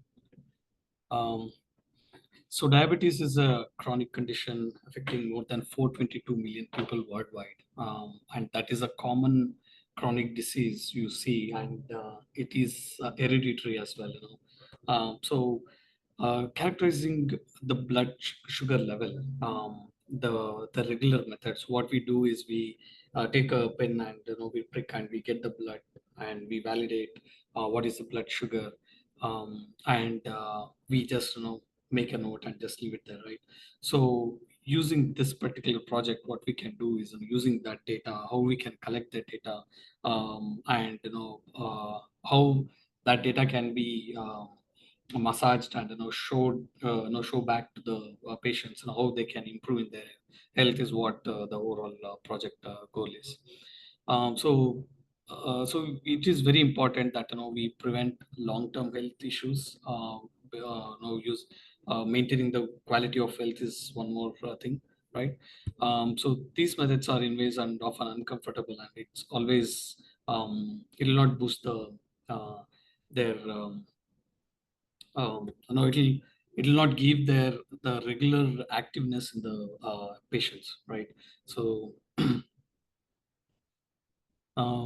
what are the limitations? Current technique provide real-time data, but it fails to forecast the glucose level. It doesn't actually give them the long-term view of their condition. And also patients, they struggle with proactive management due to lack of predictive insights. The functional models and reinforcement learning offers the better solution for them to be more proactive. And reinforcing learning optimization treatment strategizes the trial and error feedback as well for them. Literature review. So why did we choose this? As I said, it's a chronic metabolic disorder affecting millions of people. Effective management is lacking the accurate tracking and prediction of blood glucose levels. Self-monitoring blood glucose level by the finger prick is not every time, they don't do every day. It's not continuously done, it's one intermittent, right? And they also face a lot of challenges, and they fail to provide the continuous real-time data. And this has more interest in advanced and predictive monitoring techniques. And these models uncover the patterns in patient data to generate the personalized predictions for them.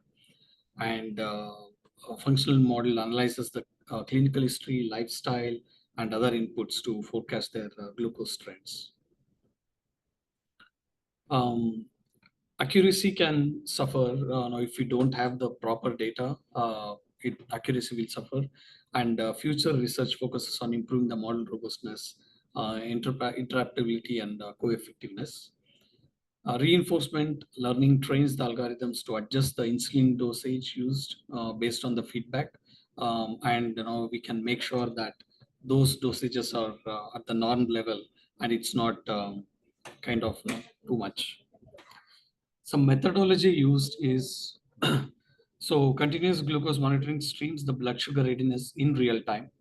Meal logging captures micronutrient intake and timestamps, so we can easily predict what is the intake or how much amount of food they need to take, what kind of food they need to take. Those kind of predictions is easily doable. And the sensors, the wearable sensors, what we wear, and using that data as well, we'll be able to provide them the actual not actual, but at least close to actual data to them, give them good records. Data cleaning and normalization can be done with the model what we use. Continuation on the methodology, we can construct a psychological model linking the glucose insulin dynamics, estimate the model parameters via patient-specific training data sets, as Rajesh was showing us, calibrate using optimized algorithms, perform the real-time interfaces of current blood sugar, and also incorporate contextual inputs like meal, exercises. All those predictions can be easily done. So in a pictorial manner, like how we can predict that glucose blood sugar. If you go with a psychological based approach, now it is a comprehensive model. But with our approach, we can go like with a data-driven approach, hybrid approach as well. Using those hybrid approach, we can tone the series of model using the machine learning models. We can modify and provide them the actual data.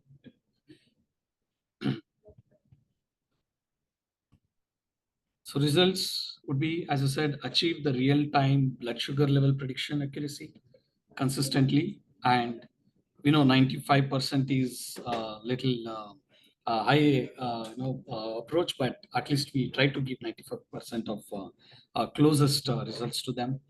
Functional models delivered immediate readings with minimum latency and real-time capability will have. And combined functional approach reduces the average computational cost by over 40%. And reinforcing learning component, improved prediction, precision over iterative training cycles. A system outperformed standalone statistics and RL only baselines, both accuracy and efficiency for us. We can give intuitive UI and multi-platform support. It can be on smartphone, it can be on tablets, it can be anywhere. They can view the data on the go, right? They can be anywhere. They are in a trip and they can view like what kind of blood sugar level they have to maintain, what kind of food they can have outside as well. Those kind of data we can show. Simplified workflows which will help manage the diabetic patients. They can independently view their data and potentially definitely reduce the acute hypo events which have so many times the heart attack or the heart diseases also increases whenever the diabetic is more. So that can be at least we can reduce at certain level. Yeah. So just go to the next one. So the conclusion would be the real-time integration, real data we can see. We can view on their smartphones. They can make sure the right predictions, right food they can they can take. They'll be able to provide the feedback to their nearest ones as well, telling that this is my sugar level, how I have to maintain. What should be my lifestyle? Those kind of data also they can provide to their close ones. And the future work we focus on large-scale clinical validation and integration of additional psychological biomarkers. And there are some references which we took. These are the list of references. But yeah, the project needs to be having continuous and more data is definitely required for us. Questions? Very important. Yeah. Yeah. How frequently? Yeah. What motivated you to choose? Yeah. So I was working with CVS Health earlier, and I was into pharmacy part of it, and most of the pharmacy, the medications what we are providing or on the diabetics actually. And even my close ones, most of them are diabetic. Yeah. So yeah, that's important. Yeah. How frequently, Mhm. I mean, does the system capture and update blood sugar readings in real time? How?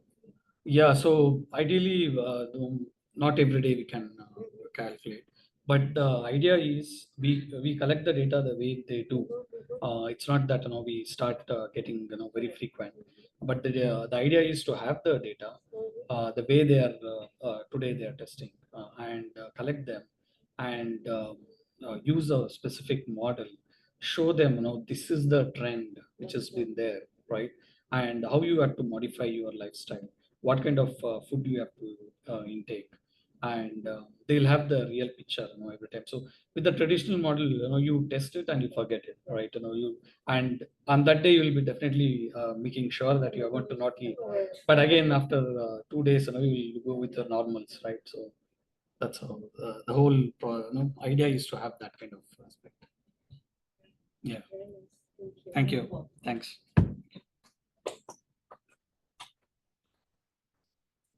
Thank you, sir, for presenting such an informative paper. Our next speaker is Mr. Prince Kumar, and actually he's presenting 3 papers together, like in a serial wise. So the first topic is a hybrid cloud architecture with intrusive detection and prevention capabilities for disaster recovery. It's paper ID 260.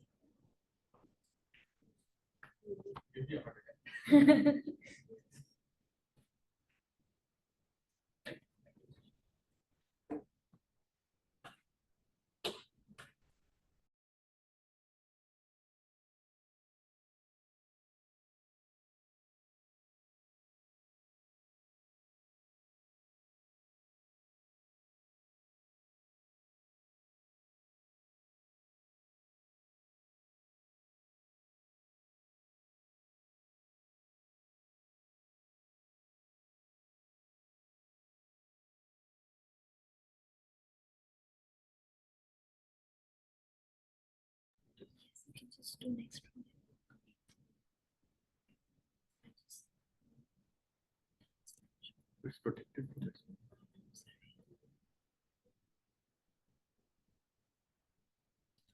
Yeah, we don't enable this. That's why it's giving me problem. No, actually, I'm just waiting for this to go.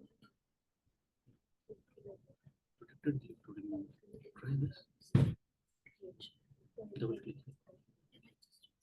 Just enable it. Just do this. Fresh.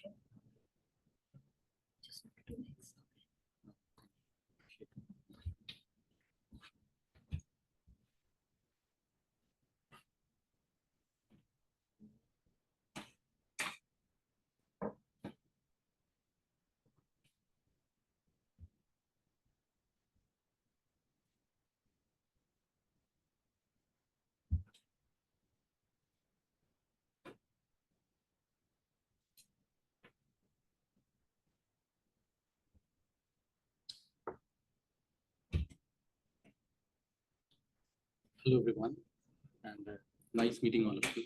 Appreciate all of you giving me this opportunity. The first paper which I'm presenting today is a hybrid cloud architecture with intrusion detection and prevention capabilities for disaster recovery. Moving to the introduction, in today's world, when we have moved toward digitization, the biggest challenge we see is the attacks, the vector of the cybersecurity and all, the attack vectors have increased a lot. We have seen that cyber attacks and breaches, especially in the situation where you are in hybrid cloud, most of the time in digitization approaches, when you do modernization, you have to see that you follow a strangler pattern and things will not go to cloud or any target state which you want to reach at one go. The interim state is always a movement between your private cloud, or you can say a private infrastructure, to the cloud, and that needs a lot of data syndication across the wire. So hybrid cloud, in a way, gives you a leisure to have your benefit of the cost, but at the same time, it increases attack vector a lot. You have to do the syndication of identity, you have to do syndication of data. So this leads to a lot of effective way of planning for the safety of the data. So this paper will be focusing on how we can use intrusion detection and preventing system along with the strategies for DR and off, to see that while we are moving in this manner for digitization, how you can securely prevent any kind of losses. There are many kinds of IDPs. One is host-based, network-based. In this paper, we'll try to see both of them and how we have used them to serve, to give it this first way of handling the DR and the failover mechanism and the security. Moving to the literature review, we have tried to give you a snapshot of key background that managing multiple environments introduces complexity due to different tools, interfaces, and control mechanisms. Security gaps can arise when workloads span both the clouds, which I covered briefly in the introduction. Data transfer challenges, which I briefly talked about, the data syndication challenges when you move across the network, maybe latency limits, attack vectors. And governance is one key factor when you do such kind of movement, because now the existing data has to be governed and even the target state data has to be governed. One of the things which IDPS can help here is that it will have a monitoring in place, and many IDPS tools comes with AI integration, AI engines and all. Many have automated response when they try to read at very outer edge of the attack vectors, and this holistic approaches combines the security controls, which will help us to see that if something happens, then what kind of controls we can develop, which can take some decision automatically and move it to the backup site. Mostly in such kind of modernization, we see that the critical data stays in the on-prem infra, and the non-critical data, which is somewhat masked and prepared in a way which is sanitized, can be moved as a backup to the public cloud. The methodology is here a brief way how this can be achieved is given here. So security and all can be achieved via VPNs and dedicated and trusted data flows between clouds. If you take the example of Azure, you can have direct connect there via the tunneling where you have more dedicated connections where it will be more secure. IDPs can be deployed at the cloud layer and also in the on-prem layer, so that the decisions when any breach happens can be automatically done as a backup and moved to the public cloud. Here, just some aspects of it is also given, that not only IDPS works in silo, there are many other cybersecurity best practices like you can do firewalls, segmentations of various workloads. Intrusion detection can also have some engine where if some unauthorized access is there, it can ask for some step-up authentication. A lot of other things can also be clubbed along with IDPS so that the defense in depth, all those methodologies can be achieved. Here, just a sample diagram is there that how various cloud is there. We were in private cloud, we were in on-prem, then we went to hybrid cloud and in multi-cloud situation. And more the diverse models we bring into our modernization, the attack vectors increases, and we have to see how various controls can help us there. Some brief idea of the results and discussions are given here. The integrated hybrid cloud with IDPS delivers a highly reliable disaster recovery. Like I said, it can be automated. Automation can be done via using some, you can use AI agents also for doing automation. There are many views of thinking of automation, but as of now, for the cost reason, you can also have a scenario where you just see that you can just code for some Lambda and there are many ways of achieving the same thing where the cost effectiveness can be there, and then you can see to it that if any breaches happen, how you can fail over to the target state where the data is anonymized and we can save in the public cloud. Continuous intrusion detection is one of the things which this IDPS provides. There are many in the market. Azure Sentinel is there. Palo Alto Network is there, which has AI integrated. So these solutions together helps us to also have the availability in place and also see to it that when such kind of situation comes, we can track it at the right time, centralize everything to a scene. Centralization can be in log analytics and Splunk, however you want, and then we can achieve the desired result. To conclude, I will say that IDPS offers a comprehensive, secure disaster recovery framework when clubbed together with other best practices. We can have things which are non-critical to be moved to public cloud for backups and all. That way you can also reduce the cost. At the same time, the safety measures can also be there. So you're not very much worried about, especially the banking industries now are very much worried about moving to modernization. So these things generally work in a way of hybrid cloud where they keep the heavy workloads and all in on-prem and try to slowly using strangler pattern all move to the cloud.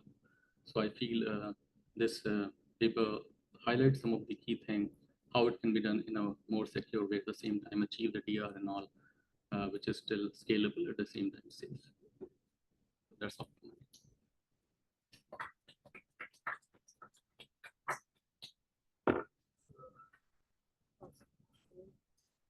Thank you.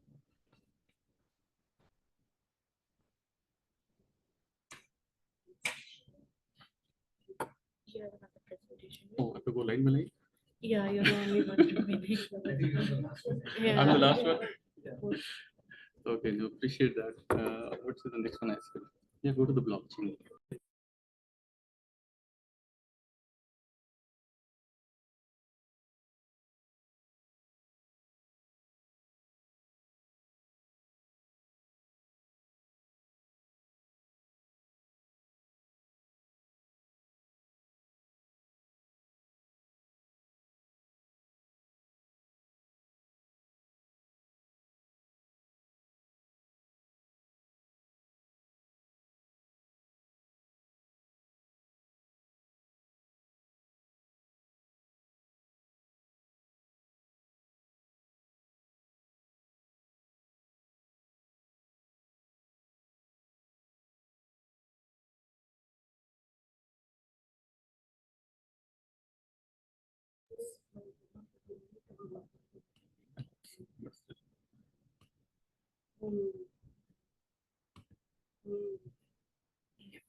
No, this-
For me, the biggest thing based on my learning is the handling of a situation which is unknown. Means I feel I forgot to add that in the slide, but the unknown situations which these attack vectors bring to you, these algorithms and these ways are helpful in those, because you can write thousands of rules, but still if the controls are not self-learning, it is really a challenge, to solve such kind of problems.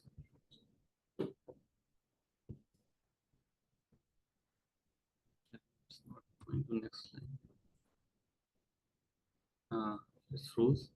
It's not moving next.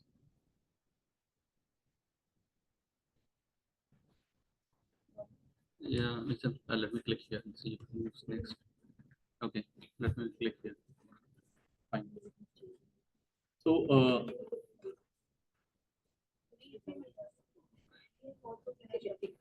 the literature review, I'll quickly run through it.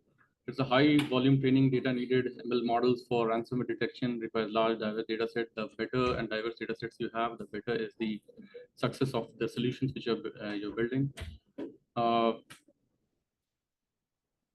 Gaps in ground truth data can produce high false positive.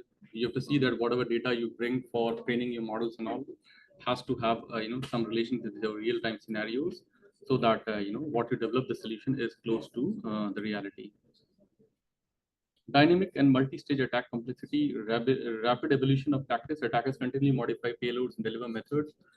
Even the attackers have become intelligent now. So when we are doing some development, even you'll see that they are getting intelligent. The multi-phase behavior comprises of phishing, encryption, command and control. I gave you the example of Home Depot, where once you enter there, then you move the network. Command and control is to send that data back to the handlers of those things. The Home Depot, they were sending it to Russia. What critical data is there? So those kind of maneuvering, lateral movement happens when you enter the data. So those kind of multi-phase behavior are very difficult to crack in the these situations.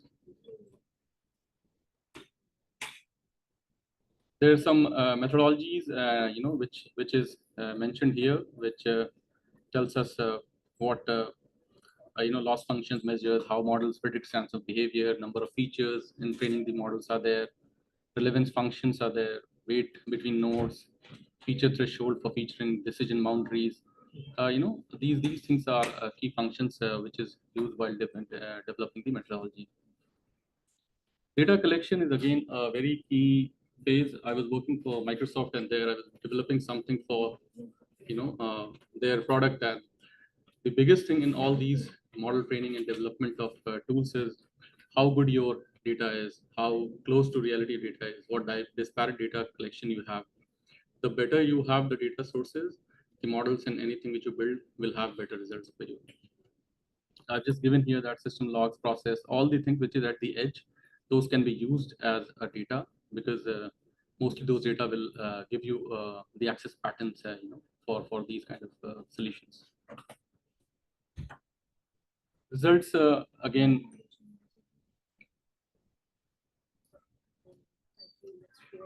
here we have done a data split of 80-20 to give a better results, where 80% of the samples were used for training and machine learning, and the 20% were for testing purposes.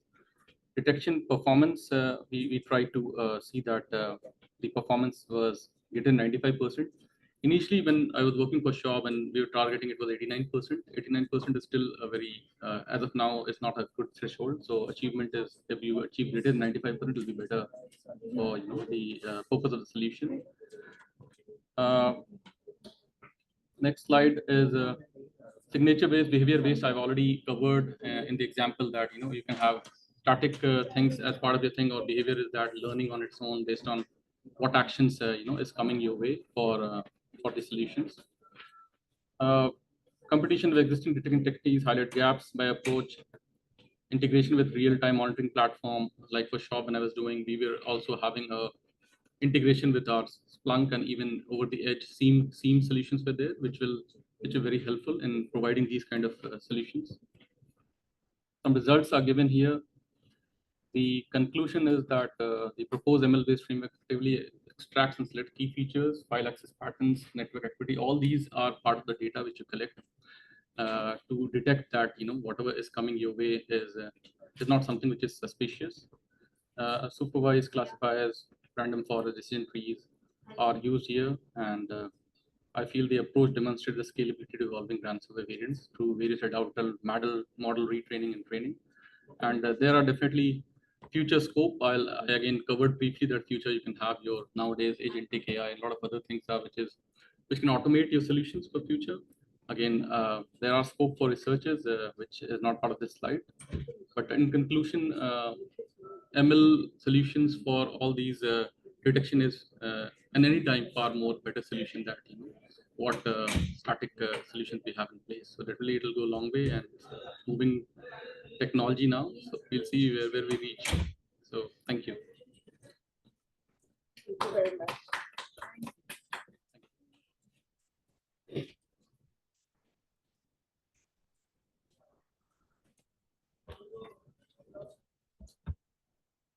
Thank you. Thank you so much. Thanks. With this, we come to the close of this technical session. I extend heartfelt thanks to all the researchers who presented their work. Your commitment to research and innovation is what keeps the wheel of progress turning. We are equally grateful to our session chairs, reviewers, and attendees for this engagement and thoughtful, provoking questions. Thank you so much. Thank you, everyone. Thank you, IT team, for all your help and support. Thank you, team from India, who is waking up the whole night. Thank you so much. IT team, we can close this session.